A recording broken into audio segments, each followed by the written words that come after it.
we can just have me do some of this here. Yeah, here's the product we'll be applying to this. Ooh, I can't really show easily while holding this mic. Let me try my best. Okay, I'm bringing this over to the camera. I'll show what we've got here.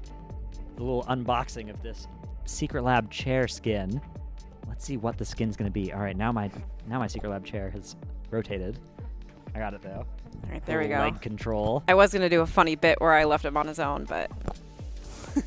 Wow. Okay, now you might not have heard this. I'm gonna do this again, and I'm gonna bring the mic close because that made a very satisfying sound. Oh yeah, for the ASMR fans. Yeah, this will be a little ASMR. Let me see if I can reapply this. The seal might not be there anymore. Oh, here, I'll Yeah, can you get the? There we go. Okay. Okay, this side's good. All right. All right, okay, there we go. All right.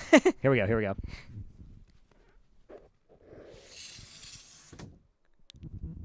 Did you guys get that? Was that come through? I hope that came through. I was hoping you would whisper into the microphone right sorry. after doing that. Yeah, sorry. I hope that sound came through. Anyways, here is now the box. Let's see how this opens. Probably this direction. Yeah. Here, I'll help you since yeah, you're this is one-handed. quite difficult with one hand. A bit of a challenge. All right. That's good. Nice. Okay. Now, always in situations like this, we always read the instruction manual.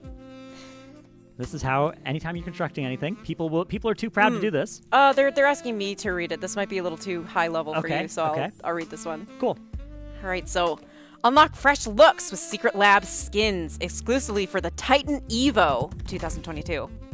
Sit down, stand out. Secret Lab skins are the world's first premium gaming chair skins designed for Secret Lab Titan Evo 2022, empowering owners like yourself to uncover a world of style choices for your seat of choice. Using a patented fitting system that allows full control over the adaptive fabric's stretch and rigidity, every Secret Lab chair skin is precision mapped for form-fitting, second skin feel. Interesting. Interesting description. Ensuring you continue to experience full ergonomic benefits and performance. All right, so let's see if you're still okay. You're still unboxing. Still do this. No, okay, it's good. I've got it mostly unboxed now. Now the question is, does this open without use of scissors? I think the answer is yes. This looks like a perforation here. Ooh. All right, I'm gonna put the mic down for a bit so you can keep talking. All right, okay. So, the last thing it says is kickstart your own collection of Secret Lab skins and put on a fresh new look for every occasion. It's time you get to rethink your chair one skins at a time. First thing that comes to mind, this sounds like a good idea for a cat owner such as myself. So, before you get started, a few pointers. Listen up. Please ensure your chair is free from visible dust or dirt before installation. Yep, that looks good on that front. I do think I might need scissors to open this. I'm not sure. I think that might be all right, I'm sure they'll get you some scissors. Yeah. The next part says, adjust your armrests horizontally to their most outward positions. Oh, clippers, even better. Thank you. All right, horizontally to their outwardmost position, so like this? Horizontally to their most outward positions. Like that? I think so. Out like this? Okay, I can do that. Yep. And then, optional, use cloth iron or low heat to smooth out any minor creases in either sleeves before assembling. It said optional. We don't have to do that. Yep, That's not required. Okay, we don't have an iron here, so. All right, so for the instructions, unzip the side and bottom zippers. So I guess first you're gonna have to Yeah, if they're zippers, I've missed them. Let's see. Yeah, it just says here on the chair itself. Oh, on the chair. So I can help you. Okay, yeah. With this. I'm gonna keep opening this. I'm gonna put the mic down for a bit and I'm just gonna open these bags. All right, sounds good. Now I'm trying to do this one-handed, which I don't know if I can.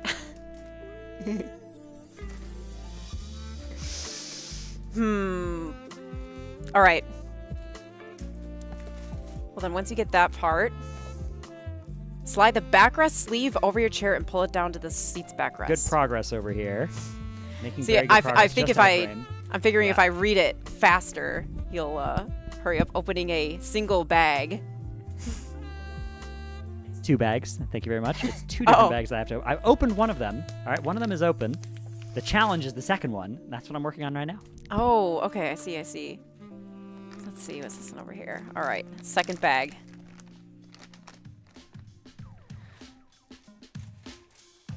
All right. Curious to see what skin they've brought us for this one. Because I do think the Horde design's pretty cool. I've done it. Bag is open. Here is the seat base sleeve. And this is the backrest sleeve. So which of these should we be applying first? Yeah, so it's the backrest sleeve assembly, number 1, and then it's just unzip the side and bottom zippers. So the backrest one first. So this is the seat-based one. Put that on over there. And this is the backrest sleeve, so that's what we need for this. Let me just get rid of the bag here. There we go. Got the sleeve now. Kind of looks like a hoodie. It's kind of cool. Anyways. What do we have to do to get this ready? So unzip. Yep, it just says unzip the side and bottom zippers. So maybe you just. All right, let's spin this around and get it in the get the camera a nice view of this, perhaps. Now. Oh, this is going to be awfully challenging with the one hand. So here's, I think, the zip. Yeah, it's on the skin, the one that you're holding. Oh, the skin on the skin you need it. Okay. Yeah. That's good. So this is what the skin looks like. Oh, something's falling out. That can't have been important. I think this is just to keep it during packaging. I think we're okay. I think this is not an important piece. Yeah, so unzip. It looks okay. I found the zip. So this is zip. Yep, those parts. Okay. Unzip. Both sides. Yes. 2 zips. 2 zips, both unzipped. Unzip the side and bottom zipper, so there should be one on the bottom too. Yeah. Got it. Let me see one more here. Oh, okay. Showing it to you. Okay. Yeah, I found it. I found it all by myself. Bang. All right, perfect. And then just slide it over your chair and pull it down to the seat's backrest. Okay, so I guess let's remove. You see this beautiful, comfortable headrest here? You'd think this was just attached to the chair.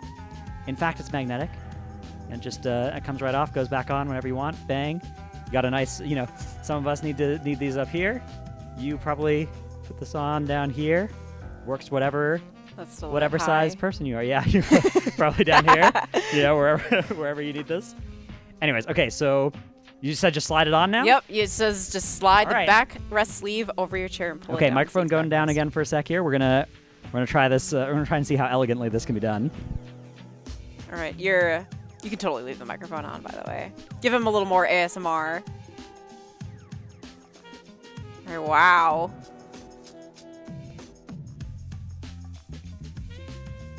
It's looking good. It's that easy, huh? It's like putting on socks. I like this too. It's fitted around the little knob thing at the side here too.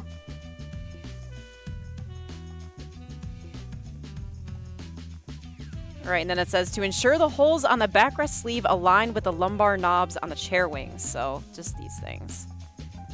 Make sure they're dragged over. Yeah, okay, I've done that on this side. Is that accomplished on this side as well? Yep, I did that for you. And then once it is, zip down the zippers on either side of the backrest sleeve. All right, we can do a little bit more ASMR here, I think, as well, perhaps. A little zipper ASMR. Yeah, I'll let you do that one.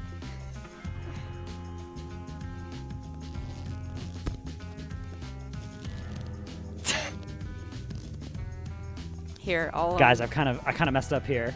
I don't have enough give. Yeah, perfect. Okay. Okay, here we go. Oh. Beautiful. Just how we drew it up. This is going in the product demonstration for sure. All right. Nice. Wow, that's good. All right. Let's see. Ensure it's a snug fit. Looks pretty snug to me. Yep. Let me make sure of that. Okay. Yep. All right, and then incline the backrest all the way forward. All the way forward. Okay, I can do that. That's this lever. Okay. Okay, and then from there, locate 2 straps at the base of the backrest sleeve. Route them through the gap between the seat's backrest and the seat base, then tug gently to reinforce it. I'll show you the image. Okay. Yeah. Just I see. No, I got one of them. Look at this. I've got one of them, and then the other one should be over here. Located it. There we go. 2 straps. Okay, tugging on them. Yep, and then pull both straps upward and tuck them in. Like under this here, perhaps? Yeah, here, I'll show you the image as well. So okay, yeah, let me see the image here. Do a little... Which step is this? Let's see. We are here. Okay. Pull both straps upward, and then we're going to have to zip the bottom zip thing. Okay. Do you see the word zip? No? Connect the top and bottom zipper. Okay, I don't see the word zip. No, I was pointing to 6. Okay, whatever. Okay. All right. Anyways, where are they supposed to tuck in? Like up inside? Here's where the arrows are pointing.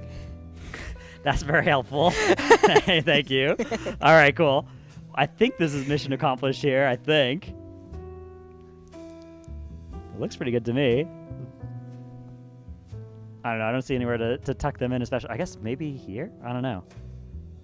I don't know if I've got the ability to do this one-handed. But yeah, okay. All right, well, the next part is then connect the top and bottom zipper of the upper and lower backrest sleeve and zip them close. Oh, okay. Zip them close. Yeah. I see what we're supposed to do here. I can feel the zippers that are supposed to connect here. Again, this is going to be very difficult to execute one-handed, but see this zip here needs to make it to this zipper bit here. So that's going to be what we're trying to accomplish. I'm going to attempt that now. Let's see. I wish I had 3 arms. This would be really easy. With 3 arms, 1 for the microphone, this would be a lot easier. But yeah, it's so close. Right, I can hold the microphone. Okay, you hold the mic. You hold the mic. Yeah. Okay, cool. Just coming in with the zipper. And gotta connect these 2. Oh, that almost was there. That's very close. And hold. I think I got a good feeling here. That. Oh! That's zipping. That is zipping. And now if I just get a little bit more slack on it this way, and then tuck them in. I see. That's why I'm supposed to tuck them in. They're supposed to be under the zipper. So, yeah. All right. There we go. And the zipper's moving. It's moving. It's really doing its thing now. We are cooking with gas. Hang on. There it is. Wow. And that's how it's done. And then we just readjust any areas to make it a little even. Okay. Just in case it's not. Maybe not my finest work on the application, but we got there in the end. Pretty good. All right. Best part coming up. Now we need to do the seat base sleeve assembly. Okay. All right. Now that's the second part of this skin. Yeah, bag number 2. Yeah, and once again, I can feel some of the packaging material in here, so let's remove that from the equation. All right.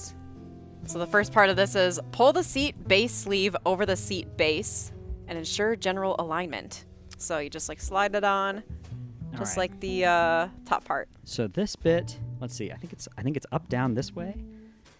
Yeah. Okay. And general alignment. Yeah, I think you would just undo these and then slide it on that way. Oh yeah, this one has some. You can listen to the clip here. I guess this. I'm doing a really bad job of having the camera be able to see this, but this got these clips. So beautiful. Wow. Beautiful. Okay, so. And then there's a zipper over here as well. No, that's not a zipper. That's just fabric. All right. All right, want me to hold your microphone? Yeah, okay. All right, here you go.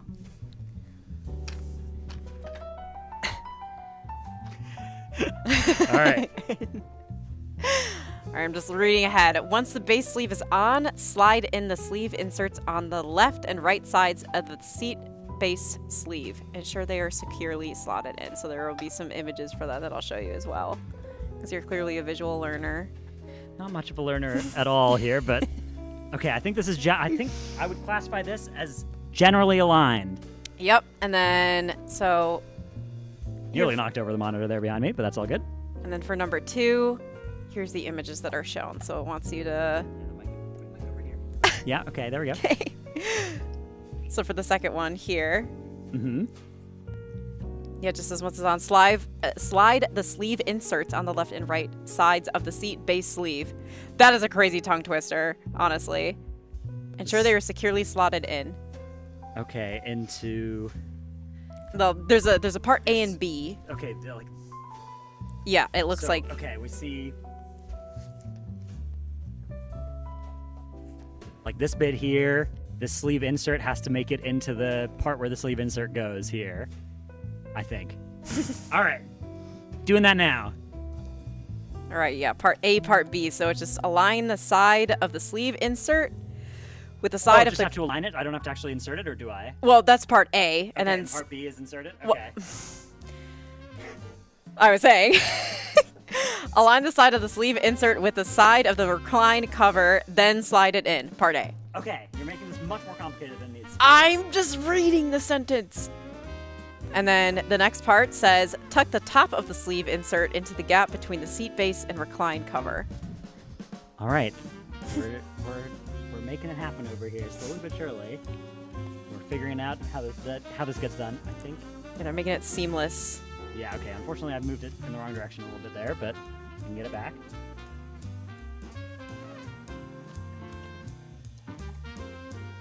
All right, he just has to do the other side. We saw him do it one time. He can do it again. I did it on this side now, and now I just. I've seen you win these. Yep. I think I goofed it on this side though while I was doing that, but I figured it out now. Yeah, and then once we get that part done, the next part just wants you to incline the backrest all the way forward. I did it again. Okay, all the way forward. The backrest already is all the way Yep. forward. And then number 4, slide seat base sleeve through the gap between the backrest and base. Gently tug the quick release buckles to ensure a better fit. Yep, that's good. You've got a good fit. All right, great. And then number 5, clip and secure quick release buckles below the seat base and ensure that the straps are placed above the tilt levers. Okay. So there's some images here.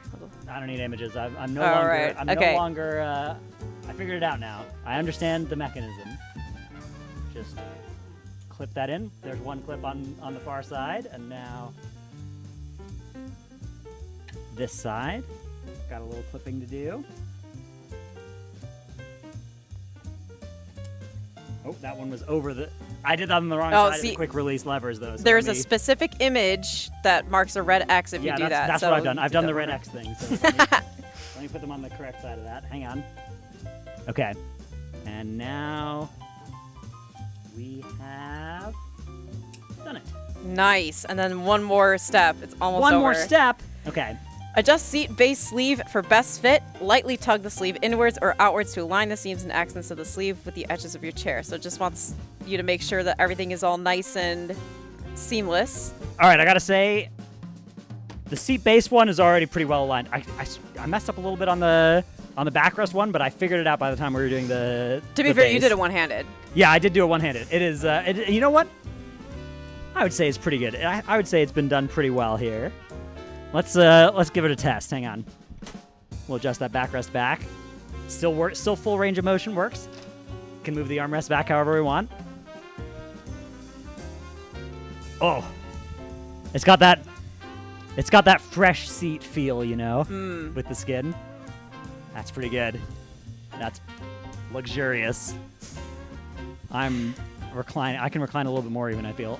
Oh yeah, there we go. Sorry, that scared me. That's good. Secret Labs, a scary range of motion they have. You know, this isn't even the final form. It goes back further. Look at that. All right, well, while he does this, I think now we can actually go to a short break. All right, yeah, I'm chilling. I can chill for a break here. I can sit here for days. Yeah, I think it's time for a break while we, Yeah. you know, you can just hang it on your chair. So we'll be back with you shortly.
We are back with some really exciting content.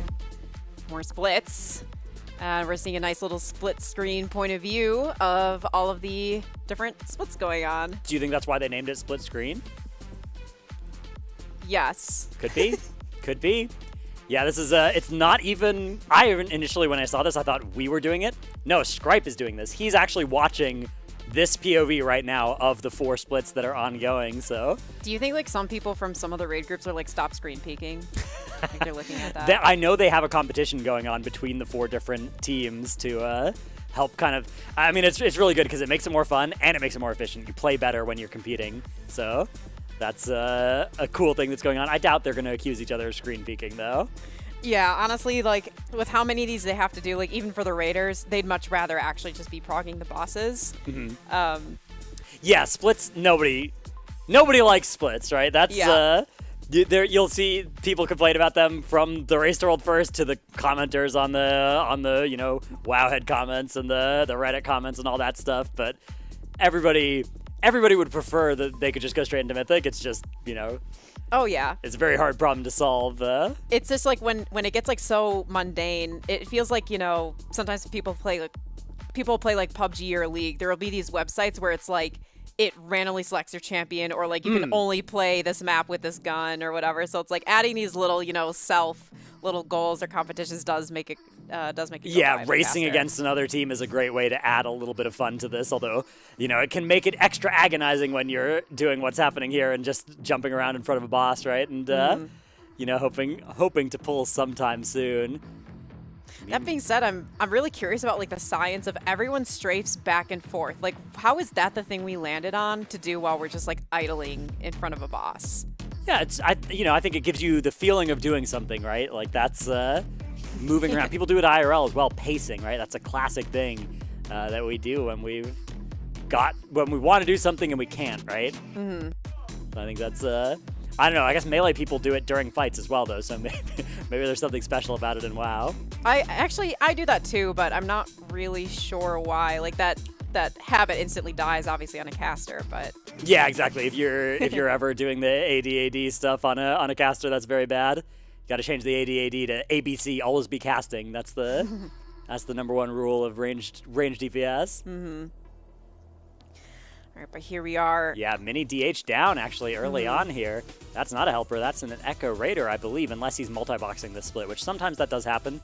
Sometimes there will be Raiders multi-boxing splits, but I would be surprised if they were doing that this early, because that usually happens once they start deviating from the plan. But early on, I think the plan is probably still in play here.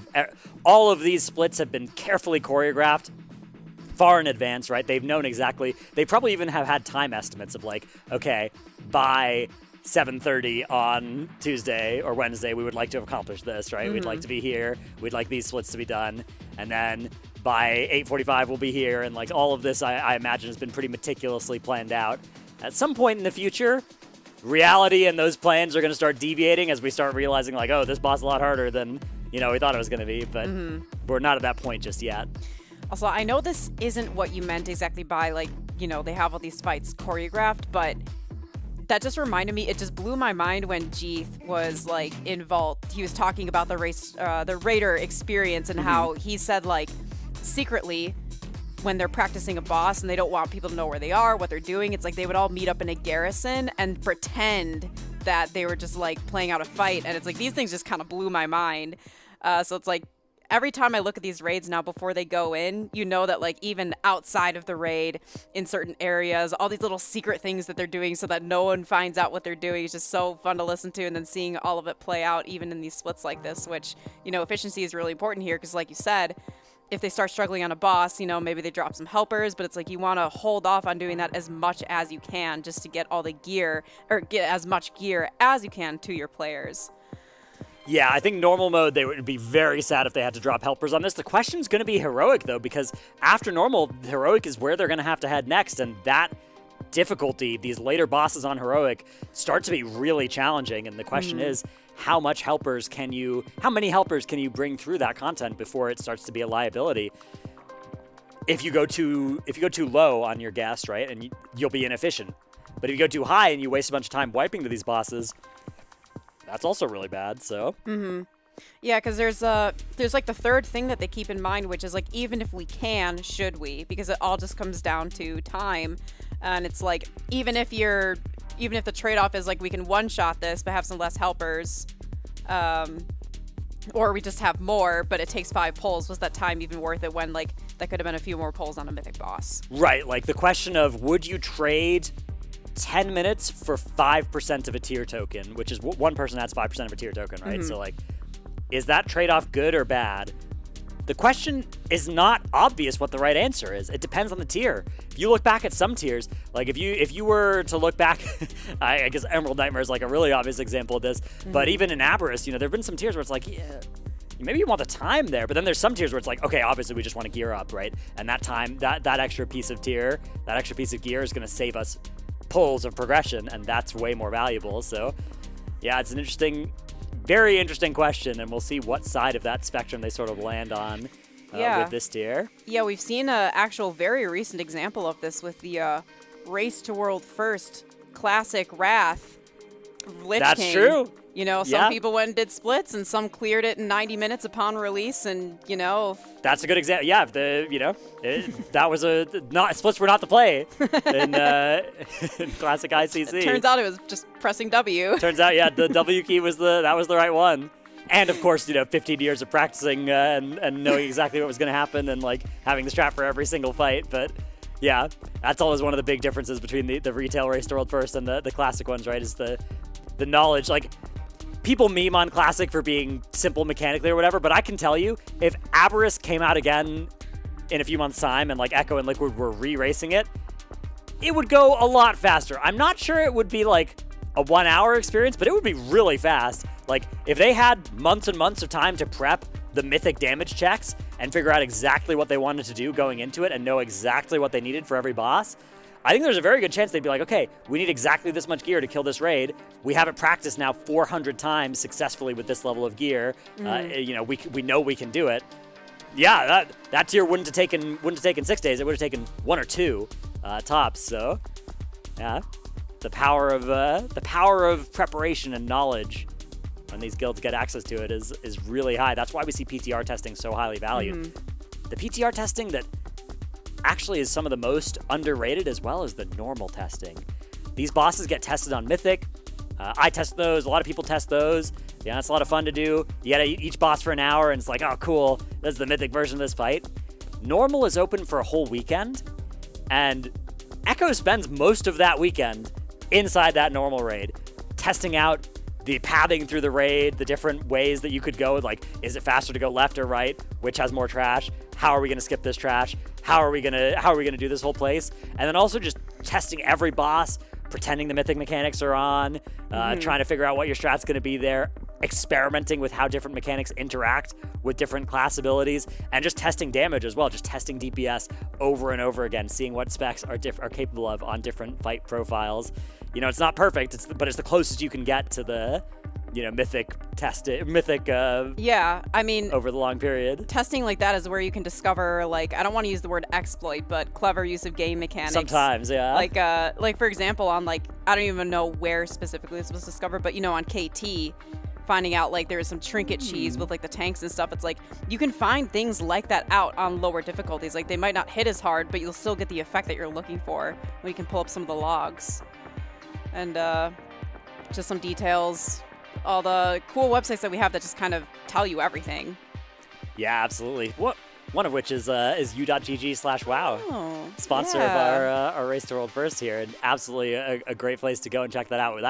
That site is being updated very rapidly, and we'll soon have the bestest and most up-to-date Amirdrassil info. We're gonna have some really cool integrations with the Echo roster as well, so you'll be able to figure out not only the like data-driven builds of the masses, but also the builds of the elite, the builds of the players that we have here on site and playing from home too. So that is a very good website to add to your bookmarks, or perhaps even make your homepage on. Yeah. Who's to say? It is. I actually pulled that website up myself. I saw you. I saw you looking at it earlier today when you were with Prop Paladin Keys. Yeah, I was cross-referencing. Like some logs, that website, and just seeing like, because what UGG does is it live updates with all the builds of people running, the percentage of people running it, and for what type of content. So I was cross-referencing to see if it was accurate. Like if 3 websites are all kind of saying the same thing. But UGG, yeah, it's a really quick place you can go to check, like, is this good gear? How many people are running it? And just like you pointed out, they even have a really cool thing where with Echo, after they kill a boss, it shows exactly what they ran, like the items, talents, all of that. So really, really useful website. Just a quick front page for whatever it is that you want to look for. Yeah, it's especially with the talent system, it can be so overwhelming, especially if you're on like an alt, you know, trying to figure out talents, not just like a good default set of talents, but should I change these talents for this boss fight? And there's no better resource than, you know, the combination of what did the Echo players do, right? What did Gingy do on this spec on this fight? And also, what is everybody doing, right? Is 98% of players playing this talent? Yeah, I can probably pretty safely start there. And, you know, obviously, one of the best parts about playing this game is sometimes during gameplay, you're like, you know, I have an idea, but there's such a strong playing field to start from, right? Such a strong baseline. Yeah, obligatory on the OG League version. I got my Nocturne support build there, but just have to drop that every race just to make sure. Yeah, the Nocturne support, a terror of low bronze worldwide, you know? I got the most insane KD ratio on that. That's like the most insane KD ratio you'll see a support ever get.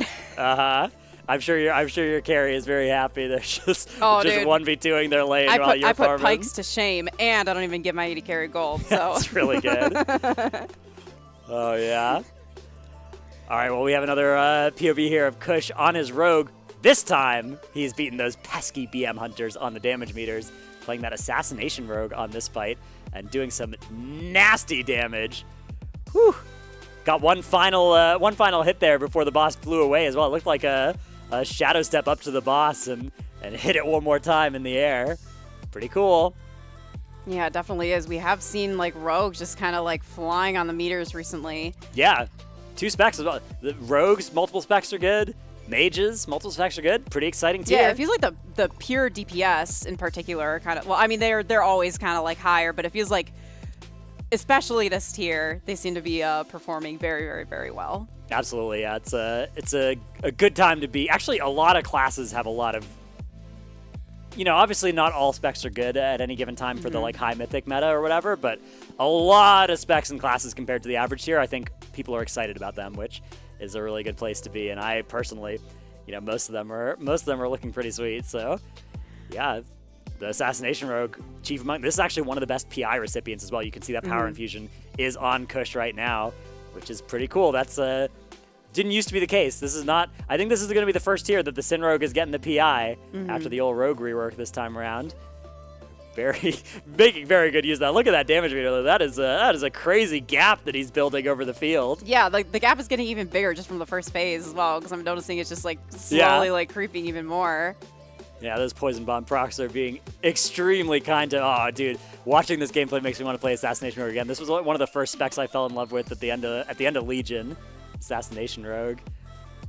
So it was so fun back then, and they've gotten a lot of that gameplay back with the recent rework. So that might be an alt I have to spin up after the tier's done. Oh, that's good to hear. I wish they would do the same thing with Holy Paladin. They reworked you like a couple of months ago. Yeah, they keep reworking it and making it more annoying. No, you know what? It's fine. That's for another time. Okay. We're here to talk about the race. All right. Okay. Well, you know, it is split, so I think you're free to add whatever topics you want to the agenda here. I'm gonna get heated, and then I'm not gonna. Maybe say something you might regret. You know, yeah. Yeah. Right. And also, I love the game, so I generally don't even like saying negative things about WoW, because I do overall just like love the game. So, you know, I mean, when you got over 2 years straight of playtime, it's like you can't be that guy that has like 20,000 hours played Dota, 1 out of 10 stars on Steam. You know, and yet, I love reading those. And yet there are so many of those reviews. Yeah, it's one of my favorite things. You cannot do that if you have like 20,000 hours in something. That's insane. It is funny to see them though, because they're always just like the longest just page of like vomit. Sometimes, yeah. It's usually a manifesto about like a very recent balance change as well. It's like, yeah, I've enjoyed this game for 19,000 hours, but the last 20 that I've played, the devs have. I've had it. They moved a one and a one somewhere in the wrong spot in this spell's code or whatever. It's doing 30% more damage than it should, and the game is ruined. Yeah, I can imagine like League, like Zoe on release, they just suddenly drop a review like that. Yeah. Yeah, our League, several champions on release. That's, you know what? I think as WoW players, I'm not sure we're allowed to criticize the League on release champions anymore, though, given how powerful the reworked classes have been. Like, if you look at the classes that have been reworked over the past few patches, we've got DH and Rogue this time around, both of which look sick. We had Paladin and Mage in 10.1.5, which both were sick when they got reworked. I guess Paladin, that was Holy Paladin, but there was also the Ret and Prot ones previously, which also made those really good. Basically, anytime a spec's getting reworked, it's been good news so far, and very good news. So I think that maybe is just all games. They like the shiny new stuff to be good as well. Honestly, reworks aside, if we just do a little bit of like a deep dive in history, because I played during this time. I think you said you started playing in Legion, was it, right? So I've been playing since TBC, but like Legion was when I started like, I did a little hardcore rating in like ICC, maybe a little at the start of TBC, Hardcore. Sort of, but Sorry. I killed Heroic Lich King. Okay, I was gaming. Oh, yeah, me too. Yeah. I was 12, big deal. Yeah, okay. 13, something like that. Yeah, old. And but yeah, Legion was when I started to get like going for it again since then. So yeah. Oh yeah. I just had to catch up a little bit on that, because I think the first hero class or new class that they introduced that wasn't based was the Death Knight, and I don't know if you played during this time. I did, yeah. But if you went to Wintergrasp or anything, they could, on average, like 1v3, 1v4 people. And the crazy thing about that spec too is all Unholy, Frost, and Blood, all of them could tank and DPS. And they were all great at it. Yeah, they were. That was the most insane on-release thing I've ever seen. The next one we saw was Monk, which I actually didn't really play in Monk. I don't know if they were super busted or anything on release. So I think Monk has always been underplayed. Like ever since it's come out, fewer people have played it than like there was a spec that just it's got a couple of avid fans, but if you look at the play rate stats compared to every other class, it's like way behind the most popular ones, and that was true I think even at the start. I do think at the start though it's not like all three specs were good, but I remember there were several of them in those in like MOP that were sick. I remember hearing something in particular about there was something you could do that was really busted with Brewmaster, specifically in Siege maybe. Back when there was Vengeance, not Vengeance the tank spec, but Vengeance the mechanic, where you like did more damage based on the damage you took. Oh, okay. That sounds like a Monk thing. Yeah, it was. All tanks had it, but Monks abused it the best. You'd be like intentionally turning around, sitting, getting hit in the back, taking extra damage to build up more vengeance. There was some shenanigans you could do. Right. Yeah.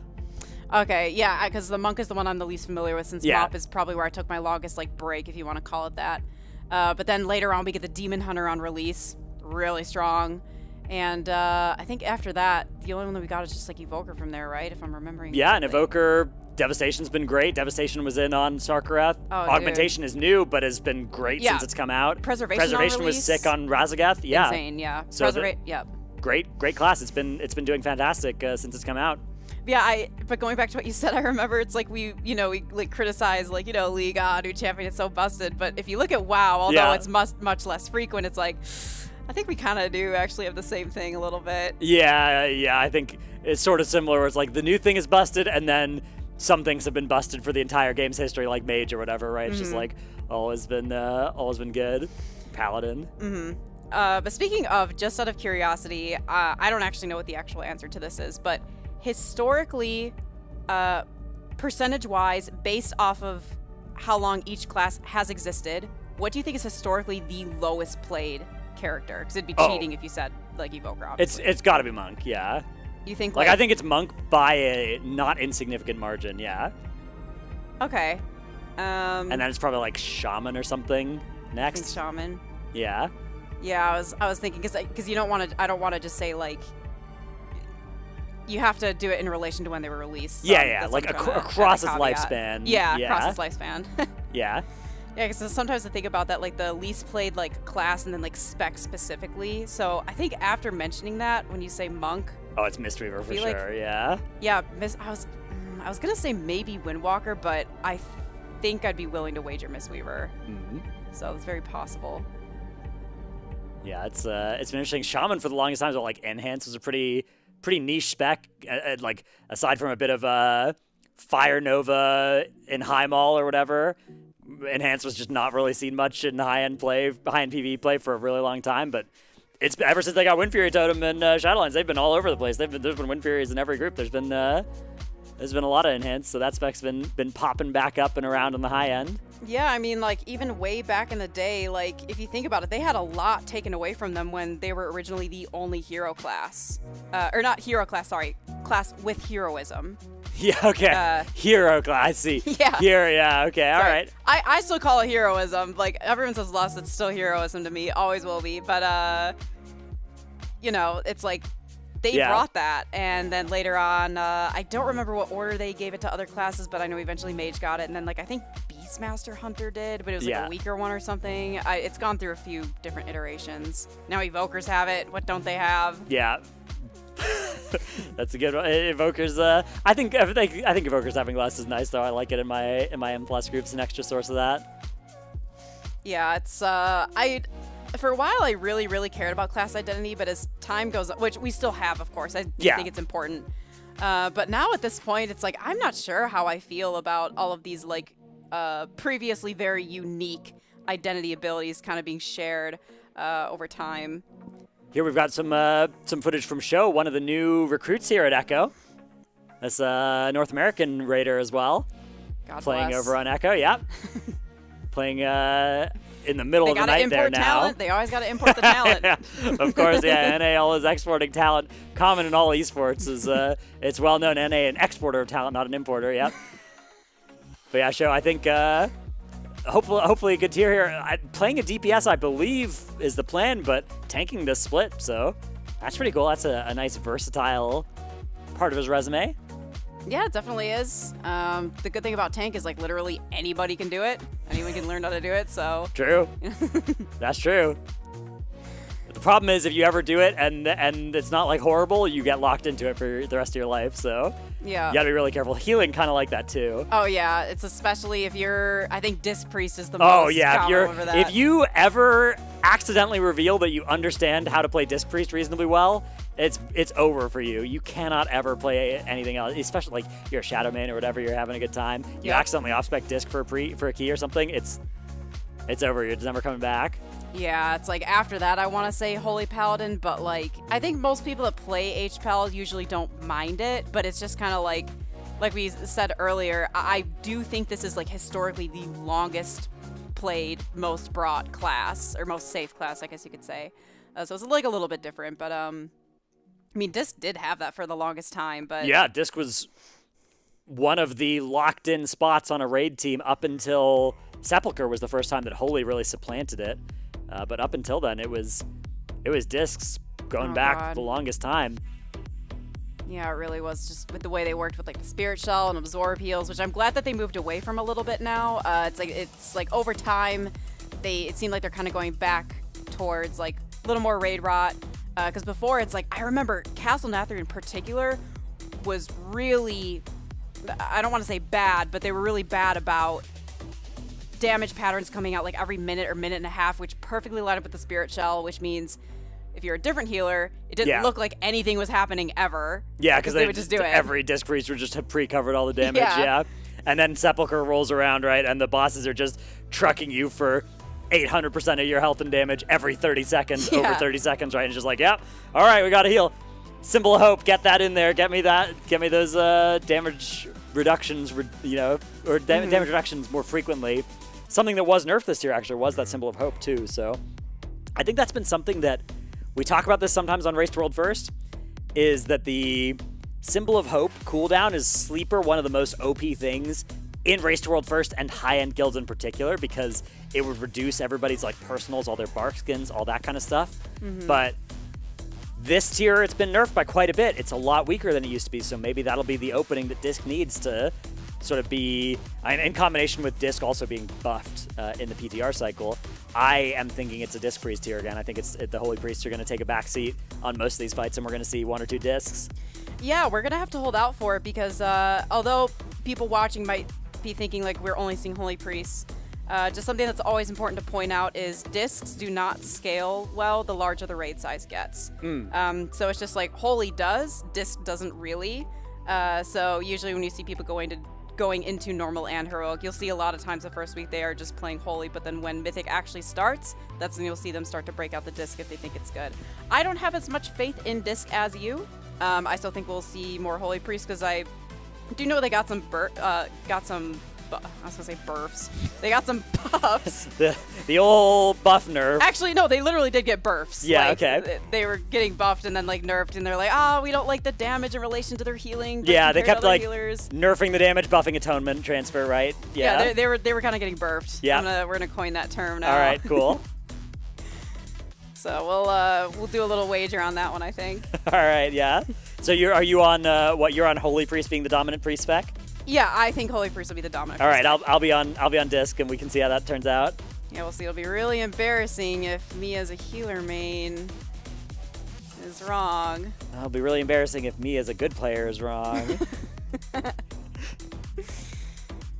All right. Well, it looks like they just got through another. Yeah. Wow. kill. They are zooming here as well. This is a very quick pace. This is under the 3-hour mark that the third split here is completing for Echo. So. Well done by them. Hopefully they're able to keep this pace going, and at this pace, now we're cleaning up towards that 50-minute split mark, something like that. Add an hour of breaks or something throughout the day, that kind of stuff. Mm-hmm. We could still be well into heroic by the end of the day, perhaps, or maybe they'll opt for some Mythic Plus activity. Yeah, that could be something worth their time as well. Maybe at some point they'll decide to venture in to do early Mythic bosses.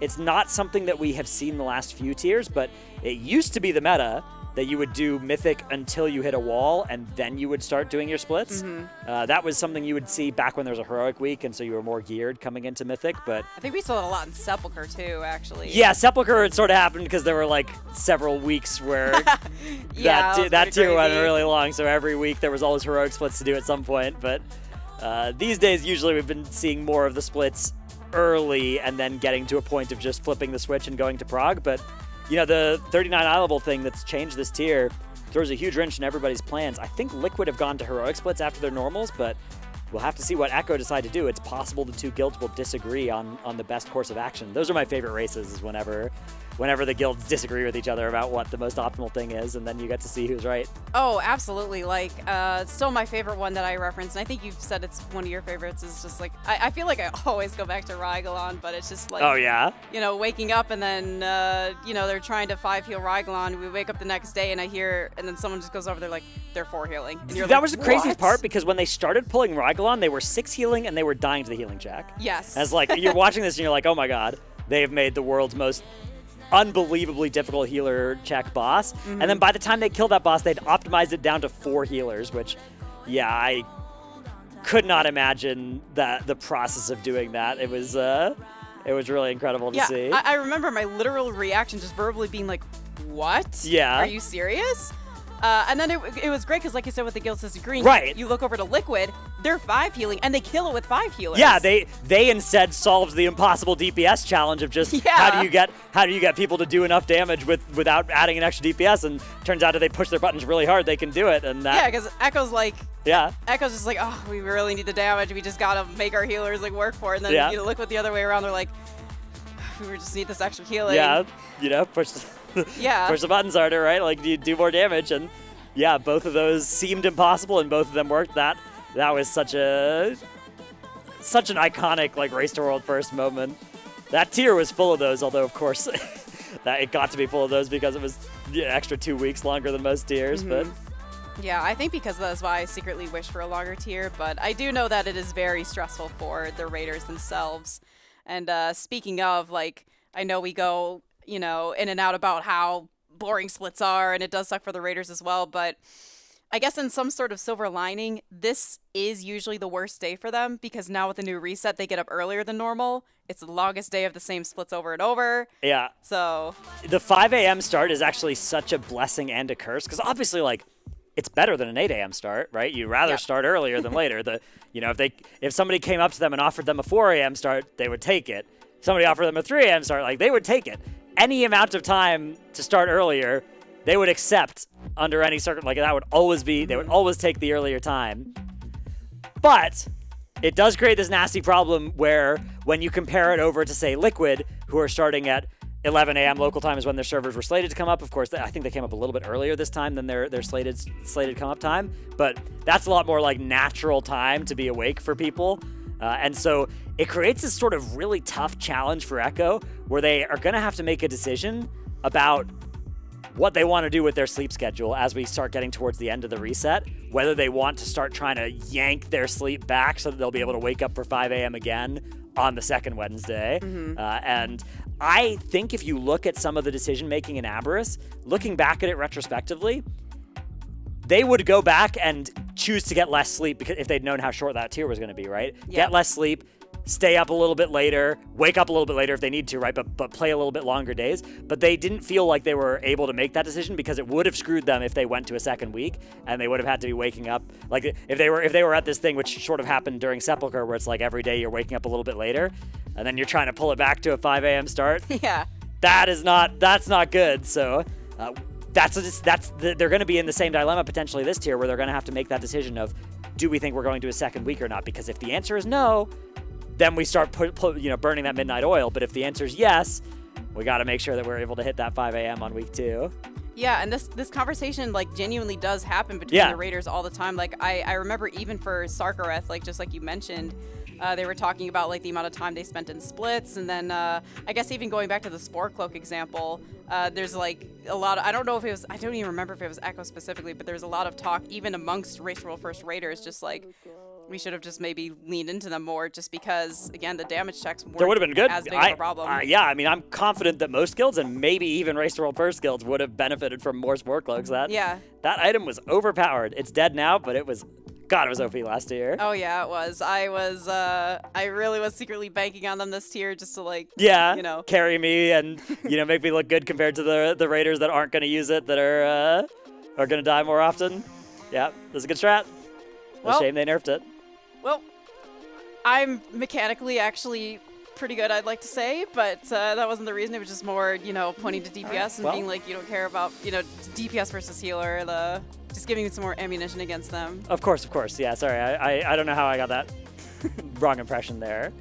My mistake. Yeah, it couldn't possibly be because you can see my raid right next to you late at night. Yeah. Certainly not that. Or be tapping on your shoulder being like, how do I upgrade this piece? I forgot. That is a question you did ask me like 2 days ago.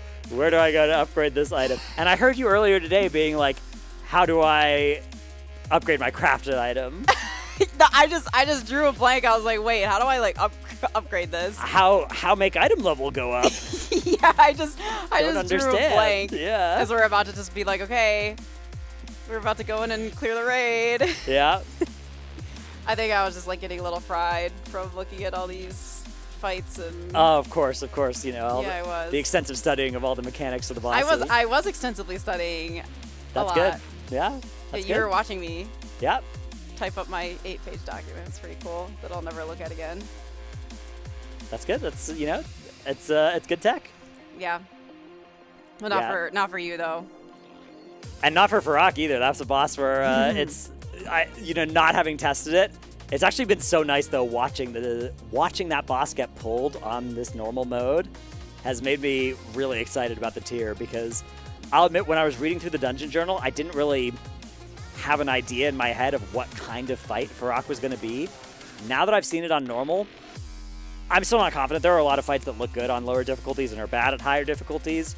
There have been a lot of fights actually that are the reverse too. Some fights like Unat was pretty boring on Heroic and Normal and fantastic on Mythic, in my opinion. But looking at this, the opposite example would be like Razagath, I think. Razagath, great on Heroic. I don't think is good on Mythic. Anyways, reading the dungeon journal, I didn't have an idea of what Farak would be like. looking at this fight on normal, I'm so hyped for that fight now on Mythic. I hope it lives up to it because I think that it has got the potential to be a banger of an encounter. It's just kind of funny, like, the way you talk about it, because I remember I pulled up the Fire Dungeon Journal. I looked, I was like, stage 1, intermission, stage 2, intermission, stage 3, and I, like, clicked on one tab and saw, like, a mechanics for, like, under 1 hour, and I looked, you know, I'm just like, I'm not reading this. Yeah. But realistically, it was more like, I'm gonna pull it on normal first, then read through it, because Yeah, and you did pull it on normal before you had to come cast it, so, you know, that works out. Yeah, I pulled it on normal. I didn't die, so clearly was just Pretty doing good. something right. I was just listening to the raid leader and, you know, Yeah. just marching where I was told to march. Don't stand in the fire. Yeah. Good strat in this. Always a good strat in any fire-themed tier, which turns out to be a lot of them. I mean, yeah, that's like the whole, which is also really cool because, like, a lot of it is, like, you know, burning. Yeah, it's actually a burning-themed fight. It's really cool. Yeah, and what I really like is, like, the arena. You know, we saw, like, Wowhead, which is, like, when they data mined the arena of how it's, like, slowly burning, and what you're trying to do is keep it from burning. Yeah. Like, the whole arena is on fire if you, like, ever, like, look around, but it's really, really cool, like, if you could just appreciate the aesthetics that are going on Absolutely, in the background. yeah. It is a really cool vibe for our fight. And again, we've talked about this before, but I love the fact that these later fights in this raid, Smolderon doesn't get this pass from me.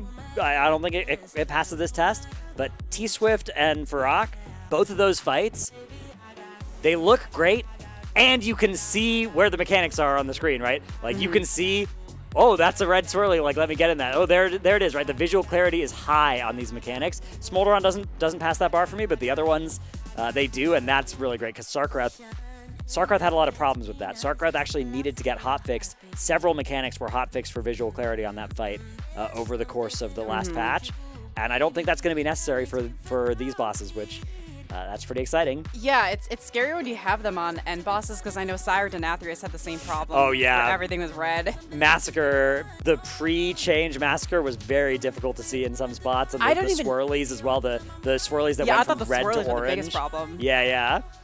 Those were real nasty. Yeah, that was like, I think I was like, without realizing it over time, I was probably leaning in like a foot away from my monitor when those mechanics would come out, like just to make sure, because it was like they're so difficult to see. But they have been getting better about the visual clarity, because it's just like, it is pretty tough to see a lot of the things.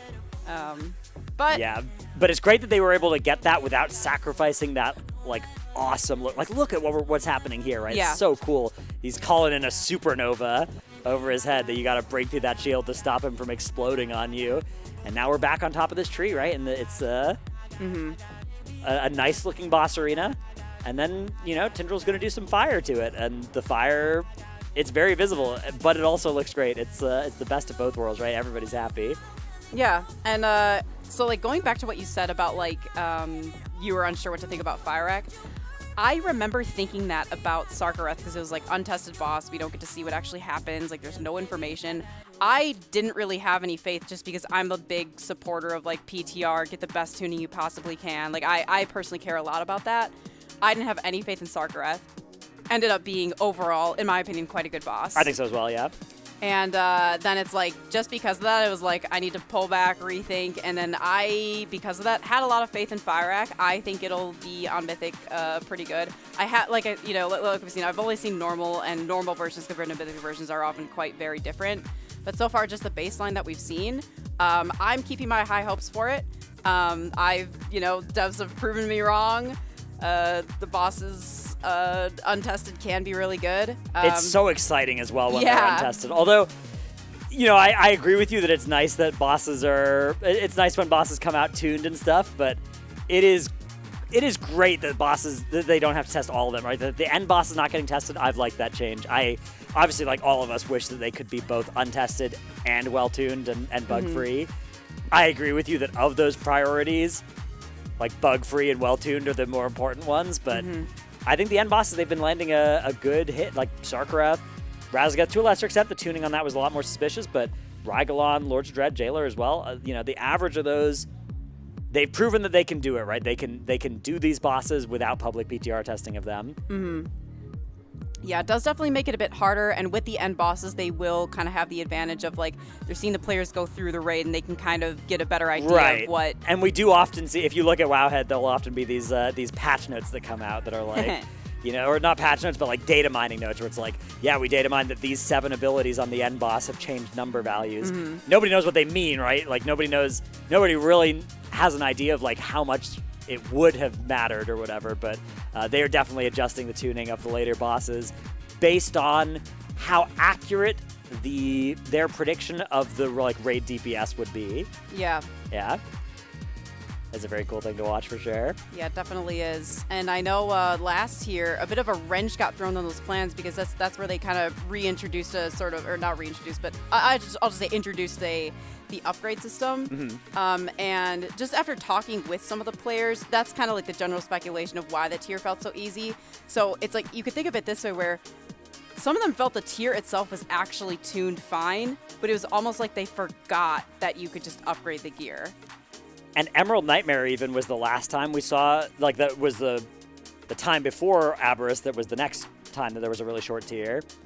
And it was much shorter than Aberrus, but it also featured the devs missing on figuring out how much gear we were going to get by abusing the new way of getting gear, which was M+ at the time. But, you know, coming into Emerald Nightmare, we were like 15 item levels higher than they thought we were going to be, because we'd been farming M+ 24/7, getting Titan Forged M+ loot.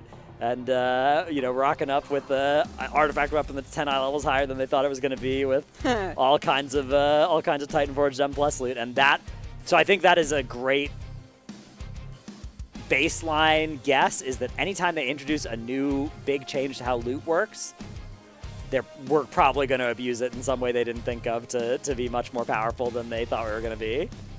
Yeah.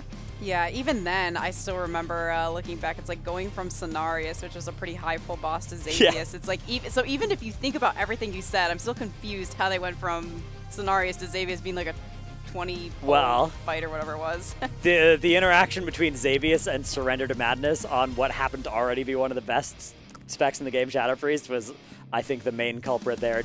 You just got like 4 surrenders on that fight if you were a Shadow Priest. It was wild. Oh, okay. It's been a long time, so I don't remember, and I was just like a... Yeah, well, okay, maybe it would have still been an easy fight without it, but that was always one of the big things. You would look at Xavius damage meters, and the Shadow Priest was doing twice as much as everybody, because when you press Surrender to Madness, it gave you like a giga insanity window or whatever, but then you died at the end of it.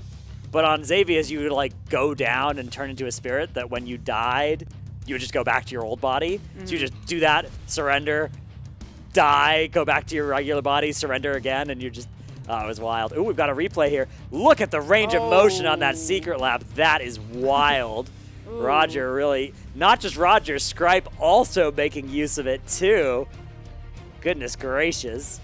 That is one comfy gamer. You can see Scripe, slightly different desk than Roger, though. They both have Secret Lab Magnus desks, but Scripe has the Magnus Pro, which is a standing desk, yeah. The desks which I believe are running a discount. We are, in fact, many different Secret Lab products, a discount available, which, yeah, it's, I believe it's 100 off the desk, it's like 100 off the desk, 50 off chairs? Yeah, I believe that's what it is. Yeah. And a lot of the raiders are sitting in the very chairs that they're trying to show. It's like the Titan Evo Stealth. I think I got that one right. Stealth is really good, especially if you play Rogue, Survival Hunter, any kind of hunter actually. You can do it. Ooh. Here's our Starforge PCs as well. All of our players using those Starforge PCs as well. The best PCs in the galaxy, possibly the universe. I mean, it's kind of in the name, like Starforge, right? How much more badass can that get? Not. It's hard to imagine. Hard to imagine it getting more badass than that. Oh yeah. No. Uh-oh. Oh wow. There's us. There's a phone on a little race car, a little remote car. That is cool there. Oh, you can see a little bit of our venue here. There you can see the recycling bins over on the right. Not a sponsor though, so we won't talk too much about those. But you should recycle. You should actually, you know what? Honorary sponsor. Yeah. Recycling is good. That's a sponsor in my heart of all activities. But yeah, back to those beautiful Starforge PCs. They've got some good components in there too. But yeah, it's owned by some big streamers. Made For gamers. Yeah, made for gamers, by gamers. Absolutely, yeah. Get that. I think PC is constructed by people that understand, that you want your games to run well on them, right? Like that's the main thing you're looking for. It's well worth it to get yourself one of those. Absolutely. Yeah, certainly. We've got one even right here behind us here. Yeah, we do. Inside another one of our sponsors, a Fractal case here. Mm-hmm. Fractal North case. Yeah, I know. Last time we were highlighting just like the wooden, my terminology isn't very good. Oh! There's Uh-oh. There's Preach. Uh-oh. Oh my god. He's scaring it off. It looks like he's scared it for now. Wow, we're back on the move out here. Yeah, this is our player area. You can see. Like we're spying, getting a little spy going on. Nice little horseshoe arc of our player desks. Scribe, of course, in the middle with the command center that he's got there. Ooh, he's sitting with his legs like crisscross up on the secret lab there. You can see. It's for some maximum comfort. Yeah. Oh. Uh-oh. Banging into the, just bonking it into the chair. That's good. Yeah, so that's really good. You can very easily see whichever raider is there as well, just because of the really nice, bright, clear Elgato lights that are set up, just shining on the players, giving us some nice clarity there. There's Gingy. That key light as well. We've got those in the caster room as well. Aimed them at the wall. Get that beautiful light bouncing off the wall back onto us. Got some here as well. We've got some just off frame. Aimed at us here on the casting desk as well. Yeah, we do actually. There's I think there's just two, and then there's I don't know what that thing is. There's two of them. There, one aimed over at the UGG analysis desk, UGG/WoW analysis desk. UGG, another of our sponsors as well. Mm-hmm. Powerful website for WoW analysis, so do check that out. Back to Elgato as well. We've got the stream decks here that we're using to. Oh yeah, they're really good because you can press other people's buttons just to mute them. Do not do that. Yeah, we've got the production also are making incredible use. Do you know last night I had a important mission to do with the stream decks in production? Me as a I'm not a professional production person, but with the power of the Elgato stream decks that they have set up in there, I was able to go and transition us from the rebroadcast yesterday to nice music while we waited for the servers to come up. Oh yeah, I did see that. That's true. They gave me the instructions, and I went and I pressed a button to transition between one scene and another, and then I went and clicked a different button to turn on the music. See, what can't you do? First, you're telling us about the stream deck tech that you just used, and then you're also the sound guy. That's me. I'm like the other day. Jack of all trades, man of many talents. Yeah. Master of nothing. Master of none. That's me. Absolutely.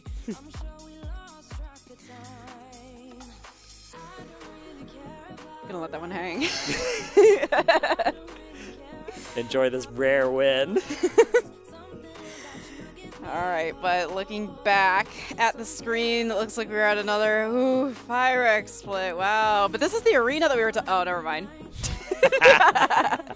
I was gonna say that's the arena. You can watch the edges burn. Yeah, all right. Maybe we can go back to one of the Farak POVs. We'll let production surprise us. Okay, yeah. Show us the arena again. We got Gingy on right now. Ooh. Okay, we're back over. There they are. Here it is. Yeah, you can see like the edges of the arena. See, it's just like burning inside. Like yeah, look at that. Because when this fight starts, it's all nice and green. You can see there are still some nice leafy green pods out there where some of Azeroth's greatest heroes. I think those are like the aspects over there and some druids and the stuff. The aspects are hovering there. Yeah, standing on those, trying to help us out. Not really doing much, but standing there RPing. They're always just channeling. Yeah, just channeling. Like, every time it's just like, oh, let's do this. Heroes, go in and vote. Yeah. Every single time. Oh, no, the enemy reinforcements are here. We'll hold them off. You go deal with Farak. Yeah, that's a very common NPC move. Oh they love to pull on us. Just once, I'd like there to be a fight. Imagine if they just like hype up a villain next expansion, and then we get to the end boss, and it's like, all right, we're gonna deal with him. You hold off the reinforcements, and we're just there killing ads for 10 minutes, and then the Velen or whatever Anduin take down the bad guy, and we're like, all right, I love also seeing the other one where it's like we do all the work. Yeah. It's like 0%. We see a partial die animation, screen freezes, goes into a cinematic. It's like Illidan comes in, he's like, "You always knew I'd catch you." It's like those NPCs just love taking credit for it as well, yeah. This is very messed up. Ooh, things getting a little bit dangerous here at Nice Memes' split. He is playing Vengeance for this split. Currently still alive. Looks like maybe the only tank still alive in this. Yeah, tank debuff getting pretty nasty here. Does still have Last Resort, though, so he'll be able to survive here if necessary. Yeah, they'll be all right. This is sketchy, but not the most sketchy normal split we've seen. 10 players still alive or so as Farrakh goes down. And that is another of our splits completed here. And now the groups have gotten kind of desynced from each other. They're all sort of all over the place within Amirdrassil. Yeah, I was gonna say, like, since I've been here, which has now been like maybe close to 3.5-ish hours, I don't really know. It's like I haven't even seen any wipes really happen. So Yeah, it's all pretty safe. On normal, a wipe would be a very bad thing. That's something that they're really hoping to avoid. On heroic, it's probably unavoidable. You know, if you don't wipe at all in your heroic splits, you probably weren't bringing enough helpers. That's probably the rule of thumb. But you obviously want to keep them to a minimum. But on normal, if any of them happen, it's very bad news, and it's costing you time that they can ill afford to lose. Yeah, definitely not, because as we've said so many times, this is just all about the time management, and the Raiders just have to face this fatigue. I think they've said usually it's like once they start hitting kind of like the 12-hour mark. Yeah, on Mythic progression, it's a very important thing to manage, because you should just go to bed rather than keep progging if you're sleepy, right? Like, you're just not going to get good prog. Just go to bed, wake up earlier, do your progression then if you're falling super tired. Or, of course, sometimes you can push for it, right? If it's on the last boss, if you know that when you go to bed, you're going to wake up to World Second, that's a case where, like, yeah, you stay up as much as you can, right? You push the midnight oil. I remember back when I was casting for, at the time, Complexity Limit, the Sylvanas race, they were up until 3:30 a.m. pulling because they knew if they went to bed, it was World Second. That's a case you do that. Normal splits, though, are another good example. Normal and heroic splits are another good example of a time, though, where it's okay to play a little fatigued, right? Like starting at 5 a.m. and going until 11 p.m., 12 p.m., something like that. You don't need to be playing at 100%. If you're playing at 95%, that's not good enough for a Mythic end boss. It's good enough for heroic splits, and that might be something that they decide to cash in today. We might see them have this be one of the longest days, probably the longest day of the race. Yeah, like, actually, when you mention that reminds me, it's like, fatigue is one thing, but there's, like, general psych dam that they try to, like, play around a bit. Absolutely. Because when you mentioned, like, Liquid was staying up, like, Sanctum 3 in the morning, I remember on the flip side, Castle Nathria, Echo, when Liquid was ahead, they were getting these really deep pulls on Sire. A couple of, like, the Raiders here were just, like, I couldn't even sleep. I kept pulling up the VOD. I was just watching them, like, get closer and closer, and it's just, like, a lot of them were just saying couldn't even sleep because it was like, I mean, you can only imagine, right? Like, this is like the Olympics, but wow. It's one of the spots where you just know, and it's never easy to sleep in the spot. You know that you need to sleep and that you're like inting if you don't sleep, but you can't sleep. Yeah, right? You just can't. And I'm sure this has happened to like all of us for various things in life. You've got a big test the next day, something like that. Like any of these sorts of things, you know you have to sleep, but that doesn't actually help you fall asleep. The fact that, and then you start like thinking about how you need to be going to sleep, and that's something you're doing instead of sleeping now is thinking about how you need to be asleep. And yeah, it's not good. You want to try and avoid that as much as possible. So metagaming around the mental state is something that absolutely Echo has thought about. Like that is one of the aspects of the race that is not immune to Scripe's analyzing glare and his optimizing tendencies. Yeah, certainly so. So we saw, I was going to say we maybe caught a glimpse of it there, but I think it just looked more like, all right, guys, split number 8 now, maybe. Yeah, he's, Scripe, of course, back in the command center watching all 4 splits simultaneously. Clicks, on the other hand, gaming. He's on one of his enhancement shamans, which he's mained enhance for several of the last tiers. He's a potent multi-classer. He can play a lot of different stuff. He has played a lot of different stuff in like MDI and stuff. But enhance is the thing I would most most expect him to be on any given tier. I think. Oh That's, yeah, it's one of those things where like anytime I hear the name, I just think like, yeah, he's the enhance. Yeah. He's the powerful enhance guy. And then I always go back to the Hilandris clip as well of him being a legendary goalie. Like on there, I think it was on the kill. there's some gaming out of clicks. One of the certified gamers on the roster, which of course consists only of certified gamers. Mm-hmm. But yeah, Clicks. I'll never forget when Clicks let me down on Primal Council Mythic. So we get to Primal Council Mythic, and I don't know if you were on the desk at the time, but there was a discussion of like, oh, who's going to do the most damage on this boss, right? Because we kind of knew it was going to be a one-shot. And I was like, oh, I see Clicks Blue is in the raid. That guy does a lot of damage. I'm going to bet it's him. Well, it turns out that was his ult that they were bringing in to bank items and sit on items and just log out and hold on to them. So he was just playing it to be that character, and I didn't realize that was his ult, not his main. So my faith in him was rewarded with like a 14th place on the damage meter, you know, character that's 30 item levels below the other ones that they just brought so that they could bank on items, which was something you could do back in that tier. No longer possible because now the item trade cooldown or countdown progresses while you're logged out.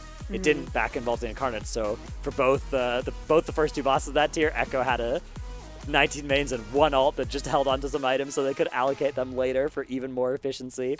But yeah, that was when Clicks really let me down. Speaking of, I gotta say I am glad that they made that change. It's a good change. Because I think like total, the amount of time deciding who gets what while you're banking all the items was like hours. And then they would have to calculate as well like the vaults with it, along with some other pieces that they may or may not get. And yeah. Oh my god, it was too much. It was one of those things where it's like, yeah, this is pretty degenerate. Now, obviously, one of the results of the change that was made there was it probably means that more splits are like necessary because it does nerf the power of the Race World First. But there's a buff for everybody else because it came with an increase in the length of the trade timer from 2 to 4 hours, which means that for most guilds that raid 4 hours or less, you can just do all your loot at the end of any raid night if you want to, and or you can save any loot that you've got a question about until the end of the raid night and then hand it out then, and that's much nicer than before for those sorts of guilds. So yeah, it's I agree. I think it was probably a good change. Yeah, it sucks because like I do think vast majority of changes you make can and are good for both Race World First and everyone else. But this is one of those where it's like, I do think overall it is better for the game, but it's like, I really don't like negatively affecting the first raiders. You know, it sucks whenever anything means like, oh, that probably means there's more splits or whatever, or like, oh, that's probably something the Race World First players have to grind for 20 hours or something like that. But at the end of the day, obviously, and Race World First players will tell you this as well if you ask them. They'll be like, yeah, of course, if they can do something that makes the game better for, like, even slightly better for almost everybody that plays it, even at the cost of making it substantially worse or moderately worse for us, like, we're going to complain about it, but they should do it, right? Like, that's obviously the right play. Nobody disputes that. But I agree with you that most of the time, things that are good for one group are often actually just good for both, right? And it's there's this like false trade-off that's portrayed by you'll see in comment threads and stuff where it's where it's just like, oh, they made this change for the Race to World First or whatever, and it's ruining the game, blah, blah, blah. But usually those changes aren't even ones the Race to World First players wanted. Usually it's the Race to World First players are just like, this is awful, we hate this. The biggest example I remember of that is the legendaries in like the first tier of Shadowlands, where it's just like, a lot of them were saying, this Torias grind is insane, and the crafting in this is insane, and all the Race to World First players were saying, we don't like this. And I still saw like a large portion of people being like, I'm tired of them basing this around Race to World First, and all of them were like, we don't want this. Yeah. We don't want this either. It's too much. Ooh, a skip attempt here in this split. Unfortunately, combat's going to tick there as they walk too close to these flowers, which do activate. But that's okay. This is still probably going to be a death skip here. Maybe not. Maybe they're just going to fight all this trash at the end. I wonder what's faster. I'm sure that they've talked about this and they've optimized it. It looks like it's going to be to kill it. Just skip as much of the trash as they can. There's some good BOEs that drop, though, too. That's true. Although the normal BOEs, the normal BOEs are definitely worse than the heroic BOEs, which they can get their hands on. Interestingly, another change that's new this expansion that I really like is that mythic BOEs aren't BOE for the first few weeks, right? Oh, I forgot about that. I think that's a great change, though, to kind of reduce the amount of pressure on like buying mythic BOEs for not just Race World First guilds, but guilds all the way down. To kind of reduces the amount that the game is about paying 100 million gold or 400 million gold or whatever to buy some BOEs. I'll always remember the corruption tier where it was just like, oh yeah, there's a, Ineffable truth. yeah, some, gushing wound or Twilight Devastation or Echoing Void 3 on some good piece. The person wants 27 mil for it. It's a steal. We're buying it, right? Like that's not. I'm glad that that kind of pulls back on that. So another good little loot tweak that has been made this expansion.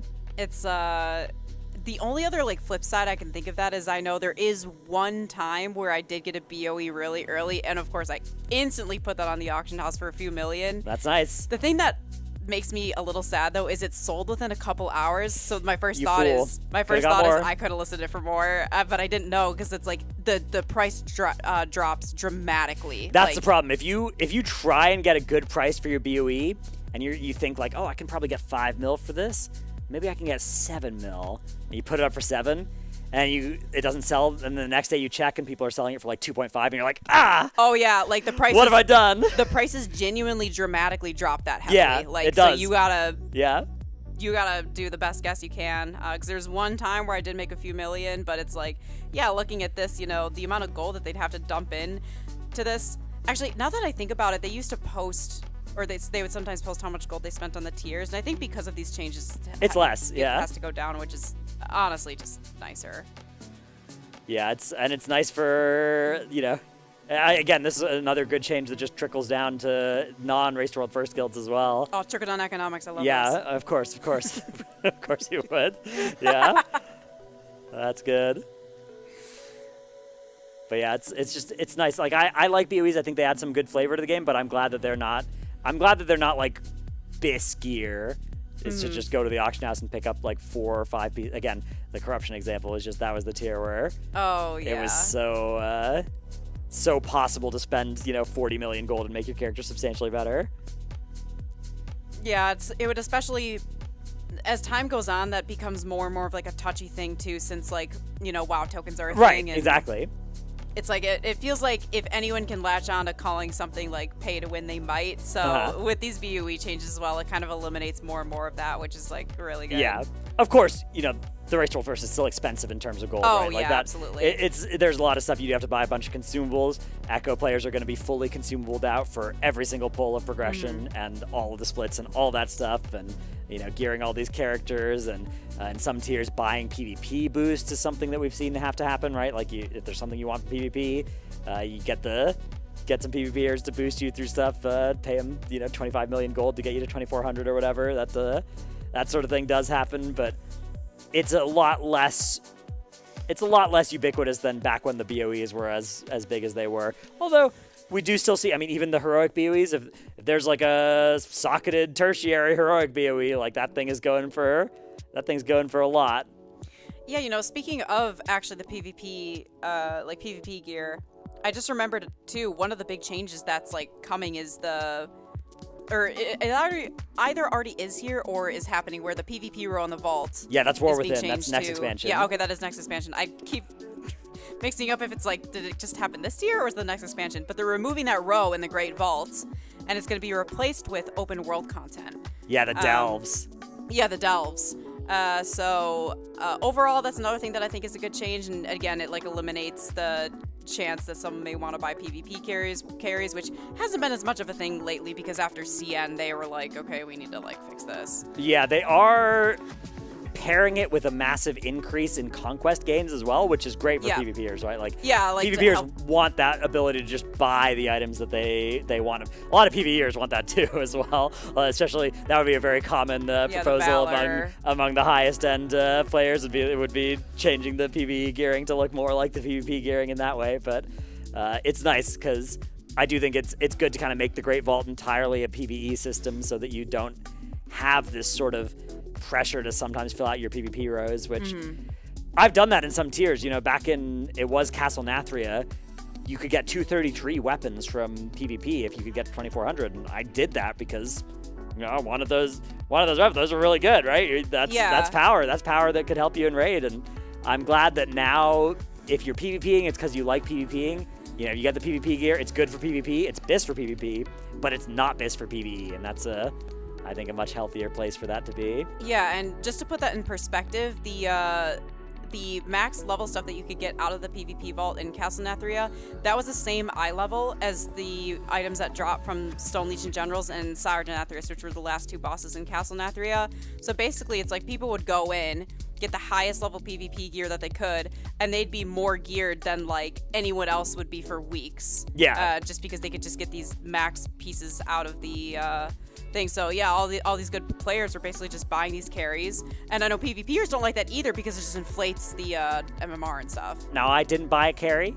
I just PvP'd with a guildie of mine who happened to be a multi-clad BlizzCon competitor, but it was a carry bought with friendship and guildiness, not gold, which is not really that different. It's kind of the same. I was definitely getting carried in those. I was playing a Kyrian Havoc Demon Hunter as well, which is not a good combo, but because I was Kyrian for Vengeance, but Kyrian Havoc was not very good. It was really bad in PvP because you just dropped this sigil that like told everybody like, hey, in 3 seconds you're gonna take huge damage if you're standing in this. Really good in PvE, not very good in PvP because they could just walk out of it. But yeah, we got there in the end. We got to 2400, which was the point you needed for those, like you said, Mythic Sire level weapons. See, you were good enough to get carried to 2400.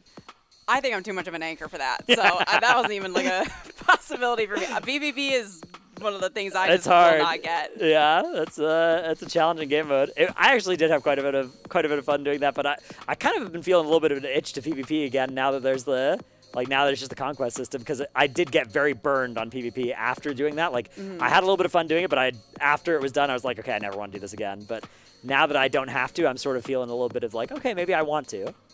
I'm probably gonna like maybe date myself a little bit here, but I think I like the idea of PvP, like learning it and getting better. But then the thought of how much my hands hurt when I do it, it just like they get all. My hands like start to hurt because I spam. It's not like it's higher APM; it's like higher stress. Yeah, APM, it's like right? stress pressing, and then I'm like, oh, my hands! I need to take a break, and I'm like, I'm just not cut out for it. That's very fair. I haven't really got that with WoW PvP, but I do feel that sometimes in other high stress games. Yeah, my hands ache like crazy when I PvP. So I'm like, oh, after an hour, time to take a break, get a little granola bar or something. Like I can't. Oh yeah, that's bad. That's not good. So I honestly, because of that, over time, because most people like spam buttons as they play, I actually press buttons as the globals come up just because my hands like started aching too much. So I play them like as. Ooh, interesting. Yeah. If you notice my keystrokes, they're actually very low. Like precise, like you just one button per global. Yeah, it is. One button per global. That's good for the hands. That's good for the fingies. Yeah, it's like if things get intense, you'll start hearing me spam, but it's like, no, I actually do like one per global. Like sometimes people hear it and they're like, I've had some people actually think I just wasn't actually playing my character because they could hear through Discord be like, because it just sounds so. Yeah, it doesn't sound like somebody, because when people are playing WoW, you usually hear the click, click, click, click, click. Yeah, it's just like one click. Yeah, it is wild to me that you are somebody who is trying to like take care of their hands or whatever, and then I just hear you just bang the desk several times per day when you're frustrated. Yeah. Have you ever considered that might be some of the cause of the hand pain? No, because you do like an open hand hit, so it just like evenly distributes the stress across your hand, so it's actually low intensity. Even if it's evenly distributed, it's still a lot of stress from the power level that I've heard. I don't know. It like reverbs through my it does. microphone. Yeah. Oh, dust slams are good. Yeah, that's good. I wonder. We're watching Gingy now. Gingy, a person who's had his share of desk slams as well in the day. You know, I've heard there's been some iconic Gingy desk slams. If I was a desk, I wouldn't want to be Gingy's. Yeah, that's it's a good thing he's got that Secret Lab Magnus desk, because that thing can withstand a Gingy desk slam. That is not true of a lot of desks out there, but that one definitely can. As built of sturdy materials, you can get one for yourself. A nice discount as well. You definitely can, like 100 off. That's pretty good. You with these nice Black Friday sales coming in, so you too can get a slam-proof desk. Yep. Well, 100% guaranteed, mostly. 100%. Almost certain. Almost. Just okay. As long as you don't slam it harder than Gingy could, right? As certain as we'd legally be allowed to say. Exactly. We'll put it that way. as much of a guarantee as two people that should not be making any guarantees of any sort could make. That's us. Exactly. Yeah. There's Roger Brown looking over to the side. Again, Roger Brown not playing his own character currently, but looking on from the sidelines. This reminds me of Vault of the Incarnates. It was Vault of the Incarnates where we saw Ryson doing this at the start, where we're like, oh, is he playing from outside the raid this tier, or is this just there's a couple splits he's not in on? And I'm starting to have that question now with Roger, seeing him now. It's been a few splits where he hasn't been in. I wonder what this could mean. Maybe he's like realizing that the cozy spot to be in is like you raid lead, but you don't play. Yeah. I feel like I'd rather be on the outside than like actually doing the splits. I don't know. I feel like between playing and organizing the splits, I'd rather play them. It's close, but I think I'd rather play them. I think I'd rather organize them. Fair enough. Totally I have not done nothing even close to this, so I have no idea. Yeah, it's I don't know. Personally, for me, when I like to discuss a little bit of the kind of the broad level theory of like, hey, how good is it to get this much tier? Like, is this a worthy trade-off? Should we do these bosses? How should we sequence our time between normal and heroic? But when it comes to like, all right, do you want to design, and my guild only does 2 splits, but like, do you want to put which characters are in which split? That is work that is very not appealing to me. Oh, I just realized Nagi's got the same skin on the Streamlab. Yeah. Sorry, the Secret Lab chair. He's put that skin on his Secret Lab Titan. That's good. Yeah. That actually, I mean, it's got to be really good tech, especially like you were saying, if you're a pet owner, you just, throw on a new skin on your chair. I wonder if he struggled putting it on as much as you did. I wonder if he had an incompetent advisor and only one hand free like I did. Yeah, maybe you have a point. Yeah. Only about the hand part, not the advisor. Yeah, of course. I see. Yeah, because I was just looking and I'm like, he has the exact same one that we just demonstrated. I think he does, yeah. Does look very comfy. He's got those Shadowlands Covenant logos. Are those displays in the background that those are on? Maybe just posters. I can't remember. Yeah, I'm just thinking if those are displays, I want those. Yeah. I wasn't a fan of how the Covenant mechanic was implemented, but the flavor of some of them I did actually end up liking over the course of the expansion. It was a case of like, man, I would have really liked this if I didn't have to play, stupid Kyrian on characters I didn't want to be Kyrian on. Yeah, there was I like the Covenant system like in concept, but it was just like in practice not being able to swap freely. And then like I know at the start of the tier, for example, I was playing like a shaman where Venthyr was really good for Mythic Plus, but you wanted to be like Maldraxxus for raid. Yeah, it's so sad. So it was like, if you're someone that enjoys multiple forms of content, it was like actively working against you. Wanting to do that. My Paladin, I had a similar experience where from the very start of the expansion, I was like, Venthyr looks like it's the sick one for raid, right? Like that Ashen Hallow thing is OP. So my Paladin was Venthyr from the start. And I was just watching Kyrian prop paladins playing M+ and pressing Divine Toll. Yeah. And it was like that, like Patrick watching SpongeBob like Squidward watching SpongeBob and Patrick play outside. Yeah. I was like, no, man, this looks so fun, and I can't. I gotta be ready to braid on this thing. Yeah, I think that is one of the only times I can recall in the game where I actually intentionally played something inoptimized because it just won me over. Like because then I was like doing Kyrian Paladin. I always pick optimized. I will race change for a tier. Like I'll do everything. But I think that was the one time where I'm like, I did switch to Ashen Hallow for the next tier, but it's like for most of CN, I was like, I don't want to do this. Yeah, I don't want to be Kyrian. I don't blame you. It was an awful choice forced upon us, but oh yeah, I wouldn't blame people for making either one. But yeah, that was last expansion. This expansion, it's been a lot better on the player agency side of things. The talent system, the swappability of it, that's been great. It's been cool to just be able to kind of play whatever I want to on any given fight. Obviously, there's been some classes and specs where you just kind of play the same talents everywhere, and that's, I think, kind of inevitable whenever you have any system like that. It's hard to avoid that happening, but there's also been a lot of opportunities to swap them around and try cool stuff out, which I have liked feeling like I can do that whenever I want to and not be, using one of my 10 talent energy of the week. Yeah, we're actually seeing even more movement in that direction, like with all the announcements at BlizzCon. Absolutely. Like, first off, just with quality of life achievements, like get 100 wins in the Eye of the Storm. They're now being tracked across all characters. So nice. Like it's all going to be combined, and like they're for the future. They're like, oh, renown will be the same across all characters. Just account-wide everything is the shorthand. Yeah, for it, right? account-wide The everything. system. Which oh, I wow. still remember thinking at first I wouldn't like that, but I've just played this game for so long now where I'm like, I actually would like this. I think it's just hard to get over that feeling of like, man, but I did so much work the hard way. Yeah. Like it that doesn't feel good. Like I will admit that, and I totally understand people that feel that way. But I'm like, I'm at the point where it's like rip the Band-Aid off. Overall, I think if we could start from the beginning with it all just being one, I think I would.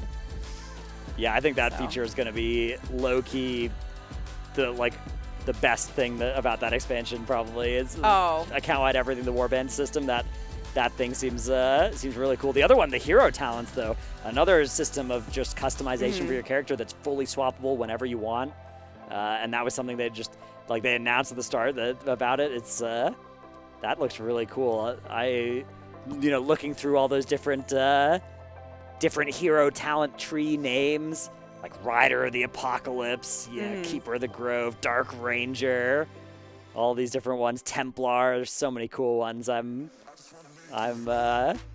excited to play. Like the last time I was excited about like every single spec was Legion artifact weapons. Legion artifact weapons, like every single one, I was excited about, and I played to some extent back in Legion. And I think with the hero talents, I'm gonna feel a similar sort of like, I want to try these things all out. Yeah, I think this isn't quite the same thing, but I think the thing that made me play the most classes for me was also Legion when the Mage Tower came out, and I'm like, I want to get every single one. I didn't quite get all of them, and it was more due to just like time constraints, but I probably got like 70% of the. Oh, that's pretty good, I guess. That's Sorry, my bad. I was like full time in school, trying to pay my bills. That's 70%. It's not bad. It's okay. It's pretty good. You tried your best, I'm sure. Yeah, I spent an embarrassingly long time on like the Holy Priest one though. Ooh. Oh, dude, for me it was the Wrestler Druid one. That was the first time I did the healer challenge. I had an easier time on that one. Was it like, what was the sequencing for you? What was the first character you did the healer challenge on? I guess probably your main at the time, right? The first one I actually did it on was, you know what it was? I tried Paladin first, but I was just having trouble with it for some reason, so I went to Shaman. That one felt really easy to me. That makes sense. You got your kick. You got all the I think Shaman's like my home. Okay. But then I went back to Paladin, then I went to Druid, and then like I did Mistweaver, Holy, and then I had no clue how to play Disc, but that one was That was the really other challenge easy. as well, yeah. Oh, you watched? I watched you do it the second time, Yeah. which I can tell you've forgotten a lot from whenever you made it look easy back in Legion. Yeah. Yeah, so it's like I did that, and I think the next ones I did was the tank one. Those ones actually took me a while as well. I think I did all of the tank ones except maybe like Prot Warrior. But those were also pretty tough for me because I was pretty new to tanking, and the tank ones were hard for sure. That was definitely a higher level of difficulty. I had a higher familiarity with that though than the healer ones. The healer ones, especially the first time I did it, which was on Wrestler Druid, and that was like I was under-geared for it on that character as well. It was that was really tough, but it felt so rewarding when you completed it. God, I missed the Mage Tower. Like I'm glad they brought it back. I'm glad they revamped it. I've done all the challenges again since they've been revamped. Not on all the specs, but just one of each challenge for the tome. Yeah. I've gotten a bit lazy about that. There's still a few more I need to do. Like I was molding at the Ret Paladin, which I know is easy, but I don't play Ret, so it's just like. And I mauled at like having to whip my camera around because I can't see where the Valkyrs are coming from. Yep. That's one of the challenges of that. One of the few challenges of that particular Mage Tower, yeah. Yeah, it's just the biggest difficulty really is like I have a lot of easy ones left. It's just more like if I've never played the class, it's like you're trying to learn a class at the same time doing it. It makes it a little hard. So. Absolutely, that is that was always the big challenge for it. Yeah. Yeah. On those later ones, especially like late in Legion when you were over geared for it by like 50 item levels, but you still needed to know what your class did, right? Yeah, and that's when I knocked still had most of them specific out stuff. Yeah. eventually. Yeah. I think other than that though, I think the longest one I spent time on was probably like the Prot Paladin one, like back then. Because it was just like the tank. That was the Prot Paladin was criminally overtuned at first as well. That was like the most overtuned one when they first all came out. Yeah, I like powered through that one because I was like, I think it was like out of spite because a lot of people are like, oh, oh, try the other tower, it's easier. But they were trying to be helpful, but it was just making me mad. Yeah. And then I would spike Q into this thing like over and over. You know, not a good personality trait if people trying to help you makes you mad.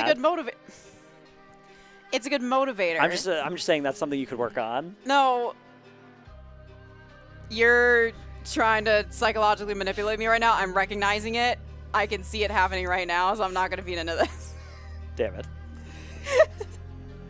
Like, I thought it was a really good try. I thought it was going to work. I've fallen into this trap several times before. Hold on. Yeah. All right, I do see on our screen here, I'm sure based on chat questions, we've changed on our Warcraft Logs leaderboard there, we've added the text, "This is heroic," which may add some further questions now, because what you're seeing on the screen right now is not heroic, but the leaderboard is currently heroic boss progression, which is, of course, currently capped at 8 of 9 from Instant Dollars, BDG, XD, Melee Mechanics, and now Nice Water joining the party, rounding out our top 5, maybe some other guilds at 8 of 9 as well, further down the leaderboard that we wouldn't see at this point. But again, that's 8 of 9 heroic.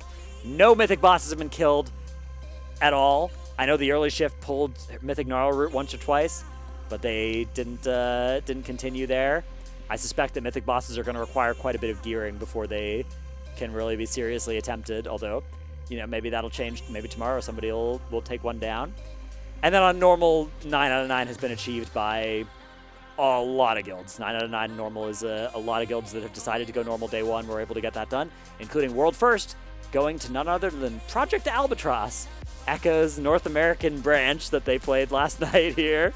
Went and got World First normal and then went to bed. Did anyone get the lore on the name Project Albatross? I have not. No, I'll ask them about it at some point. So, yeah, we got to get the lore on the name. There were some good character names in there as well. Oh yeah, there I were. Love America, Oreo Milkshake. There were some really good names in there. I think I Love America is my favorite one. It's not even because like, haha, I'm American. It was just like so like it's so on good, the nose and dumb. Like I don't know. Absolutely. All right, it sounds like we've upgraded our go-kart camera now. Or we can see there again. Ooh. Still got that beautiful POV of our Starforge PC setups that all of our players are using. Spinning around there again. There's Scripe at the Magnus Pro command station. That looks like Roger. Well, yeah. Oh, so I see. Scripe's in the chair. Roger is standing. Scripe's in the secret lab chair even. Oh yeah. I see. Yeah, Now it looks like we've got pitch control on this now. Is that real lore production? Can we pitch this up and down now? Or is that being done manually? Oh, okay.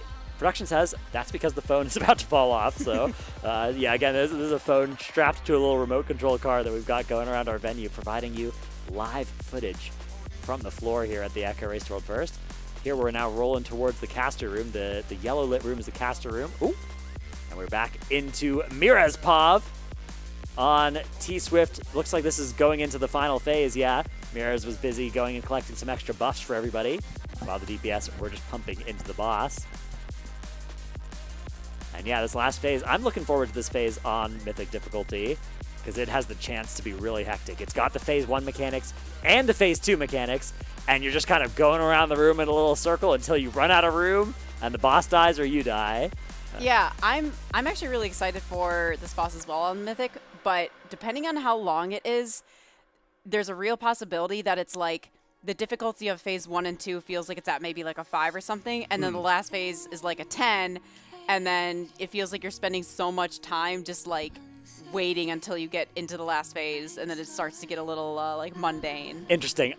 From testing, I was a little bit worried about the opposite problem, which is that I felt like P1 and P2 were cool, but they were over so quick. It was over. They were like, 60 to 90 second phases, and you were just out of there. So hopefully our worries cancel out, and the fight ends up being perfect, and you spend just the right amount of time in P1 and P2, and they end up feeling difficult but not impossible. I do think that there is definitely some merit to your worry that P1 and P2 are going to feel like, just the preamble, right, to the actual fight. Yeah, I know Sylvanas started to feel that way, and I think Phase 3 was actually comparatively good. It was one of the easier phases, but it's more like you still had to spend like 12 minutes getting there. And when it starts to feel like that, it's like, I think Jaina's another good example where like the Jaina boat just felt like such a bummer every time you were back on the yacht. Yeah. Oh, there's a ping. There, look, see, ping on the Caldori spirits. Oh, yeah, you're right. People are pinging which one they're gonna heal. That's the tech. Yeah, maybe. Yeah, see them putting some nice F-lows down for them. Yeah, a couple of Evoker Spirit Blossom thingies or whatever, Emerald Blossoms as well. You can see when they get those shields around them, that means they've been full healed, which that prevents that they get a 99% DR once you full heal them, so they will definitely reach the actual tree and heal it up. You can see at the top of the screen there, that is the tracker of the tree's health. If that reaches 0, it's very bad. The whole world burns. But luckily, you can heal those spirits of the Caldori, and if they reach that tree, they heal it all the way for their health bar. So the more health you've gotten them, the better. Yeah, and this is what we were talking about earlier. You can see it a little bit with like the edges of the arena burning, but like we could see it where the ads are walking basically. That's kind of like where that flower part is, and as the fight goes further and further, it's like turning more and more into like ash and just burning. But yeah, as we can see the ads, that's what they're running towards. It's just that bit of the flower left that is not quite yet set on fire. What we're trying to stop Fire from doing. Yeah, that's one of those intermission phases, which I feel like that's a really cool intermission. I think the flavor of it's sweet, and you know, there's stuff still to do as DPS as well. You've got Infernals that you're killing. You've actually got angry spirits that you're trying to kill and interrupt, and if you don't, they're going to damage not only you but also the friendly spirits. So. Very important thing to do. Oh! Live look in there. I believe that's at the Preach room. Yep, that is. That Preach has got his little room off. I could hear when he started streaming earlier. I'm not sure if you could as well, but it's all of a sudden you start hearing loud Preach going off in there. Then we're back over at the player area with our beautiful go-kart cam. Yeah, look at that. Actually, I just noticed like the little rainbow lights on the ceiling a bit too. Yeah, it looks pretty. Cool. It looks pretty cool. Yeah, this room has those as well. Actually, the caster room that we're in, except. Oh, the shoes are off. Can we even show that? Yeah, hang on. that should be paywalled for sure. Ooh, we haven't gone this far. Yeah, there's a cable. Yet. Does our more shoes. Do we get over the cable? We did get over the cable. More shoes. Can we turn a little bit more right, just above where the shoes are? I just want to see. A little bit, yeah, and then like look up towards. Whose shoes even are those? A little beat up, but that's good. Yeah, if we could just,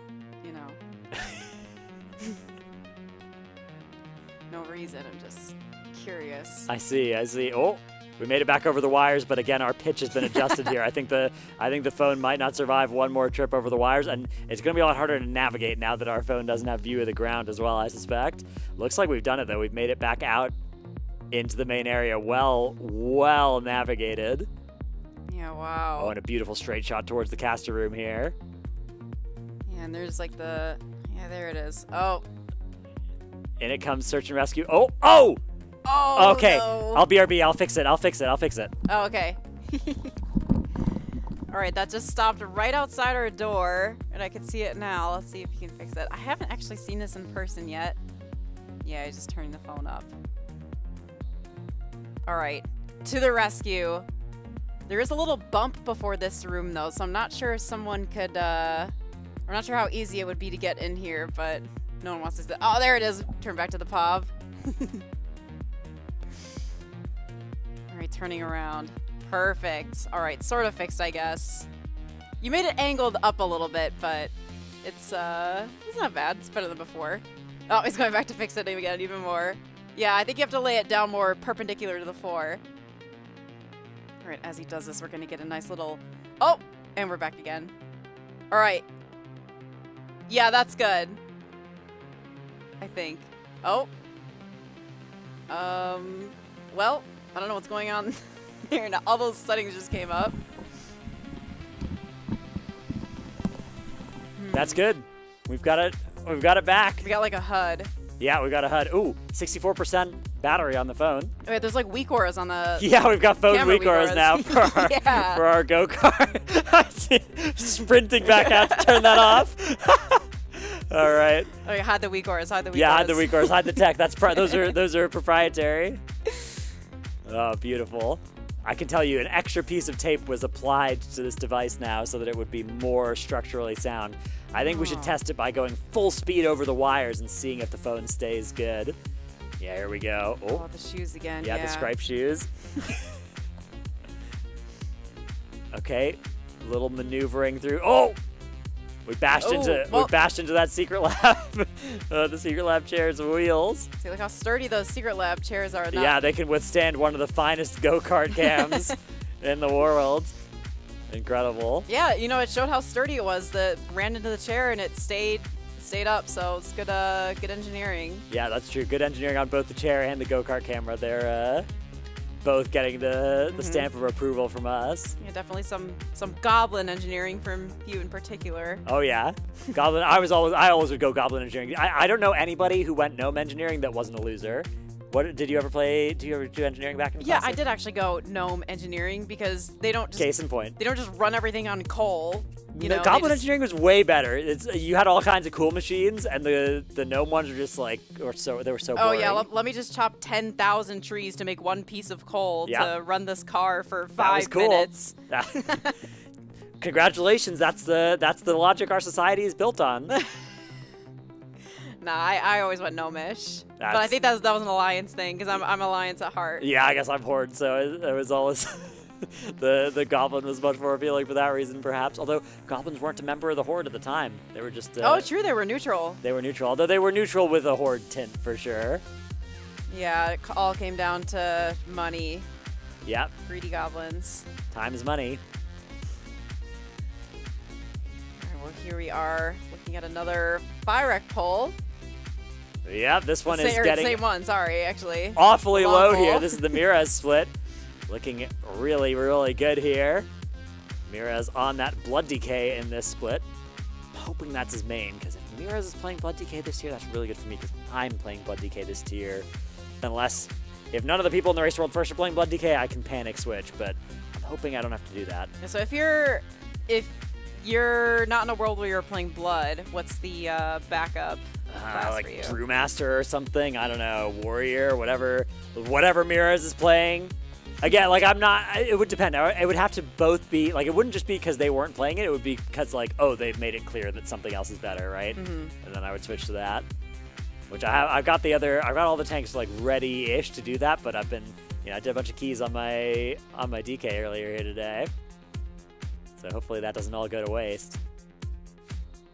Yeah, they're definitely. making really good time here. All 30 players are alive in this split as well. That is uncommonly seen late into P3 of Farrakh, even on normal. We've seen them limp over the finish line with 10 players alive. This split is looking really, really good. That's why when I started singing, I was like, oh, looks like they're in a new split. Oh, player's dead. I was like, we've got the overlay of the go-kart cam and the Farrakh kill. This is hard to focus on both of these at once. Okay, we're just over the go-kart now. Oh, the Farrakh is very low visibility, transparency there. Okay, back to our go-kart cam. People's getting in the way.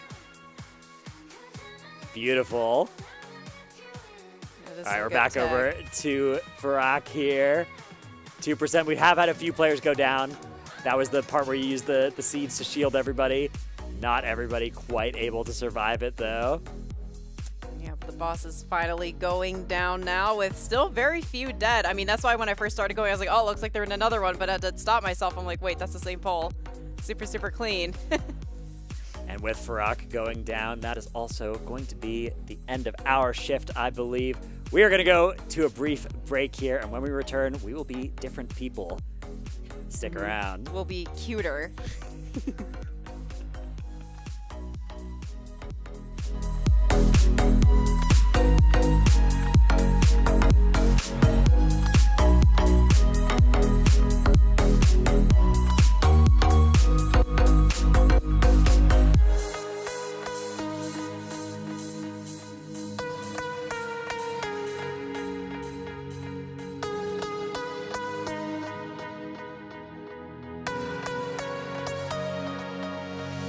So cover me, 'cause I'ma let you out, I'ma let you in.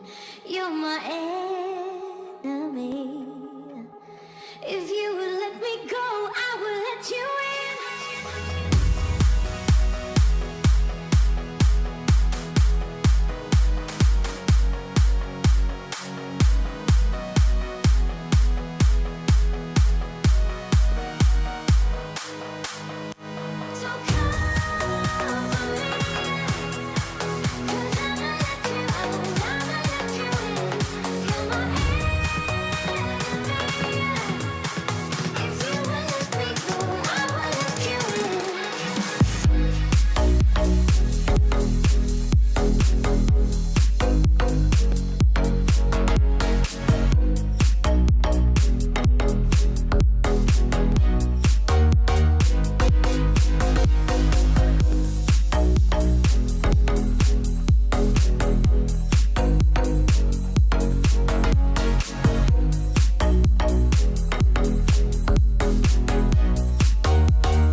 Ladies and gentlemen, welcome back. We are the different people.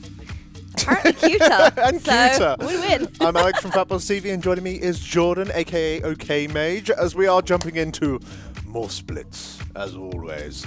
But yes, it's been going well so far. These guys are slamming through it, don't you think? Yeah, I mean, a necessary evil, let's say, with the splits. We have to prepare our characters, especially with the biggest item level jump since Legion, I believe. 39 item levels gain from the last tier. So getting gear this tier will be really important, which unfortunately means woo, splits. Yeah, it's weird they're doing normal first, which that obviously is due to the jump in item level. You might as well be going here first, but normally if you've seen them do heroic first and then gather the things they want from normal, it looks like we'll be doing a big chunk of normal and a big chunk of heroic.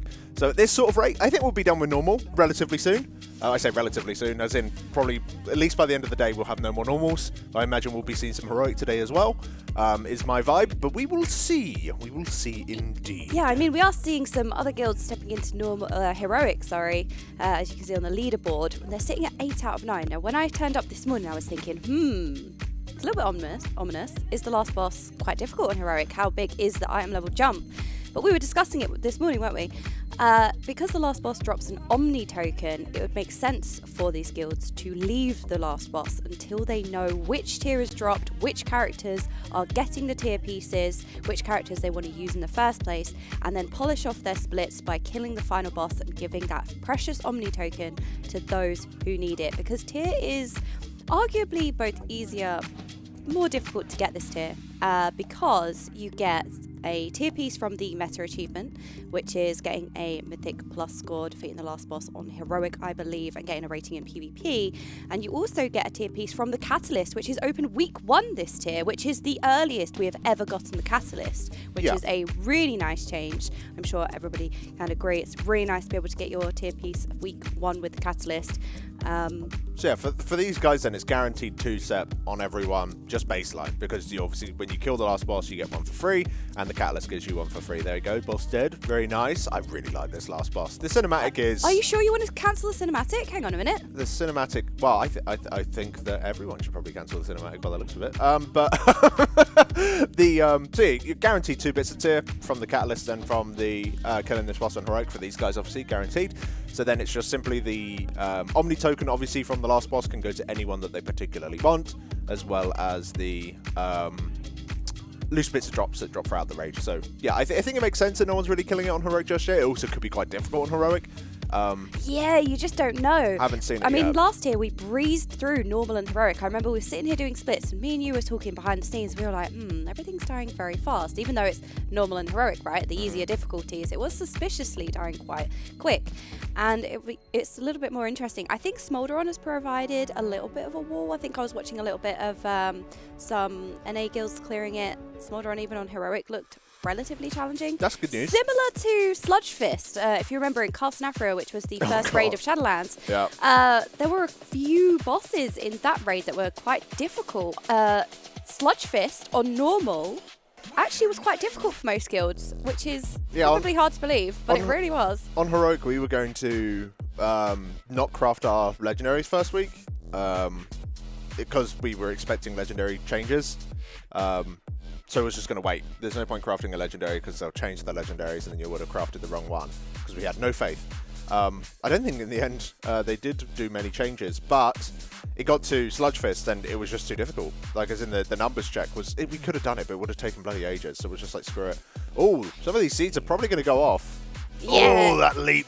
You want to make sure you're soaking all of those because it will turn into an ad, which will wipe the raid. Which is really interesting in this tier, actually. This raid so far has a lot of interesting mechanics. Huh. Ooh, we are being informed we have 2 more rounds of normal splits, then followed by heroic. Now, they've got through them quite quickly. Yeah. Well, I mean, they are like a well-oiled machine at this point, aren't they, with their splits? It's just like, you know how CPUs improve over time. Like the last tier, we were trio coring it, so we're doing 3 at any given time. We're now on quad-core processors. Whoa! As we're doing 4 runs at any given time. You can see from Scripe's point of view here. 4 different runs all on the go at once. Obviously very achievable in normal mode. Whether or not that's going to continue forward into heroic difficulty, we will see. It'll be cool, obviously, for them if they can, because getting these splits out the way is going to make all the difference. Like, the difference between the kill time last race was quite close. Now, obviously, once Liquid got the kill, I think the Echo Boys went on full mass decline, and they just didn't get anything really done for a little while because they knew it was over at that point. But if so any time that they can save at any point throughout this run, in this raid even, including these splits, because Mythic is available right now. Yeah, I mean, we've seen some guilds going into Mythic, again, with the item level jump proving to be challenging. Apparently, I think it's early start, where there's a guild who have been whittling away at Naru, early shift, who have been whittling away at Naru. And apparently the best strat is 77%. That's not a lot. No, not a lot on the first boss. I mean, that's it's not a good even sign first for the tier. transition, I don't think. Yeah. I imagine maybe it is the first transition. As in that they're flailing around in there at the moment. But I think there's no way they're going to have particularly good gear. And things just, they'll just hit at a baseline level, so they might just be losing players that way. As you said, because of the item level jump, it's that much more important to do the lower difficulties before jumping into Mythic, or at least getting gear from, say, Mythic Plus or any along those lines. So we will see for sure. But it's good that they're doing these quickly. With only a couple more normal mode runs to do, we will be seeing some heroic. I'll be interested to see their heroic strategy in terms of how they do their splits. They do sometimes segment the instance up in interesting ways. Because you will need to, all of the split runs, they've got in their head how they want to do it, but it is overall down to the RNG of what drops. So those splits will need to be adjusted, the groups will need to be shifted around, so I imagine that we'll be seeing, only a certain amount of bosses go down. It might even just be 8, they might just be doing 8 on all of them, and then they'll just have a series of heroic for kills back to back to back to finish off those runs. But if they can continue this kind of pace, then we should be looking at going into Mythic relatively soon, overall, probably early on Friday or maybe even late on Thursday. So that's pretty good considering what they used to be like, where it was a lot slower. Yeah. They've certainly sped it up. Don't worry, they don't like splits anymore as we do. So it's all good. They're doing well. And in all fairness, this tier, from what I've seen of it, man, watching it yesterday for the first time, as the boys were over on NA, which was big memes, but I actually think it did do them some good, seeing those bosses on live doing it as a team, getting to have a little bit of a look at the last boss, getting some of that knowledge in and some practice in. But this tier seems not only to be really good, I'm very, very excited for it, but it does look to be pretty chill in terms of being able to do it on splits. It doesn't seem that they're struggling all too much. Now, of course, these are only normal mode ones. When it comes to heroic, obviously that is quite a large step up. Hopefully they don't run into too many problems where they bite off a little bit more than they can chew when it comes to the amount of helpers that they use, as an example, you know what I mean? Yeah, and you were talking about maybe having shorter splits because they are so efficient with them, but we might even see some LFR splits. We all know that LFR is the most challenging difficulty in the game. I think I spent 6 hours doing N'Zoth on LFR back in BFA, which was She actually spent 6 really hours good in fun. there. It was actually 6 hours, and Preach, I think, was in there for 10 hours, and he streamed the whole thing, so there's evidence that it did take that long. And I think he was tanking in his. Whereas me, with a mage, I think most of the challenge in LFR and N'Zoth was having the tanks kite the Psychus phase to the correct tentacles and coordinating that. So you had a lot more control. You did have to do that on LFR. Yeah, there were a lot of mechanics that you had to do in LFR, which naturally made the boss quite difficult. So I think we are going to see some LFR splits because, as we said, gear is going to be so important this tier with a high item level upgrade, and we probably will see some polishing off in LFR, even though they're going relatively smooth with normal and heroic so far. Why are you such a doomsayer, Jordan? Why would you bring LFR. such bad news? It was interesting is that LFR is week 1. I don't believe LFR has been released normally this week early. 2. Yeah, before. That's like a standard thing. They keep playing around with the idea of the raid release schedule. I'm not sure how I feel about there being no Mythic week, Heroic week anymore. Because of course it just used to be that it was normal and Heroic came out first, and then Mythic and LFR would come out on the subsequent weeks. I don't really know. What's your vibe on that? Yeah, you used to. So Mythic used to release a week later than normal and heroic. So it essentially would start week 3. So they'd have 1 week to kind of get their normal and heroic out of the way. And I think it was kind of better because, I mean, from a viewing standpoint, now I'm talking Race to World First specific, which is barely any of the population. So majority of people may enjoy having it all released in one go. But in terms of I would say even for me, so maybe again short of percent of the player base, I kind of liked Mythic releasing the week later because you had a week of time to focus on normal and heroic, and then also doing Mythic Plus as well. I think it's because I was just a big Mythic Plus player. So now with it all releasing in one go, you have to really be careful about how you're spending your time, and it puts a lot of pressure on as well. You don't have as much time to do Mythic Plus. You don't have that week to prepare, essentially, if you get it all released at the same time. So I can't say I'm the biggest fan, but I think the majority of people at least do prefer having it all released in one go. I think for like the majority of guilds, like they might be doing like either no split runs or maybe one at a push, you know, like in terms of like maybe I'm talking like the top 500 sort of thing, maximum of one split run really. Until you like really get into like the top 50 or top 100 where they might be pushing for a little bit more than that.